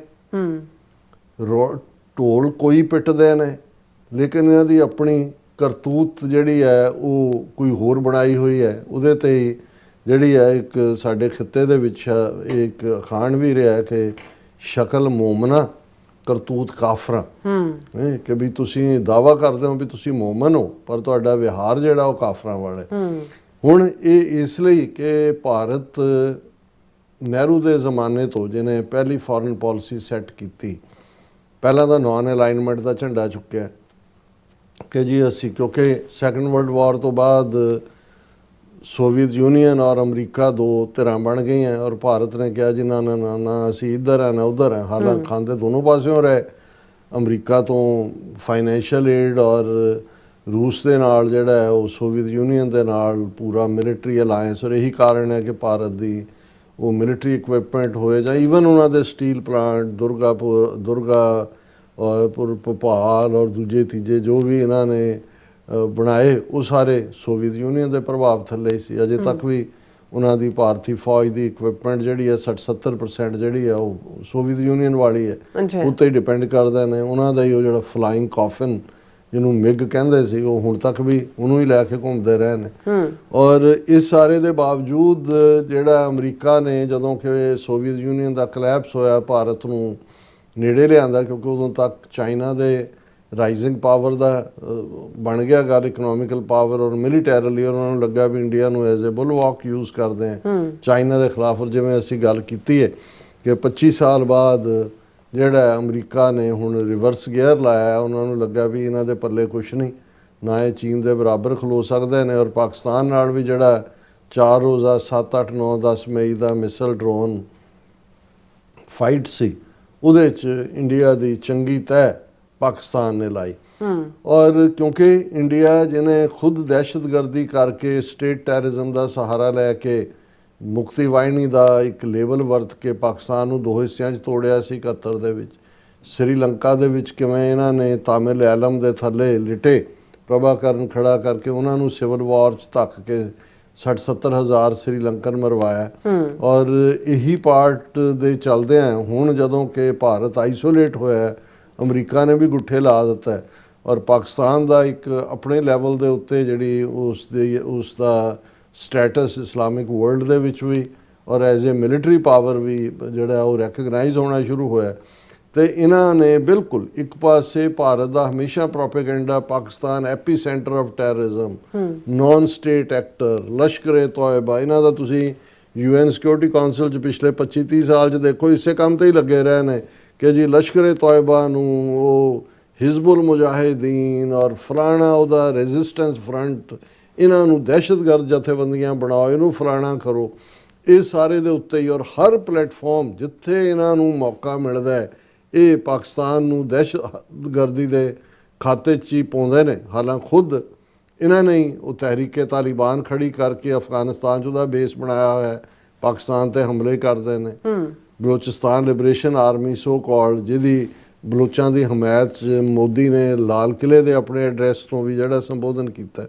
ਹੁਣ ਜਦੋਂ ਪਾਕਿਸਤਾਨ ਨੇ ਠੋਕਣਾ ਸ਼ੁਰੂ ਕੀਤਾ ਵਿੱਚ ਵੜ ਕੇ ਉਹਨਾਂ ਨੂੰ ਕਿ ਬਈ ਅਸੀਂ ਜੇ ਤੁਸੀਂ ਨਹੀਂ ਹਟੋਗੇ ਤਾਂ ਅਸੀਂ ਇਹ ਕਰਾਂਗੇ, ਤੇ ਇਹਨਾਂ ਨੂੰ ਲੱਗਾ ਕਿ ਬਈ ਇਹ ਤਾਂ ਜੋ ਅਸੀਂ ਉੱਥੇ ਡਿਵੈਲਪਮੈਂਟ ਅਫਗਾਨਿਸਤਾਨ 'ਚ ਅਸੀਂ ਇਹ ਪ੍ਰੋਜੈਕਟ ਤੇ ਉਹ ਪ੍ਰੋਜੈਕਟ, ਇਹ ਤਾਂ ਜਿਹੜਾ ਉਹ ਕੰਮ ਗੜਬੜ ਹੋ ਗਿਆ। ਸੋ ਇਹਨਾਂ ਨੇ ਉਹਨਾਂ ਦੇ ਫੋਰਨ ਮਿਨਿਸਟਰ ਮੁਤੱਕੀ ਨੂੰ ਸੱਦਿਆ, ਫਿਰ ਉਹ ਦੂਸਰੇ ਵਪਾਰ ਮੰਤਰੀ ਨੂੰ ਉਹਨੂੰ 6 ਦਿਨ ਰੱਖਿਆ, ਉਹਨੂੰ 7 ਦਿਨ ਰੱਖਿਆ। ਔਰ ਆਲ ਆਫ ਏ ਸਡਨ ਉਹ ਅਫਗਾਨਿਸਤਾਨ ਜਿਹਦੇ 'ਚ ਹੁਣ 4 ਸਾਲ ਤੋਂ 2021 ਦੇ ਵਿੱਚ ਤਾਲਿਬਾਨ ਨੇ ਕਾਬਲ ਦੇ ਉੱਤੇ ਕਬਜ਼ਾ ਕੀਤਾ, 4 ਸਾਲ ਹੋ ਗਏ ਨੇ। ਔਰ ਇਸ ਪੀਰੀਅਡ ਜਿਹੜੇ ਐਮਬੈਸੀ ਛੱਡ ਕੇ ਦੌੜ ਗਏ ਸੀ ਔਰ ਉਹਨਾਂ ਦਾ ਢਿੱਲ ਜ਼ੋਰ ਲੱਗਾ ਹੋਇਆ ਸੀ ਕਿ ਜੀ ਦਹਿਸ਼ਤਗਰਦੀ ਔਰ ਦੂਜਾ ਤਾਲਿਬਾਨ ਇਹ ਉਹ, ਜਿੰਨੀ ਦੇਰ ਤੱਕ ਪਾਕਿਸਤਾਨ ਦੇ ਨਾਲ ਉਹਨਾਂ ਦੀ ਸਾਂਝ ਸੀ। ਔਰ ਆਲ ਆਫ ਏ ਸਡਨ ਇਹ ਜਿਹੜੇ ਨੇ ਉਹਨਾਂ ਦੇ ਹਮਾਇਤੀ ਬਣ ਗਏ। ਇਹਦੇ ਬਾਵਜੂਦ ਕਿ ਅਫਗਾਨਿਸਤਾਨ ਹੀ ਹੈ ਜਿੱਥੇ ਆਈਸਿਸ ਦਾ ਵੀ ਹੈੱਡਕੁਆਟਰ ਹੈ, ਜਿੱਥੇ ਅਲਕਾਇਦਾ ਵੀ ਬੈਠੀ ਹੋਈ ਹੈ, ਜਿੱਥੇ ਜਿਹੜੀ ਖੁਰਾਸਾਨੀ ਨਾਂ ਦੇ ਥੱਲੇ ਆਈਸਿਸ ਦੀ ਬ੍ਰਾਂਚ ਵੀ ਹੈ, ਤਹਿਰੀਕੇ ਤਾਲਿਬਾਨ ਵੀ ਹੈ, ਜਿੱਥੇ ਜੇ ਨਾ ਹੋਏ ਤਾਂ ਉਹ ਜਿਹੜੇ ਉੱਥੋਂ ਚੈਚਨੀਆਂ ਜਾਂ ਦੂਜੇ ਵਾਲੇ ਉਹਨਾਂ ਦੇ ਗਰੁੱਪ ਵੀ ਉੱਥੇ ਹੋਣ, ਕਿਉਂਕਿ ਸਭ ਤੋਂ ਸੇਫ ਹੇਵਨ ਤਾਂ ਹੈ ਹੀ ਅਫਗਾਨਿਸਤਾਨ। ਔਰ ਇਸ ਸਭ ਦੇ ਬਾਵਜੂਦ ਇਹਨਾਂ ਦੀ ਤੁਸੀਂ ਹਿਕਾਮਤ ਦੇਖੋ ਕਿ ਹੁਣ UN ਸਿਕਿਉਰਿਟੀ ਕਾਉਂਸਲ ਦੇ ਵਿੱਚ ਇਹਨਾਂ ਦਾ ਐਂਬੈਸਡਰ ਜਿਹੜਾ ਹੈ ਮਿਸਟਰ ਪੀ, ਉਹਦਾ ਪੂਰਾ ਨਾਂ ਪਰਵਾ ਥੇਨਾਨੀ ਹਰੀਸ਼, ਅਸੀਂ ਪੀ ਹਰੀਸ਼ ਹੀ ਕਵਾਂਗੇ, ਉਹ ਤਾਲਿਬਾਨ ਦੀ ਐਡਵੋਕੇਸੀ ਕਰ ਰਹੇ, ਤਾਲਿਬਾਨ ਰਜੀਮ ਦੀ। ਔਰ ਹੈਡਲਾਈਨ ਇਹਨਾਂ ਦਾ ਆਪਣੀ PTI news agency press trust of India ਲਾ ਰਹੀ ਹੈ India calls for pragmatic engagement with the Taliban, Ambassador Harish to UN Security Council. ਹੁਣ UN Security Council ਦੇ ਵਿੱਚ ਜਿਹੜਾ ਅਦਰਵਾਈਜ਼ ਦਹਿਸ਼ਤਗਰਦ ਜਿਹੜਾ ਇਸ ਚੀਕ ਪੁਖਾਰ ਇਹਨਾਂ ਦੀ ਰਹਿੰਦੀ ਹੈ, ਔਰ ਉਹ ਅਫਗਾਨਿਸਤਾਨ ਜਿੱਥੇ ਆ ਜਿੰਨੇ ਗਰੁੱਪ ਮੈਂ ਕਹੇ ਨੇ ਉਹਨਾਂ ਦਾ ਐਪੀ ਸੈਂਟਰ ਬਣਿਆ ਹੋਇਆ ਹੈ, ਔਰ ਜਿਹਨੂੰ ਤਾਲਿਬਾਨ ਰਜੀਮ ਹਮਾਇਤ ਕਰ ਰਿਹਾ। ਤੇ ਇਹ ਇੰਡੀਆ ਦੇ ਐਂਬੈਸਡਰ ਜਿਹੜਾ ਉੱਥੇ UN ਸਿਕਿਉਰਿਟੀ ਕੌਂਸਲ 'ਚ ਕਹਿੰਦਾ ਹੈ ਕਿ ਇਹਨਾਂ ਦੀ ਤਾਲਿਬਾਨ ਰਜੀਮ ਦੇ ਨਾਲ ਪ੍ਰੈਗਮੈਟਿਕ ਐਨਗੇਜਮੈਂਟ ਕਰੋ, ਮਤਲਬ ਇਹਨਾਂ ਦੀ ਰੈਕਗਨੀਸ਼ਨ, ਇਹਨਾਂ ਦੇ ਨਾਲ ਗੁਫ਼ਤਗੂ। ਔਰ ਦੂਜਾ ਔਰ ਇਸ ਦੇ ਉੱਤੇ ਉਹਨੇ ਕਿਹਾ ਕਿ ਵੀ ਇਹ ਜਿਹੜੀ ਤੁਹਾਡੀ ਨੁਆਂਸਡ ਪਾਲਿਸੀ ਹੈ, ਤੁਸੀਂ ਉਹਨਾਂ ਨੂੰ ਜੇ ਬਿਲਕੁਲ ਛੁਟਕਾ ਕੇ ਜਾਂ ਦੁਰਕਾਰ ਦਿਓਗੇ ਹੈਲਪ, ਉਹ ਜਿਹੜੀ ਹੈ ਉਸ ਦੇ ਨਾਲ ਅਫਗਾਨਿਸਤਾਨ ਦੇ ਲੋਕਾਂ ਦਾ ਨੁਕਸਾਨ ਹੋਏਗਾ, ਭਲਾ ਨਹੀਂ ਹੋਏਗਾ। ਔਰ ਉਸਨੇ ਪੂਰਾ ਲੰਬਾ ਚੌੜਾ ਇਹ ਕੇਸ ਪ੍ਰੈਗਮੈਟਿਕ ਐਨਗੇਜਮੈਂਟ ਦਾ ਉਹਨੇ ਬਣਾਇਆ। UN ਸਿਕਿਉਰਿਟੀ ਕੌਂਸਲ ਨੂੰ ਬੁੱਧਵਾਰ ਦਸੰਬਰ ਕੱਲ੍ਹ ਹਿਊਮਨ ਰਾਈਟਸ ਡੇ ਦੇ ਉੱਤੇ ਜਿਹੜਾ ਇੰਡੀਆ ਦਾ ਪਰਮਾਨੈਂਟ ਰਿਪਰੈਜ਼ੈਂਟੇਟਿਵ ਹੈ P ਹਰੀਸ਼, ਉਹਨੇ ਕਿਹਾ calls on the United Nations and the international community to adopt nuanced policy instruments that help bring sustainable benefits for the people of Afghanistan, ਕਿ ਅਫਗਾਨਿਸਤਾਨ ਦੇ ਲੋਕਾਂ ਦਾ ਫਾਇਦਾ ਹੋਏ। ਇੰਡੀਆ ਉਹਨਾਂ ਦੀ ਮਦਦ ਦੇ ਲਈ ਜਿਹੜਾ India calls for a pragmatic engagement with Taliban. A coherent policy of engagement should incentivize positive actions. A focus on only punitive measures will only ensure that a business as usual approach continues as we have been seeing now for the last 4.5 years. ਉਹ ਕਹਿੰਦੇ ਜੀ ਤੁਸੀਂ ਜਿਹੜਾ ਇਹਨਾਂ ਦੇ ਉੱਤੇ ਤਰਸ ਕਰੋ, ਅਫਗਾਨਿਸਤਾਨ ਦੇ ਲੋਕਾਂ ਵੱਲ ਦੇਖੋ। ਜੇ ਤੁਸੀਂ ਕਹੋਗੇ ਕਿ ਜੀ ਇਹਨਾਂ ਦੇ ਨਾਲ ਜੋ ਇਹ ਕਰ ਰਹੇ ਨੇ ਉਹਦੀ ਸਜ਼ਾ ਦੇਣੀ ਹੈ, ਫਿਰ 4.5 ਸਾਲ ਤੋਂ ਜੋ ਚੱਲ ਰਿਹਾ ਉਹੀ ਇਹ ਆਲ ਆਫ ਏ ਸਡਨ ਜਿਹੜਾ ਹੇਜ ਜਾਗਿਆ ਅਫਗਾਨਾਂ ਦਾ, ਜਿਹੜਾ ਉਹਨਾਂ ਦੇ ਲਈ UN ਸਿਕਿਉਰਿਟੀ ਕੌਂਸਲ 'ਚ ਹਿਊਮਨ ਰਾਈਟਸ ਡੇ ਦੇ ਮੌਕੇ 'ਤੇ ਹਾਲਾਂਕਿ ਜੋ ਕੁਛ ਜਿਹੜਾ ਰਜੀਮ ਤਾਲਿਬਾਨ ਕਰ ਰਿਹਾ, ਔਰਤਾਂ ਦੇ ਹੱਕਾਂ ਦੇ ਕੀ ਹੈ, ਐਜੂਕੇਸ਼ਨ ਦੇ ਮਾਮਲੇ 'ਚ ਕੀ ਹੈ, ਈਵਨ ਜੇ ਕੋਈ ਯੂਨੀਫਾਰਮ ਜਾਂ ਕੋਈ ਡਰੈਸ ਉਹਨਾਂ ਦੀਆਂ ਸਪੋਰਟਸ ਵੂਮੈਨ ਨੇ ਉਹਨਾਂ ਨੇ ਵੀ ਕਿਹਾ ਜੀ ਨਹੀਂ ਇਹ ਐਂਟੀ ਇਸਲਾਮ ਤੇ ਫਲਾਣਾ। ਇਹ ਹੁਣ ਜਿਹੜੇ ਆਪਣੇ ਮੁਲਕ ਦੇ ਵਿੱਚ ਮੁਸਲਮਾਨਾਂ ਦਾ ਮੁਸਲਿਮ ਪਰਸਨਲ ਲਾਅ ਨੂੰ ਖ਼ਤਮ ਕਰਨ ਨੂੰ ਤੱਕ ਪਹੁੰਚ ਗਏ ਨੇ, ਉਹਨਾਂ ਦੀਆਂ ਯੂਨੀਵਰਸਿਟੀਆਂ ਉਹਨਾਂ ਤੋਂ ਖੋਹ ਰਹੇ ਨੇ 3 ਤਲਾਕ ਦੇ ਨਾਂ। ਔਰ ਜੋ ਵਰਸਟ ਫਾਰਮ ਦੇ ਵਿੱਚ ਇਸਲਾਮ ਦਾ ਨਾਮ ਵਰਤ ਕੇ ਅਫਗਾਨਿਸਤਾਨ ਦਾ ਜਿਹੜਾ ਤਾਲਿਬਾਨ ਰਜੀਮ ਹੈ ਆਪਣੇ ਲੋਕਾਂ ਦਾ ਉਹਦੀ ਹਮਾਇਤ ਹੈ। ਕਿਉਂਕਿ ਉਹਨਾਂ ਰਾਹੀਂ ਪਾਕਿਸਤਾਨ ਨੂੰ ਡਾਊਨਗ੍ਰੇਡ ਕਰਨਾ ਹੈ, ਉਹਨੂੰ ਐਜ਼ ਏ ਹੱਬ ਯੂਜ਼ ਕਰਨਾ ਹੈ ਪਾਕਿਸਤਾਨ ਦੇ ਖਿਲਾਫ ਦਹਿਸ਼ਤਗਰਦੀ ਲਈ। ਲੇਕਿਨ ਇਸੇ ਹੀ ਸਾਹ ਦੇ ਵਿੱਚ ਜਿੱਥੇ ਉਹ ਕਾਬਲ ਦੀ ਔਰ ਉਹਨਾਂ ਦੀ ਐਡਵੋਕੇਸੀ ਕਰ ਰਿਹਾ ਪਾਕਿਸਤਾਨ ਦੇ ਖਿਲਾਫ ਜਿਹੜਾ ਉਹ ਪੂਰੀ ਤਰ੍ਹਾਂ India urges unified action on terror threats, ਪਰ ਨਾਲ ਦੀ ਨਾਲ ਉਹ ਇਹ ਕਹਿ ਰਿਹਾ ਕਿ ਇਹ ਉਹਦੇ ਲਈ ਪਾਕਿਸਤਾਨ ਨੂੰ ਦੋਸ਼ ਦੇ ਰਿਹਾ ਕਿ Islamic State of Iraq and Levant, Al Qaeda, ਉਹਨਾਂ ਦੇ affiliate Lashkar-e-Taiba, Jaish-e-Mohammed, proxies of Lashkar-e-Taiba as Resistance Front, ਇਹ ਜਿਹੜੀਆਂ ਸਾਰੀਆਂ ਨੇ ਇਹ ਜਿਹੜੀਆਂ ਨੇ ਆਪਰੇਟ ਕਰ ਰਹੀਆਂ ਨੇ ਪਾਕਿਸਤਾਨ 'ਚ, ਨੋ ਲੋਂਗਰ ਇੰਡਲਜ ਇਨ ਕ੍ਰਾਸ, ਇਹਨਾਂ ਦੇ ਉੱਤੇ ਪ੍ਰਭਾਵ ਪਾਇਆ ਜਾਏ ਵੀ ਕਾਊਂਟਰ ਜਿਹੜਾ ਹੈ ਉਹ ਕ੍ਰਾਸ ਬਾਰਡਰ ਟੈਰਰਿਜ਼ਮ ਨਾ ਕਰਨ। ਔਰ ਇਹ ਜਿਹੜਾ ਉਹਨਾਂ ਨੇ ਕਿਹਾ ਕਿ ਵੀ ਨਾਲ ਦੀ ਨਾਲ ਅਫਗਾਨਿਸਤਾਨ ਦੀ ਸੋਵਰਨਿਟੀ ਵਾਇਲੇਟ ਹੋ ਰਹੀ ਹੈ। India echoed the United Nations Assistance Mission in Afghanistan concern over air strikes and condemned the killing of innocent women, children and cricketers in Afghanistan. ਕਿ ਜੀ ਉੱਥੇ ਤੁਸੀਂ innocent ਨੂੰ ਮਾਰ ਰਹੇ ਹੋ, ਤੁਸੀਂ ਕਸ਼ਮੀਰ 'ਚ ਕੀ ਕਰ ਰਹੇ ਹੋ, ਤੁਸੀਂ ਨਾਰਥ ਈਸਟ 'ਚ ਕੀ ਕਰ ਰਹੇ ਹੋ, ਤੁਸੀਂ ਪੰਜਾਬ 'ਚ ਕੀ ਕਰ ਰਹੇ ਹੋ। ਲੇਕਿਨ ਮਤਲਬ ਇੱਕ ਪਾਸੇ ਉਹ ਦਹਿਸ਼ਤਗਰਦ ਰਜੀਮ ਤਾਲਿਬਾਨ ਦਾ ਉਹਦੀ ਹਮਾਇਤ ਹੈ, ਔਰ ਇਹ ਨਾਲ ਦੀ ਨਾਲ ਉਹ ਕਹਿ ਰਿਹਾ ਕਿ ਜੀ ਇਹ ਜਿਹੜਾ ਪਾਕਿਸਤਾਨ ਨੇ ਅਫਗਾਨਿਸਤਾਨ ਦਾ ਬਾਰਡਰ ਬੰਦ ਕੀਤਾ ਟ੍ਰੇਡ ਦੇ ਲਈ। We also note with grave concern the practice of trade and transit terrorism that the people of Afghanistan are being subjected to by the cynical closure of access for a landlocked country whose people have been suffering numerous debilitating conditions for many years. ਤੁਸੀਂ ਤਾਂ ਸਾਡੀ ਧਾਰਮਿਕ access Kartarpur corridor ਬੰਦ ਕੀਤਾ ਹੋਇਆ, Wagah border ਤੁਸੀਂ ਬੰਦ ਕੀਤਾ ਹੋਇਆ, ਉਹਦੇ ਤੋਂ ਹੁਣ ਜਿਹੜੇ ਬਾਹਰਲੇ ਨੇ ਉਹ ਜੇ ਜਾਣਾ ਵੀ ਚਾਹਣ ਤੇ ਗੁਰਦੁਆਰਿਆਂ ਦੇ ਉੱਥੋਂ ਨਹੀਂ ਜਾ ਸਕਦੇ। ਲੇਕਿਨ ਜੇ ਤੁਸੀਂ ਸਿਰੇ ਦਾ ਜਿਹੜੀ ਬੇਈਮਾਨੀ ਕਰਨੀ ਹੈ, ਤੇ ਫਿਰ ਇਹ ਤੁਸੀਂ ਇਹਨਾਂ ਦੇ ਵਿਹਾਰ ਤੋਂ ਦੇਖ ਸਕਦੇ ਹੋ ਕਿ ਭਾਈ ਇਸ ਮੂੰਹ ਚੋਂ ਕੀ ਨਿਕਲ ਰਿਹਾ ਹੈ ਤੇ ਉਸ ਮੂੰਹ ਚੋਂ ਕੀ। ਇਹ ਕੱਲਾ ਇਹੀ ਨਹੀਂ ਕਿ ਵੀ ਹਾਥੀ ਦੇ ਦੰਦ ਖਾਣ ਤੇ ਦਿਖਾਣ ਦੇ, ਇਹ ਦੋ ਮੂੰਹੇ ਸੱਪ ਨੇ ਔਰ ਦੋਨੋਂ ਪਾਸੇ ਹੀ ਡੰਗ ਰਹੇ। ਕੋਈ ਅਫਗਾਨਿਸਤਾਨ ਦੇ ਹਿਤੈਸ਼ੀ ਵੀ ਨਹੀਂ ਨੇ ਇਹ। ਜੇ ਤੁਸੀਂ ਵਿਦਨ ਇਹਨਾਂ ਦਾ ਇਨਰ ਡਿਸਕੋਰਸ ਦੇਖੋਗੇ, ਇਹ ਅੱਜ ਤੱਕ ਵੀ ਉੱਥੋਂ ਮਹਿਮੂਦ ਗਜ਼ਨਵੀ, ਮੁਹੰਮਦ ਗੌਰੀ, ਅਹਿਮਦ ਸ਼ਾਹ ਅਬਦਾਲੀ, ਉਹ ਗੋਆ ਚੋਂ ਤਾਂ ਨਹੀਂ ਸੀ ਆਏ, ਇੱਥੋਂ ਹੀ ਆਏ ਸੀ ਜਿਹੜੇ ਅਫਗਾਨਾਂ ਨੂੰ ਹੁਣ ਤੁਸੀਂ ਪਿਓ ਬਣਾਉਣ ਨੂੰ ਤਿਆਰ ਹੋ, ਕਿਉਂਕਿ ਉਹਨਾਂ ਰਾਹੀਂ ਜਿਹੜਾ ਹੈ ਉਹ ਪਾਕਿਸਤਾਨ ਦਾ ਨੁਕਸਾਨ ਕਰ ਰਹੇ। ਸੋ ਇਹ ਇਹਨਾਂ ਦੀ ਅਸਲੀਅਤ ਹੈ ਜੀ। ਰਾਜ ਸਾਹਿਬ ਤੁਹਾਡਾ ਬਹੁਤ ਬਹੁਤ ਸ਼ੁਕਰੀਆ। ਸਾਥ ਲੈਣ ਬ੍ਰੇਕ ਵਿਊਅਰਸ, ਤੁਸੀਂ ਕਿਤੇ ਨਹੀਂ ਜਾਣਾ, ਮਿਲਦੇ ਆ after this short break.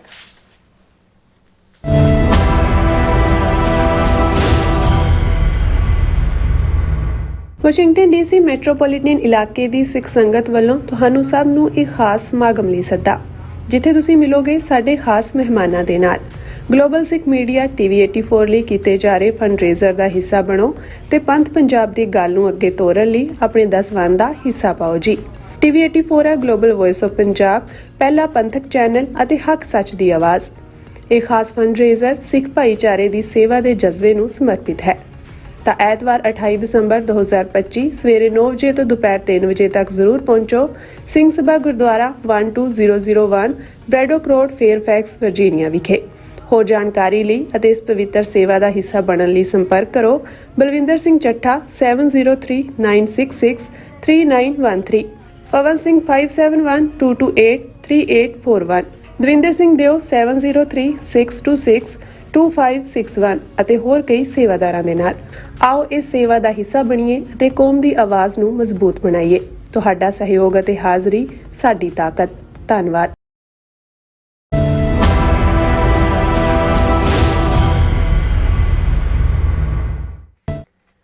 Viewers, welcome back to programme. So viewers, ਗੱਲਬਾਤ ਕਰਨ ਜਾ ਰਹੇ ਹਾਂ ਕਿ ਮੀਡੀਆ ਰਿਪੋਰਟਾਂ ਅਨੁਸਾਰ ਪੰਜਾਬ ਦੇ ਰਹੇ ਡਾਇਰੈਕਟਰ ਜਨਰਲ ਪੁਲਿਸ ਅਤੇ NIA ਦੇ ਮੁਖੀ ਦਿਨਕਰ ਗੁਪਤਾ ਨੂੰ ਹੁਣ ਰੋਪੜ ਦੇ IIT ਕਾਲਜ ਵਿੱਚ ਪ੍ਰੋਫੈਸਰ ਵਜੋਂ ਤਾਇਨਾਤ ਕਰ ਦਿੱਤਾ ਗਿਆ ਹੈ।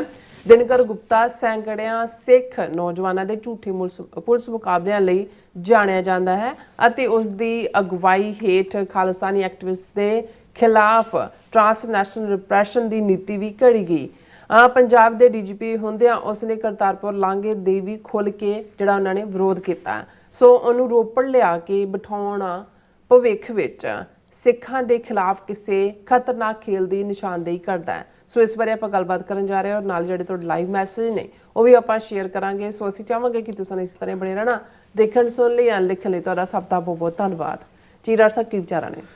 ਦੇਖੋ, ਹੁਣ ਤਾਂ ਜਦੋਂ ਤੁਸੀਂ 1980 ਔਰ 1990 ਦੇ ਦੌਰ ਨੂੰ ਦੇਖਦੇ ਹੋ ਤੇ ਪੰਜਾਬ ਦੇ ਵਿੱਚ ਜਿਸ ਲੈਵਲ ਦੇ ਉੱਤੇ ਸਿੱਖ ਨੌਜਵਾਨੀ ਦਾ ਸ਼ਿਕਾਰ ਕੀਤਾ ਗਿਆ ਹੈ, ਜਿਨ੍ਹਾਂ ਦੇ ਕੁਝ ਫੈਕਟ ਸਰ ਜਸਵੰਤ ਸਿੰਘ ਖਾਲੜਾ ਸ਼ਹੀਦ ਉਹਨਾਂ ਨੇ ਸਾਹਮਣੇ ਲਿਆਂਦੇ, ਕੁਝ ਬਾਅਦ ਦੀਆਂ ਰਿਪੋਰਟਾਂ ਜਿਹੜੀਆਂ ਇਨਸਾਫ ਔਰ ਵਾਇਸਸ ਫਾਰ ਫਰੀडम ਨੇ ਹਾਈਲਾਈਟ ਕੀਤੀਆਂ, ਉਹਨਾਂ ਤੋਂ ਜ਼ਾਹਰ ਹੈ ਕਿ ਇੱਕ ਸੈੱਟ IPS ਆਫਿਸਰਸ ਦਾ ਜਿਹੜਾ ਜਿਸ ਨੂੰ ਬੇਸ਼ੱਕ front face KP Gill butcher of Punjab ਦਾ ਸਾਹਮਣੇ ਸੀ, ਲੇਕਿਨ OP ਸ਼ਰਮਾ ਜਿਹੜਾ ਆਪਰੇਸ਼ਨਲ ਉਹਨਾਂ ਨੂੰ ਹੈਡ ਕਰ ਰਿਹਾ ਸੀ, ਔਰ ਜਿਹੜੇ ਪੰਜਾਬ ਦੇ ਵਿੱਚ ਖਿਲਾਰੇ ਹੋਏ ਸੀ ਜਿਨ੍ਹਾਂ ਦੇ ਵਿੱਚ ਉਹ ਸੁਮੇਧ ਸੈਣੀ ਹੋਏ, ਉਹ ਸੁਰੇਸ਼ ਅਰੋੜਾ ਹੋਏ, ਦਿਨਕਰ ਗੁਪਤਾ ਹੋਏ, ਭੱਟਾਚਾਰੀਆ ਹੋਏ, ਇਜ਼ਹਾਰ ਆਲਮ ਹੋਏ, ਇਹ ਜਿਹੜੀ ਸਾਰੀ ਕਲਾਸ ਸੀ ਇਹ, ਔਰ ਸਵਰਨਾ ਘੋਟਣਾ ਜਿਹਨੂੰ ਕਿਹਾ ਜਾਂਦਾ ਸੀ,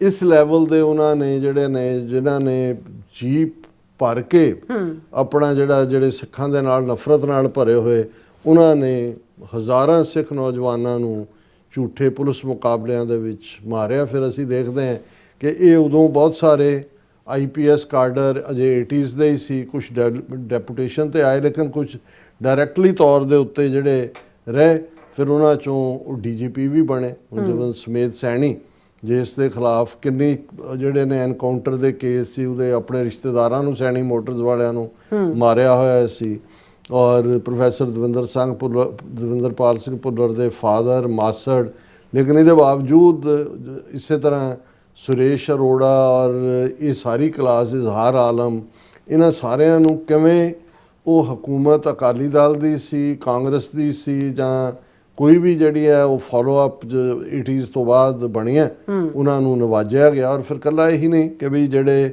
ਇੱਥੇ ਰਹੇ, ਜਦੋਂ ਲੱਗਾ ਕਿ ਵੀ ਹੁਣ ਇੱਥੇ ਇਹਨਾਂ ਦੀ ਯੂਸਫੁਲਨੈਸ ਹੋ ਗਈ, ਫਿਰ ਉਹਨਾਂ ਨੂੰ ਅੱਪਰ ਲੈਵਲ ਤੇ ਲੈ ਗਏ, ਰਾਹ ਦੇ ਵਿੱਚ ਜਿਹੜਾ ਉਹ ਹੈੱਡ ਲੈਵਲ ਦੇ ਉੱਤੇ, ਜਾਂ NIA ਦੇ ਵਿੱਚ, ਨੈਸ਼ਨਲ ਇਨਵੈਸਟੀਗੇਟਿਵ ਏਜੰਸੀ ਦੇ ਵਿੱਚ। ਹੁਣ ਇਸ ਕਿਸਮ ਦਾ ਹੀ ਇੱਕ ਬੜਾ ਕਾਤਲ IPS ਜਿਹੜਾ ਕਿ 1983 ਦੇ ਬੈਚ ਦਾ IPS ਸੀ, 37 ਸਾਲ ਤੋਂ ਜਿਹੜਾ ਉਹ ਰਿਹਾ। ਔਰ ਇਹ ਦਿਨਕਰ ਗੁਪਤਾ ਪੰਜਾਬ 'ਚ ਕੈਪਟਨ ਅਮਰਿੰਦਰ ਦੇ ਵੇਲੇ ਇਹ DGP ਪੁਲਿਸ ਸੀ। ਔਰ ਬਹੁਤਿਆਂ ਨੂੰ ਸ਼ਾਇਦ ਯਾਦ ਹੋਏਗਾ ਕਿ ਜਦੋਂ 2019 ਦੇ ਵਿੱਚ ਕਰਤਾਰਪੁਰ ਸਾਹਿਬ ਕੋਰੀਡੋਰ ਖੋਲ੍ਹਣ ਦੇ ਮਾਮਲੇ ਦੇ ਵਿੱਚ ਪਾਕਿਸਤਾਨ ਦੀ ਗਵਰਨਮੈਂਟ ਨੇ ਇਮਰਾਨ ਖਾਨ ਦੀ ਹਕੂਮਤ, ਜਨਰਲ ਬਾਜਵਾ ਪੇਸ਼ਕਦਮੀ ਕੀਤੀ, ਔਰ ਉਸ ਪੀਰੀਅਡ 'ਚ ਸੈਂਟਰਲ ਏਜੰਸੀਆਂ ਨੇ ਪਹਿਲਾਂ ਤਾਂ ਰੋਕਣ ਦੀ ਕੋਸ਼ਿਸ਼ ਕੀਤੀ। ਉਹਦੇ 'ਚ ਅਸੀਂ ਦੇਖਦੇ ਹਾਂ ਕਿ 5 ਅਗਸਤ 2019 ਨੂੰ ਜੰਮੂ ਕਸ਼ਮੀਰ ਦਾ ਆਰਟੀਕਲ 370 ਖਤਮ, ਸੂਬੇ ਦਾ ਖਤਮ ਵਜੂਦ। ਉਹਨਾਂ ਨੂੰ ਸੀ ਕਿ ਪਾਕਿਸਤਾਨ ਰਿਐਕਟ ਕਰੇਗਾ, ਕਿਉਂਕਿ 9 ਨਵੰਬਰ 2019 ਨੂੰ ਹੀ ਉਹ ਜਿਹੜਾ ਗੁਰੂ ਸਾਹਿਬ ਦਾ ਗੁਰਪੁਰਬ ਸੀ, 550 ਸਾਲਾ ਗੁਰੂ ਨਾਨਕ ਸਾਹਿਬ ਦਾ ਪ੍ਰਕਾਸ਼ ਪੁਰਬ। ਲੇਕਿਨ ਪਾਕਿਸਤਾਨ ਨੇ ਗੋ ਹੈਡ ਕੀਤਾ। ਇਹਦੇ ਬਾਵਜੂਦ ਇੰਡੀਆ ਨੇ ਬਹੁਤ ਸਾਰੀਆਂ ਸ਼ਰਤਾਂ ਰੱਖੀਆਂ। ਇਹ ਉਹ ਪੀਰੀਅਡ ਹੈ ਜਦੋਂ captain Amarinder Singh chief minister ਸੀ, ਦਿਨਕਰ ਗੁਪਤਾ DGP ਸੀ। ਦਿਨਕਰ ਗੁਪਤੇ ਨੇ ਪਬਲਿਕਲੀ ਇਹ ਸਟੇਟਮੈਂਟ ਦਿੱਤੀ, ਜ਼ਾਹਰ ਹੈ ਕਿਉਂਕਿ ਇਹ ਸਾਰੇ ਜਿਹੜੇ ਏਜੰਸੀਆਂ ਦੇ ਖਾਸਮ ਖਾਸ ਸੀ। ਉਹਨੇ ਕਿਹਾ ਕਿ ਇਹ ਕਰਤਾਰਪੁਰ ਸਾਹਿਬ ਕੋਰੀਡੋਰ ਪੰਜਾਬ ਦੇ ਵਿੱਚ ਅੱਤਵਾਦ ਨੂੰ ਦੁਬਾਰਾ ਖੜਾ ਕਰੇਗਾ। ਜਦੋਂ ਉਹਨੂੰ ਕਿਹਾ ਗਿਆ ਵੀ ਇਹ ਤਾਂ ਸਵੇਰੇ ਜਾ ਕੇ ਸ਼ਾਮ ਨੂੰ ਵਾਪਸ ਪਰਤਾਉਣਾ, ਉਹਨਾਂ ਨੂੰ ਕਹਿੰਦਾ ਨਾ ਨਾ ਨਾ, ਇਹ ਜਿਹੜੇ ਸਵੇਰ ਤੋਂ ਸ਼ਾਮ ਤੱਕ ਦੇ 8 ਘੰਟੇ ਨੇ, ਉਹਦੇ 'ਚ ਹੀ ਜਿਹੜਾ ਇੱਥੋਂ ਜਾਏਗਾ ਉਹਨੂੰ ਨਿਸ਼ਾਨੇਬਾਜ਼ੀ ਦੀ ਟ੍ਰੇਨਿੰਗ ਦਿੱਤੀ ਜਾ ਸਕਦੀ ਹੈ, ਉਹਨੂੰ ਬੰਬ ਅਸੈਂਬਲ ਕਿਵੇਂ ਕਰਨਾ ਹੈ ਦੇਖੋ ਇਹ ਦਿੱਤਾ। ਜਿਹੜਾ ਸਵੇਰੇ ਜਾਏਗਾ ਉਹ ਸ਼ਾਮ ਨੂੰ ਜਿਹੜਾ ਉਹ ਟੈਰਰਿਸਟ ਬਣ ਕੇ ਮੁੜ ਸਕਦਾ। ਇਹ ਦਿਨਕਰ ਗੁਪਤੇ ਦਾ ਪੰਜਾਬ ਦੇ DGP ਹੁੰਦਿਆਂ ਇਹ ਬਿਆਨ, ਹਾਲਾਂਕਿ ਇਸ ਕਿਸਮ ਦੇ, ਲੇਕਿਨ ਹੁਣ ਕੈਪਟਨ ਅਮਰਿੰਦਰ ਵਰਗਾ ਜਿਹੜਾ ਹੁਣ ਬਿਲਕੁਲ ਕੁੱਤਾ ਬਣਿਆ ਹੈ BJP ਦੇ ਹਿੰਦੂ ਤਵੀਆਂ ਦਾ, ਉਹਨੇ ਵੀ ਉਹਨੂੰ ਜਿਹੜਾ ਉਹਦੇ ਤੇ ਐਕਸ਼ਨ ਨਹੀਂ ਲਿਆ। ਉਹਨੇ ਕਿਹਾ ਜੀ ਹਾਂ ਉਹਨੇ ਅਪੋਲੋਜਾਈਜ਼ ਕਰ ਲਿਆ, ਉਹਨੇ ਮਾਫੀ ਮੰਗ ਲਈ ਹੈ, ਉਹਨੇ ਫਲਾਣਾ। ਪਰ ਇਸ ਲੈਵਲ ਦੇ ਬੰਦੇ ਨੂੰ ਫਿਰ ਜਿਹੜੇ ਸੈਂਟਰ ਦੇ ਵੱਡਾ ਜਿਹੜਾ ਉਹਨਾਂ ਦਾ ਜਿਹਨੂੰ ਡੀਪ ਸਟੇਟ ਕਿਹਾ ਜਾਂਦਾ ਹੈ, ਉਹ ਉਹਨੂੰ ਸੈਂਟਰ 'ਚ ਲੈ ਗਏ। ਔਰ ਇਹ NIA ਦਾ ਉਹਨੂੰ ਮੁਖੀ ਬਣ, ਨੈਸ਼ਨਲ ਇਨਵੈਸਟੀਗੇਟਿਵ ਏਜੰਸੀ। ਔਰ ਉੱਥੋਂ ਉਹਦੀ ਮਾਰਚ 2024 ਦੇ ਵਿੱਚ ਰਿਟਾਇਰਮੈਂਟ ਹੋਈ ਦਿਨਕਰ ਗੁਪਤਾ ਦੀ। ਹੁਣ ਮਾਰਚ 2024 ਤੋਂ ਪਹਿਲਾਂ ਜਿਹੜਾ ਜਦੋਂ ਅਸੀਂ ਦੇਖਦੇ ਹਾਂ ਕਿ 15 ਜੂਨ 2023 ਨੂੰ ਭਾਈ ਅਵਤਾਰ ਸਿੰਘ ਖੰਡਾ ਦਾ ਮਰਡਰ ਹੁੰਦਾ ਹੈ, 18 ਜੂਨ 2023 ਨੂੰ ਭਾਈ ਹਰਦੀਪ ਸਿੰਘ ਨਿੱਜਰ ਦਾ ਹੁੰਦਾ ਹੈ, ਉਸ ਤੋਂ ਪਹਿਲਾਂ 6-7 ਮਈ ਨੂੰ ਪਰਮਜੀਤ ਸਿੰਘ ਪੰਜਵੜ ਦਾ ਹੁੰਦਾ ਹੈ। ਹੁਣ ਇਹੀ ਦਿਨਕਰ ਗੁਪਤਾ ਜਿਹੜਾ ਹੈ ਉਹ NIA ਦਾ ਮੁਖੀ ਬਣ ਕੇ ਬੈਠਾ ਹੈ। ਜਿਹੜੇ ਰਾਹ ਦਾ ਸਾਮੰਤ ਗੋਇਲ ਔਰ ਦੂਜੇ ਤੀਜੇ ਨੇ ਉਹ ਵੀ ਪੰਜਾਬ ਦਾ IPS ਕਾਡਰ ਦਾ ਬੰਦਾ। ਹੁਣ 37 ਸਾਲ ਬਾਅਦ, ਔਰ ਇਹ ਸਾਰੀਆਂ ਪੰਜਾਬ ਦਾ DGP ਰਿਹਾ, NIA the director general intelligence Punjab, additional DGP law and order security. ਹੁਣ 37 ਸਾਲ ਇਹਨੂੰ ਪੂਰੀ ਤਰ੍ਹਾਂ ਜਿਹੜਾ ਪੰਜਾਬ ਫੋਕਸਡ, ਸਿੱਖ ਕਿਲਿੰਗਸ, ਉਹ ਸਾਰੇ ਤੋਂ ਬਾਅਦ ਹੁਣ ਤਾਂ ਇਹ ਰਿਟਾਇਰ ਹੋ ਚੁੱਕਾ ਹੈ ਕਿਉਂਕਿ 2024 ਦਾ। ਹੁਣ ਜਿਹੜੀ ਖਬਰ ਅੱਜ ਵੱਡੇ ਉਹਨਾਂ ਨੇ ਟ੍ਰਿਬਿਊਨ ਨੇ ਲਾਈ, former NIA director general Dinkar Gupta joins IIT Ropar as professor of practice. ਹੁਣ ਇਹਨੂੰ ਵਾਪਸ ਪੰਜਾਬ 'ਚ ਲਿਆਂਦਾ ਹੈ। ਉਹਦੀ ਨੌਕਰੀ ਦੂਜੀ ਤੀਜੀ ਜਿਹੜਾ 37 ਸਾਲ ਬਾਅਦ ਰਿਟਾਇਰ ਹੋਇਆ ਜਿਹੜਾ, ਔਰ ਉਸ ਨੂੰ ਪੂਰਾ ਇਸ ਦੇ ਵਿੱਚ ਸਟੋਰੀ ਦੇ ਵਿੱਚ ਕਿਹਾ ਗਿਆ ਕਿ ਵੀ ਉਹਦੇ ਕੋਲ ਇੰਨਾ ਐਕਸਪੀਰੀਅੰਸ ਹੈ, 4 ਡੈਕੇਡਸ ਜਿਹੜੇ ਨੇ ਉਹ front line experience, national security, counter terrorism, policing, public policy. ਇਹ 1987 ਬੈਚ ਦਾ ਹੈ IPS, decorated multiple times by president of India for gallantry and service is expected to add significant depth to the institute. ਹੁਣ ਇਹਨੂੰ ਰੋਪੜ 'ਚ ਲਿਆ ਕੇ ਇਸ institute 'ਚ IIT 'ਚ ਇਹਦੇ ਤੋਂ ਕੀ ਕਰਵਾਉਣਾ, ਤੇ ਉਹਦੇ 'ਚੋਂ ਕਹਿ ਰਹੇ ਨੇ Gupta will mentor students and researchers on subjects ranging from internal security and cyber security to AI driven law enforcement, intelligence fusion, strategic planning, ਔਰ ਇਹ ਜਿਹੜਾ ਉਹਦੀ ਪ੍ਰੈਜ਼ੈਂਸ ਉੱਥੇ ਜਿਹੜੀ ਹੈ ਬਹੁਤ ਵੱਡਾ ਕੰਮ ਕਰੇਗੀ ਐਕੈਡੈਮਿਕ ਹਲਕਿਆਂ 'ਚ, ਔਰ ਇਸ ਦਾ ਜਿਹੜਾ ਬਹੁਤ ਵੱਡਾ ਰੋਲ ਹੈ ਔਰ ਇਹ ਦੇਸ਼ ਦੀ ਸੇਵਾ ਔਰ ਫਲਾਣਾ ਟਮਕਾ ਹੋਏਗਾ। ਮੈਨੂੰ ਇਹ ਲੱਗਦਾ ਹੈ ਕਿਉਂਕਿ ਜਿਹੜੀ ਅਸੀਂ ਰਿਪੀਟਡਲੀ ਕਹਿੰਦੇ ਹਾਂ ਵੀ ਇੱਕ ਪਾਸੇ ਜਿਹੜਾ ਜੋ ਨੀਤੀਆਂ ਦਿੱਲੀ ਸਰਕਾਰ ਦੀਆਂ ਚੱਲ ਰਹੀਆਂ ਨੇ, ਸਿੱਖ ਮਾਰੂ, ਪੰਜਾਬ ਦੇ ਵਿੱਚ ਸਿੱਖ ਨਸਲਕੁਸ਼ੀ ਦੇ ਲਈ ਗਰਾਊਂਡ ਤਿਆਰ, ਇਹ ਸਾਰਾ ਹੀ ਜਿਹੜਾ ਕਾਤਲ ਬ੍ਰਿਗੇਡ ਹੈ, ਇਹ ਸਾਰੇ IPS ਆਫੀਸਰਸ ਦਾ, ਇਹਨਾਂ ਨੂੰ ਕਿਤੇ ਨਾ ਕਿਤੇ ਫਿੱਟ ਦੁਬਾਰਾ ਕੀਤਾ ਜਾ ਰਿਹਾ। ਪੰਜਾਬ ਇਹਨਾਂ ਦੀ ਬਿਲਕੁਲ ਉਸ ਦੇ ਵਿੱਚ ਉਹਨਾਂ ਨੇ ਸਿੱਖ ਕਿਲਿੰਗ ਔਰ ਸਿੱਖ ਜੈਨੋਸਾਈਡ ਦੀ ਅਗਲੀ ਪਲੈਨਿੰਗ ਦੇ ਲਈ ਉਹ ਕੰਮ ਕਰ ਰਹੇ ਨੇ, ਔਰ ਦਿਨਕਰ ਗੁਪਤੇ ਨੂੰ ਵਾਪਸ ਕੱਢ ਕੇ ਲਿਆ ਕੇ ਪੰਜਾਬ 'ਚ IIT ਦੇ ਹਵਾਲੇ ਨਾਲ ਰੱਖਣਾ, ਇਹ ਜਿਹੜਾ ਆਪਣੇ ਆਪ ਦੇ ਵਿੱਚ ਇੱਕ ਵੱਡੀ ਖਤਰੇ ਦੀ ਘੰਟੀ ਹੈ। ਬਿਲਕੁਲ ਡਾਕਟਰ ਸਾਹਿਬ, ਤੁਹਾਡਾ ਬਹੁਤ ਬਹੁਤ ਸ਼ੁਕਰੀਆ। ਹੁਣ ਜਿਹੜੇ ਆਪਣੇ ਵੀਅਰਸ ਦੱਸ ਨੇ ਉਹ ਲੈਣ ਜਾ ਰਹੇ ਹਾਂ, ਸਭ ਦਾ ਬਹੁਤ ਬਹੁਤ ਸ਼ੁਕਰੀਆ ਅਦਾ ਕਰਦੇ ਹਾਂ। ਸਵਰਨਮਲ ਜੀ ਸਾਡੇ ਪਹਿਲੇ ਵੀਅਰ ਨੇ, ਸਾਨੂੰ ਫਤਿਹ ਬੁਲਾਉਂਦੇ ਨੇ। ਵਾਹਿਗੁਰੂ ਜੀ ਕਾ ਖਾਲਸਾ, ਵਾਹਿਗੁਰੂ ਜੀ ਕੀ ਫਤਿਹ। ਔਰ ਇਸੇ ਤਰ੍ਹਾਂ ਘੁਸ ਕੇ ਫਿਰ ਇਸੇ ਤਰ੍ਹਾਂ ਸਾਡੇ ਕੋਲ ਬਲਵੀਰ ਸਿੰਘ ਜੀ, ਇਹ ਕਹਿੰਦੇ ਨੇ ਕਿ ਵਾਹਿਗੁਰੂ ਜੀ ਕਾ ਖਾਲਸਾ, ਵਾਹਿਗੁਰੂ ਜੀ ਕੀ ਫਤਿਹ। ਪੰਜਾਬ ਬਚਾਓ ਮੁਹਿੰਮ ਚਲਾਓ, ਰੈਫਰੈਂਡਮ ਕਰਵਾਓ, ਆਪਣਾ ਘਰ ਖਾਲਸਾ ਜ਼ਿੰਦਾਬਾਦ, ਪੰਜਾਬ ਰੈਫਰੈਂਡਮ ਆਜ਼ਾਦੀ ਹਾਲ ਖਾਲਸਾ ਜ਼ਿੰਦਾਬਾਦ ਜ਼ਿੰਦਾਬਾਦ ਜ਼ਿੰਦਾਬਾਦ। ਹਾਂਜੀ, ਔਰ ਮੁਹੰਮਦ ਜਾਕੂਬ ਜੀ ਹੋਰੀ ਵੀ ਆਏ ਨੇ, ਇਹ ਵੀ ਵੈਲਕਮ ਬੈਕ ਕਹਿੰਦੇ ਨੇ, ਔਰ ਉਹ ਕਹਿੰਦੇ ਨੇ ਕਿ ਰਾਜ ਕਰੇਗਾ ਖਾਲਸਾ ਆਕੀ ਰਹੇ ਨਾ ਕੋਈ, India get out from Kashmir and Khalistan. ਔਰ ਬਿਲਾਲ ਜੀ ਵੀ ਹਾਲੋ ਕਹਿੰਦੇ ਨੇ ਸਾਨੂੰ ਦੋਨਾਂ ਨੂੰ, ਔਰ ਕਹਿੰਦੇ today is a Juma, so Juma Mubarak to all from Lahore. ਤੁਹਾਨੂੰ ਵੀ ਬਹੁਤ ਬਹੁਤ ਮੁਬਾਰਕ। ਔਰ ਮੁਹੰਮਦ ਜੂਨਸ ਜੀ ਵੀ ਆਏ ਨੇ, ਵੀ ਸਾਨੂੰ ਅਸਲਾਮ ਵਾਲੇਕਮ ਕਹਿੰਦੇ, ਸਤਿ ਸ਼੍ਰੀ ਅਕਾਲ ਕਹਿੰਦੇ, ਵਾਲੇਕਮ ਸਲਾਮ ਜੀ, ਸਤਿ ਸ਼੍ਰੀ ਅਕਾਲ ਜੀ। ਔਰ ਇਸੇ ਤਰ੍ਹਾਂ ਕਹਿੰਦੇ ਨੇ ਖਾਲਸਾ ਜ਼ਿੰਦਾਬਾਦ। ਔਰ ਫਿਰ ਇਸੇ ਤਰ੍ਹਾਂ ਜਿਹੜੇ ਮੁਹੰਮਦ ਜਾਕੂਬ ਜੀ ਕਹਿੰਦੇ ਨੇ ਕਿ Khalsa for Khalistan, Khalsa for Khalistan, Khalsa for Khalistan ਕਹਿੰਦੇ ਨੇ। ਔਰ ਫਿਰ ਇਸੇ ਤਰ੍ਹਾਂ ਧਰਮ ਸਿੰਘ ਜੀ ਵੀ, ਔਰ ਮੁਹੰਮਦ ਜਿਹੜੇ ਜੂਨਸ ਜੀ ਵੀ, ਉਹ ਕਹਿੰਦੇ ਬਗੈਰਤ ਇੰਡੀਆ तेरा कश्मीर और पंजाब से कोई ताल्लुक नहीं है, जाकूब जी कहते हैं। और इसी तरह मोहम्मद यूनुस जी कहते हैं कि डॉक्टर साहब जिस कौम में बंदे की सच्ची नीयत होती है उसे रब ज़रूर आज़ादी देता है। जी जी हाँ जी। और मुरादा बिल्कुल। और सखजीवन बच्चू जी भी और चमकौर जी भी ये कहते जिस भी पंजाबी ने सच्चो सच डॉक्टर अमरजीत सिंह जी का प्रोग्राम नहीं सुनिया बस उसने कुछ नहीं सुनिया। ये तुहाडी नवाजिश है, असीं तां तालिबे इल्म है, तुहाडे सब तो सीखते हैं एवरीडे। हाँ जी। और इसी तरह इंद्रजीत सिंह संधू जी भी और मोहम्मद यूनुस जी भी ये कहते डॉक्टर साहब पंजाब जब मुल्क था तो 1 रुपये का 40 यूके पाउंड आते थे और पंजाब में यूरोप के लोग जो नौकरी करते थे और पंजाब को गोल्ड यानी कि सोने की चिड़िया कहा जाता था। पंजाब बहुत अमीर मुल्क था। बिल्कुल तुसी ठीक कह रहे हो। उस जमाने च घट्टो घट्ट 55 के करीब यूरोप अमेरिका और दूसरे जड़े आला लोग ने वो सिख लाहौर दरबार दे विच जिहड़े ने नौकरी करते सी, खुशहाली सी। बेशक उस पीरीयड दे विच भी अकाल 8-10 साल बाद पर कदे कोई पंजाब च भुखा नहीं मरिया क्योंकि सरकारी गोदाम खोल दिते जांदे सी और बहुत स्ट्रॉन्ग करंसी सी, विच कोई शक नहीं है। और इस तरह गुरविंदर मान जी भी और सारियां कौमां बड़ियां प्यार दे नाल रहिंदियां सी। हरमन पन्नू जी भी और इस तरह मोहम्मद जाकूब जी कहते जिस तरह दाढ़ी पगड़ी सिख मजहब में लाजमी है उसी तरह इस्लाम में दाढ़ी पगड़ी लाजमी है। जी जी जी बिल्कुल। हाँ जी। और मोहम्मद यूनुस जी कहते हैं डॉक्टर साहब पंजाब और बंगला के तकसीम इसलिए हुई कि दोनों कौमों का जो इंग्लिश हुकूमत से टक्कर ली। इन दोनों हाँ ये हुण काफ़ी कुछ सामने आ रहा भी डेलिबरेटली इन्होंने ये सारी लाइन अपने दोनों पनिश किया है। कहते अपने एजेंडे से इन दोनों जगह तकसीम हुई। आज भी चढ़दे पंजाब में हिंदू एजेंट हैं। और फिर इसी तरह मोहम्मद यूनुस फिर कहते हैं कि डॉक्टर साहब हम खालिस्तान को इसलिए इस वजह से चाहते हैं कि खालिस्तान का जब बन जाएगा तो दोनों पंजाबों के जोड़ा फ्री है और वीज़ा बॉर्डर खोल दिया जाएगा जी। और एज ए बफर स्टेट जोड़ा है वो पाकिस्तान का तहफ़ुज़ भी होएगा और इंडिया की जी ईवल अख है जी कि अज भी उन्होंने अखंड भारत वो उन्होंने सुपना भी हमेशा लिए टुट जाएगा। और फिर घुस के कहते हैं कि $1 इज़ इक्वल टू 90.45 रुपीज़।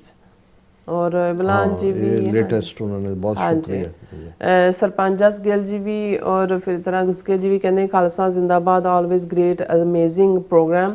और बिक्रमजीत सिंह जी भी और फिर इसी तरह बिलम डॉक्टर परमजीत सिंह होਰਾਂ ਦਾ ਨਹੀਂ ਪੜਿਆ। हाँ जी वो नीचे है। अच्छा हाँ जी सो इसी तरह फिर है साढ़े कोल हाँ जी घुसके फिर कहते रैली सच्चो सच और मिश्रा सिंह जी भी।